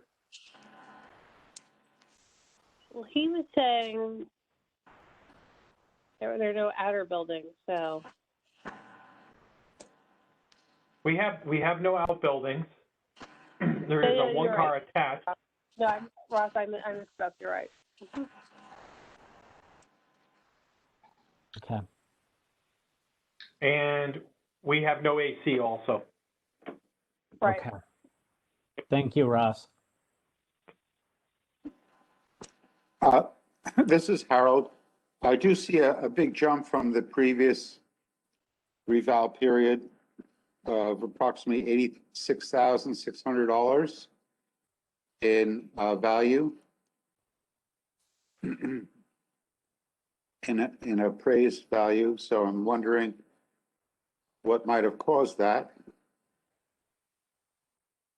Yep. So it looks like,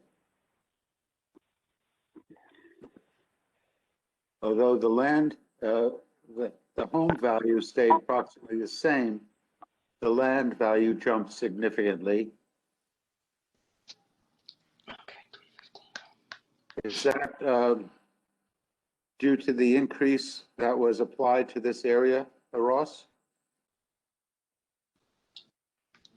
Or some other Well, factor? I would look at it as a change in market value. Okay.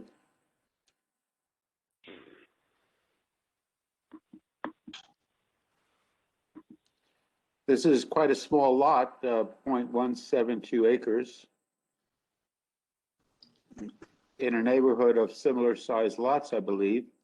So it's difficult to Yeah, I mean, think if you look at like York Road, Coburn Street, May Street, I mean, they're all for much less, and they're all, I would say, fairly similar. Mhm.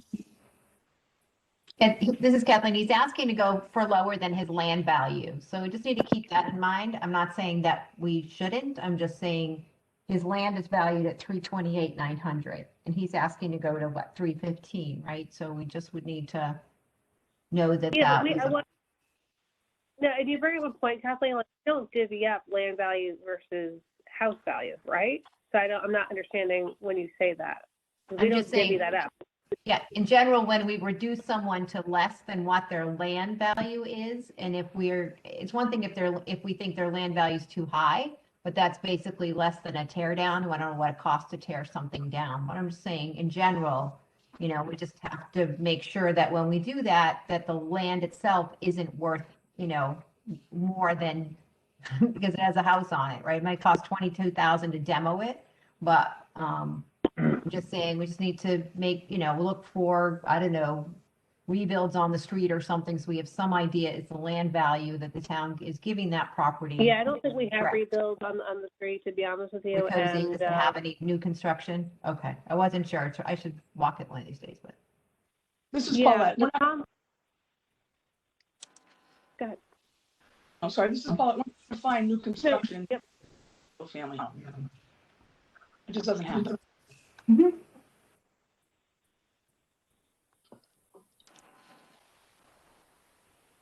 Okay, any further discussion, or I'll call a vote? All those in favor of granting this appeal in full, raise your hand. This is appeal number 213. Granting in full to $315,000. All in favor, please raise your hand. Alexis, are you voting? Yep, I'm voting in favor. I said, yep. All right, I have 2 in favor to grant the appeal. All those opposed, please raise your hand. I have 4 opposed. The motion is denied. 2 in favor, 4 opposed. No abstentions. Thank you. Kathy, please announce the vote. For appeal 213, to grant a reduction in the appraised value to $315,000, the vote failed. 2 were in favor and 4 opposed. Harold, Kathleen, John, and Ronique opposed. Thank you. This is Paula. Can I ask a question before we go on to the next one? The one we just did, was that in the same neighborhood? Are we still in the same neighborhood as the North Benson and all those others, or are we in a different neighborhood now?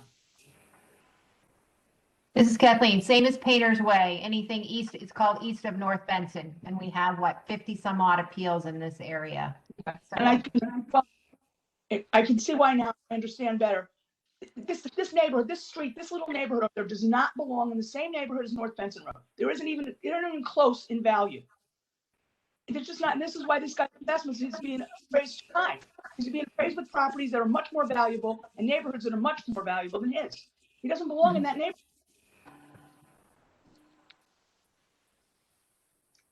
This is Kathleen. I mean, Ross, that's a huge neighborhood, right? What is there, 3,500 homes in that neighborhood in the east of North Benson? I had it in my little chart. I can look it up. I'm just wondering, when you did the, in the reval, is there any land adjustments up and down within that neighborhood code for land? I think this goes along with, what's the other street that we had an issue on Painters? that you wanted me to look at? I think it's all in that same neighborhood, right?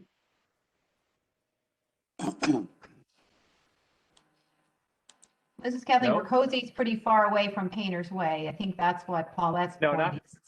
No. Not Painter's Way. It's the other, what's the other the street we had that Harold wanted me to check on? That was off of Black Rock Turnpike. And these streets are just west of Black Rock Turnpike. I would consider them to be in the area adjacent to Black Rock Turnpike on the Fairfield side. So it is certainly different than the area North Benson along the river and then up. Moritz, was it Moritz? This is Kathleen. Was that yes, was it Moritz? It could have been Moritz, yes. Yeah, that's similar to Ricosi, right. This is Paulette. Those streets, if you look at market value, if you're really going to group the streets, those streets belong in the Tungus Hill area. If you're going to put them in a neighborhood, they do not belong in the university neighborhood because their values and their sales are more reflective of that neighborhood than any of the ones that are in the university area. Even Moritz is way closer to the university than this is. Not every street's going to be the same value, but these streets are really like Tungus Hill. That's what they're looked at by buyers. Mm-hmm. I would have to agree, Paulette. And I don't know how these divisions were made, but that's what we're dealing with right now. So we will take that into consideration as we vote on these. Mm-hmm. Who's got one to appeal? I'll do one more if you don't mind. Please. Thank you very much. So again, Alexis speaking, and this is appeal number 478, and the owner is Michael and Laura Petchak, and the address is 52 Black Rock Avenue.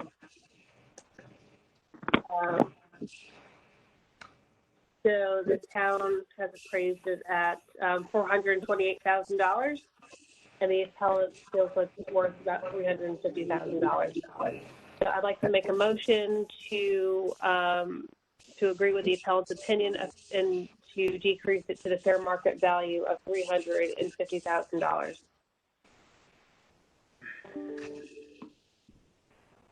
I second. This is Harold. I'll second it. Great. Thank you so much. Appreciate it. As you can see, probably in the package that the petitioner provided, there are several comps here, and he's very earnest in his description. He really feels. So he basically had this town. The home was appraised. The home's appraised value is $428 by the town, and his value represents about a 23% increase from the 2019 assessment. And he just feels like this doesn't meet the specific value of his home, but also creates a pretty hard economic difficulty for his family. He did refinance his home in September of 2020, just 6-7 months ago, and he had an appraisal done on May 27th for that purpose. And the appraisal value from that appraisal was $345,000. And that's, far below what the town has appraised at. So he's hoping we can bring it down, pretty substantially. And I agree with him. Alexis, you said this was done in May of 20, the appraisal report? The appraisal was done May 27th, correct? Right in the middle of. Yep. Okay. Okay. Go ahead, John. As I say, but it didn't close until later. According to him, he refinanced his home in September 2020. The appraisal was done in May, so there's 4 months differential. I can understand that. Yep. Thanks are slow.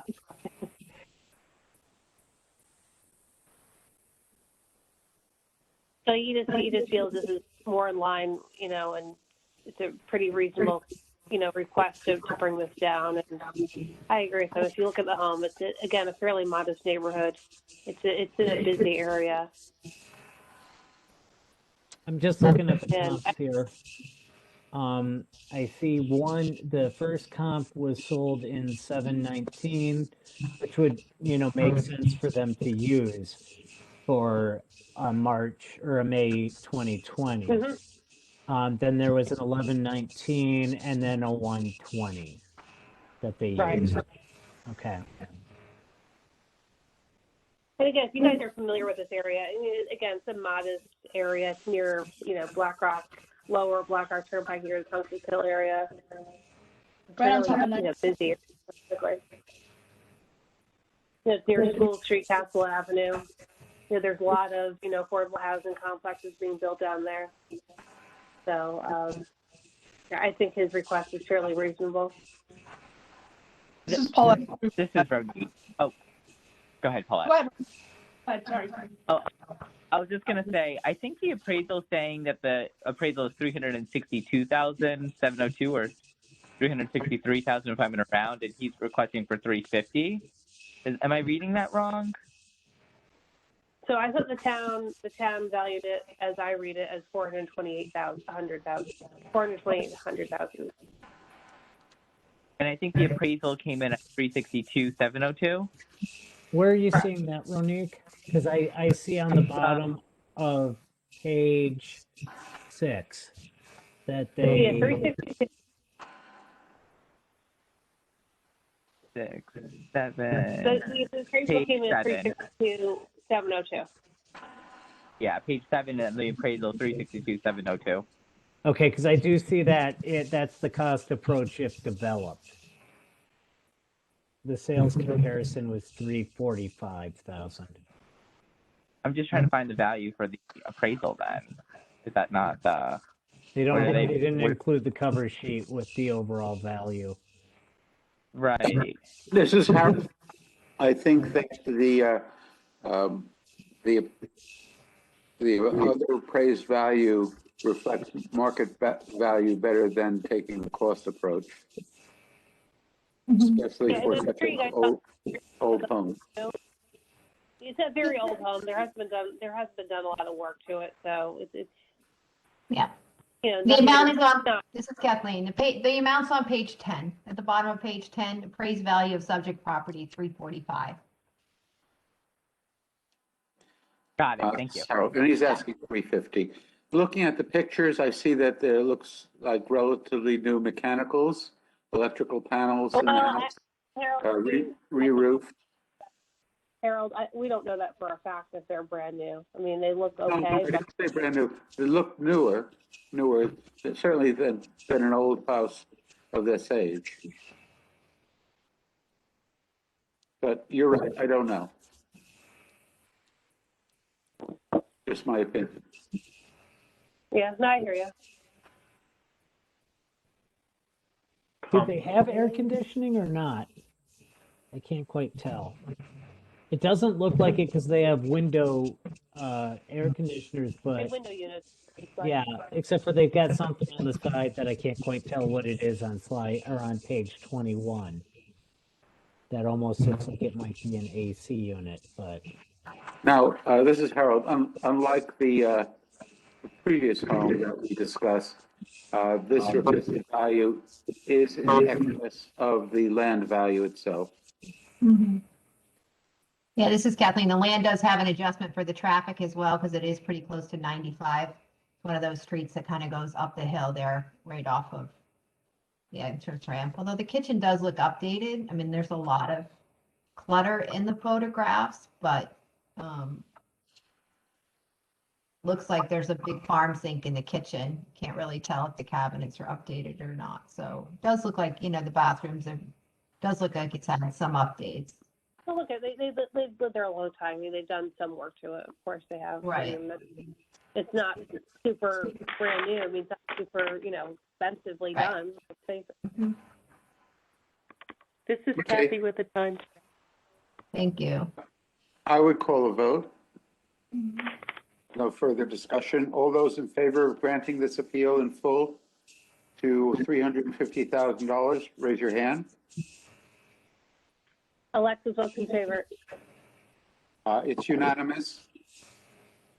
7, 1, 2, 3, 4, 5, 6 in favor. All opposed? 0 opposed? And no abstentions. The motion is carried to grant this appeal in full to $350,000. Great. Kathy, would you please call the vote for the record? Appeal 478 to reduce the appraised value to $350,000 was granted with a vote of 6 in favor, 0 opposed, and 0 abstaining. Excellent. Thank you very much. Thank you. Alexis, do you have more? I have 2 more, but I don't see the paperwork in the additional supplemental paperwork in the file. So let me just hold off for tonight. What's the appeal number?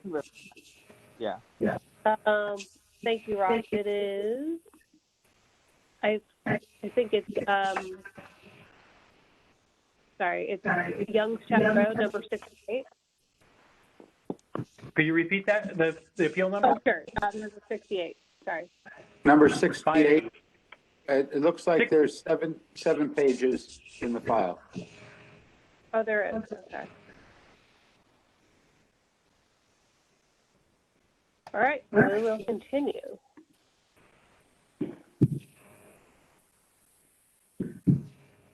So this is number 68. The owner is Leslie Shea, 84 Youngstown Road.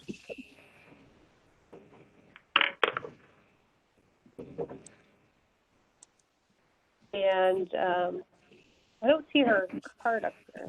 Oh, sorry. So the town's value right now is $310,000 with $310,450, and she wants to bring it down to about $267,540. So I'd like to make a motion to lower that to $267,540. Oh, Mr. this is Verdi, are we Harold. sure? I'll second it, but I will note that that's the assessed values and not the appraised values. Okay. I mean, then should we have the appraised value? Yeah, I think think we should should bring put the that appraised values. The town's appraised value is 443,500. And then by dividing the appellant's requested value by 0.7, we can come up with the appraised value requested by the appellant. And that would be 382,200. So why don't they just ask them to put that down? This is Kathleen, we do, they just don't always read the directions. It's okay. No, and to be fair to the homeowners, I don't mean it that way. We do try to say that online and in the backup, please use market value, don't use assessed. But the notices that come out from the town all are in assessed dollars. So if people are looking at the notice that they receive from the town, sometimes they copy it from there. And they, that's why it happens. If we never talk to them about assessed dollars, it would probably happen less, but a lot of the printouts.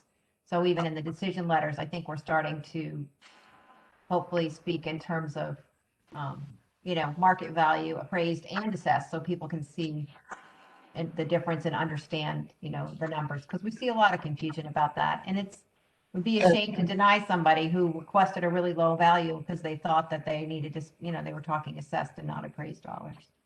Yeah, this is Harold. And in section D of the petition, it does state use appraised market value, not assessed value. So we are giving fair warning, I believe. So this is Kathy. What's the assessed value of this property? The ask? The assessed value ask is is 450. 382,200 is what they're requesting. Ross, did I hear you say it was withdrawn? Yes, he's checking something. This was withdrawn, right? This is Ross. I have this as withdrawn. I've got the file. I just gotta.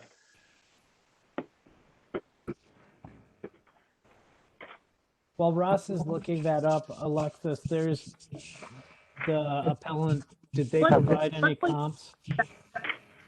Let's just look back from Ross, because I think he's right. Actually, no, That's withdrawn. Yeah, this is Kathleen. I see it in the note. I have it in my notes too. So something must have gone around about it. Did she have an appeal and then she actually did show up, but then she, or he, or she, I guess, withdrew it.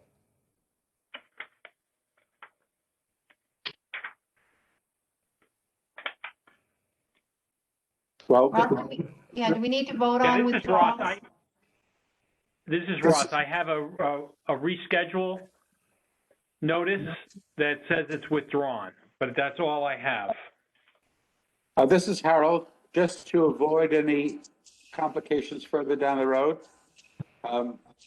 what if we voted on this and proceeded accordingly? Well, this is Kathleen. Did she show up for her appeal, Alexis? just looking at my notes. Sorry, there were a lot of appeals and they all come together. But this is Ross. The hearing notes or the hearing minutes are blank. Okay, well, this is Harold. That's some good indication that notes were taken. So this is erroneously in the agenda, so I think we need to scratch it. Yep, I will mark it as a withdrawal.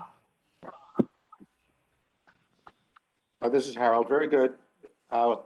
Kathy will mark appeal number 68. It's 68, right? No. 68, that's Yep. right. It's a withdrawal. Okay, thank you. Thank you. This is Kathleen. Ross, we don't have to vote on the withdrawals, is that correct? I don't believe No. so. Okay, I don't think we ever have. Yeah, okay. But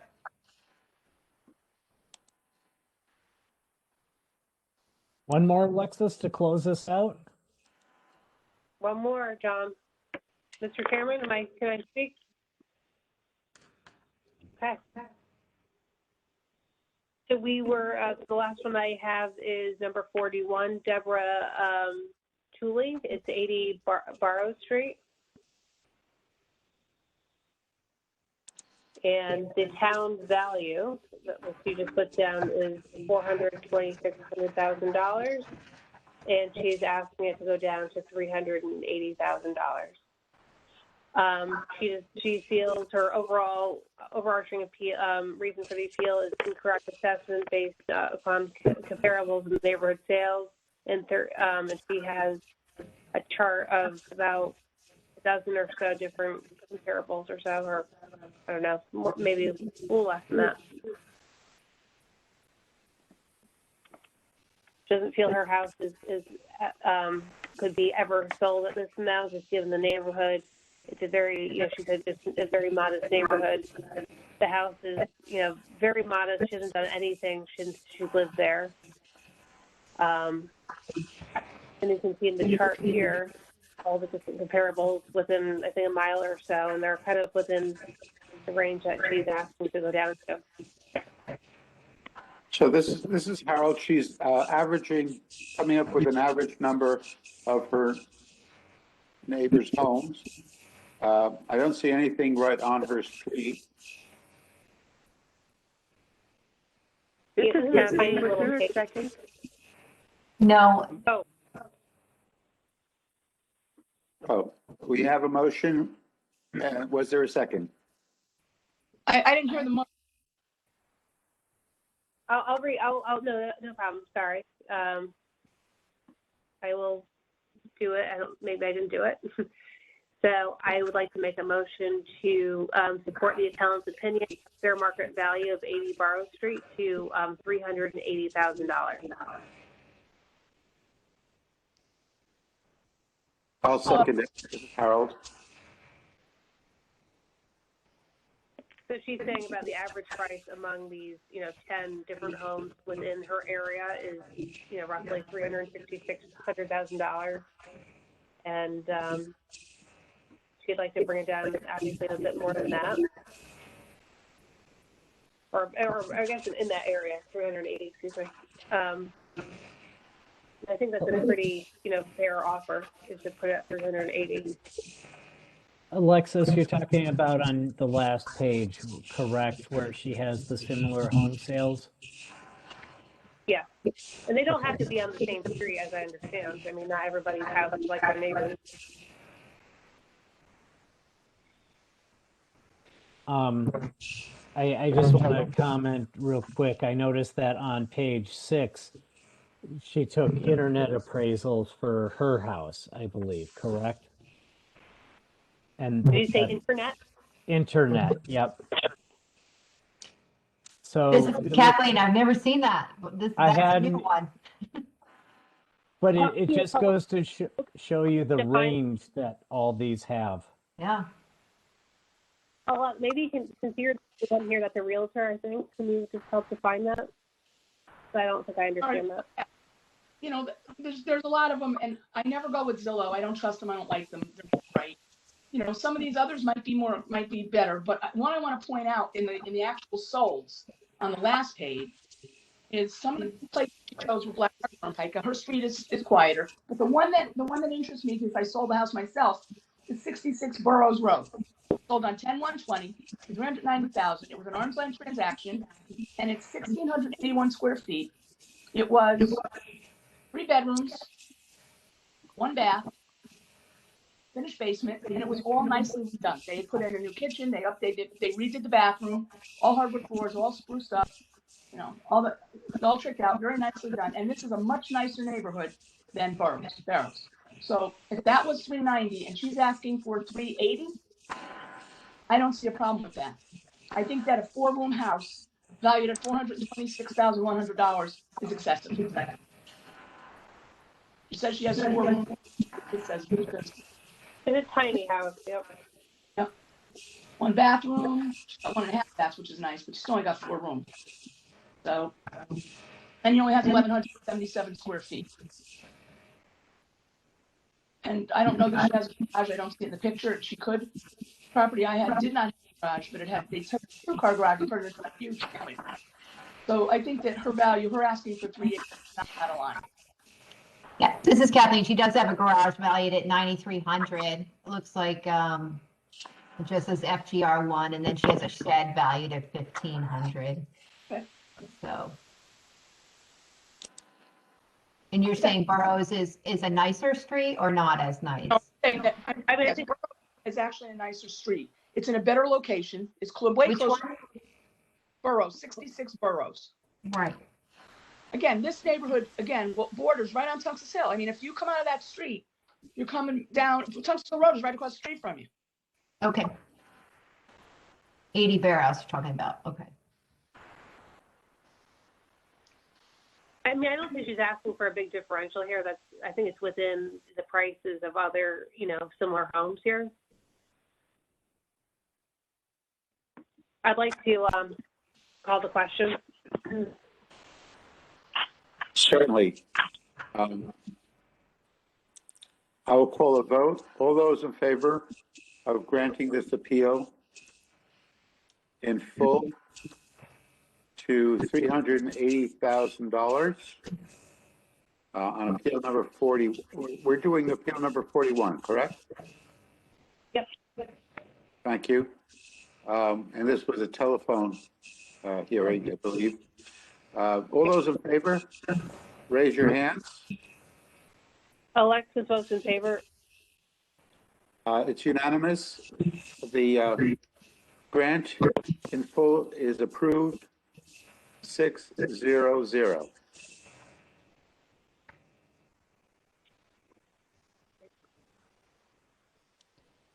Okay, Alexis, did you have any more? That's all I had tonight. Thank you. Thank you very much. Good. They ran the table. Yeah, this is Kathleen. Alexis, do you still have the Fairfield View purchase, the 1834 Jennings, or did you do that while I was having dinner? This is how I believe we did that. We did that. Great. Okay. I think that's everything you have in that neighborhood unless I missed something. So that's good. All right. Good work. Thank you, guys. Yes, thank you. Thank you. John, do you want to see if we can squeeze a few more in? John, on the other hand, has plenty.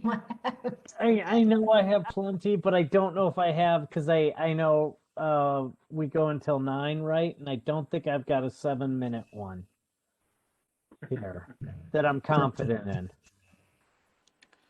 Kathleen, I see that you have one on 163 Windsor Road. That actually, this is Kathleen, she actually withdrew because she paid more than in the reval period than what she's appraised at. So she was one of the people who emailed. So I told her we would not be discussing, we're not going to be discussing her property individually. So that is also a withdrawal. I should have pulled these withdrawals off. I apologize. That's another one that I need to fix. All right. She did have a hearing, but so that's the problem. She did have a hearing, but she's also a withdrawal. So. This is Harold. Given the fact that everyone has done such a good job today and we did start early, I think we can seek to adjourn this meeting. So if someone would like to make a motion to adjourn, we'll be back tomorrow.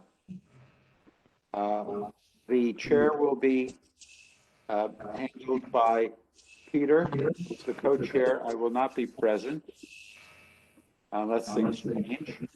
And what time do we start tomorrow, Kathleen? Oh, you have to ask me that. Let's see. I think it's 6. I could be wrong though. Give me 1 minute. I believe we're 6 at 6 o'clock. I see it on the calendar. John, Judy, Alexis would be coming in at 5:30, Peter at 5. So it looks like I'm sorry? I have to talk about my timing because I now have a late work meeting with a West Coast client at 7. So I will have to come in at 8, unfortunately. That's okay. I can come in before that for an hour, then take off for an hour. I understand. I think we will have a quota of 5 people, even without me and you. Yeah, Peter. I'm happy to be there, of course, but I just will have to take some time off. Sorry. It popped up in my calendar, so. Understood. Then when you join the meeting, you will be the sixth for our quota.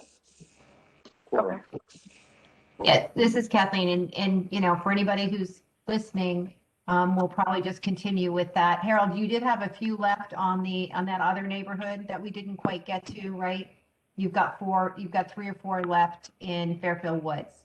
But other than that, we're pretty much done with that. We could probably pick those up later, some other day this week. And then it'll be primarily Peter and John, I think, tomorrow night, if they're ready. John's shaking his head, or. No, I'm ready. Are you ready? Okay. I just can't do one in 7 minutes. That's Got all. it. Yeah. So that'll be the focus, will be these east of North Benson properties, because we've got, you know, a fairly large number of them, and we're making good I think we're, you know, it's helpful to finish up these neighborhoods and get them taken care of. So before it's been too long since we've heard them.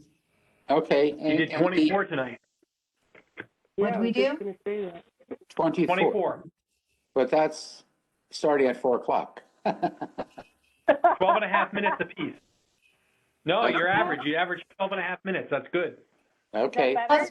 Harold, plus we talked about scheduling, right? We talked about the extension, so that took some time, and Yes. we did not take breaks. We took staggered breaks, so we kept going, and I think, you know, that probably we get, you know, if we take a 25-minute break, then, you know, we lose 25 minutes, so. So how many have we done roughly now? 100 and. Don't end the night on us, then. No, I'm just kidding. Okay, I won't. All right. Well, 175 maybe? Were we at, well, I think Ross said we were at 150, right? So we're probably around 175. Yes, this is Harold. A few dropped off, so we're good. And again, I applaud the board for their dedication and effort and helping to make this happen, every one of us. So thank you very much. Thank you. Do I have a motion to adjourn? I'll make a motion. Alexis? Alexis, thank you. Is there a second? Ronique looks so tired that he can't even make or second it. Kathleen's got it. Kathleen's got it. Okay. It is 8:58 p.m. and this meeting is adjourned. Thank you. Thanks, everyone. And good night. Thank you, Ross.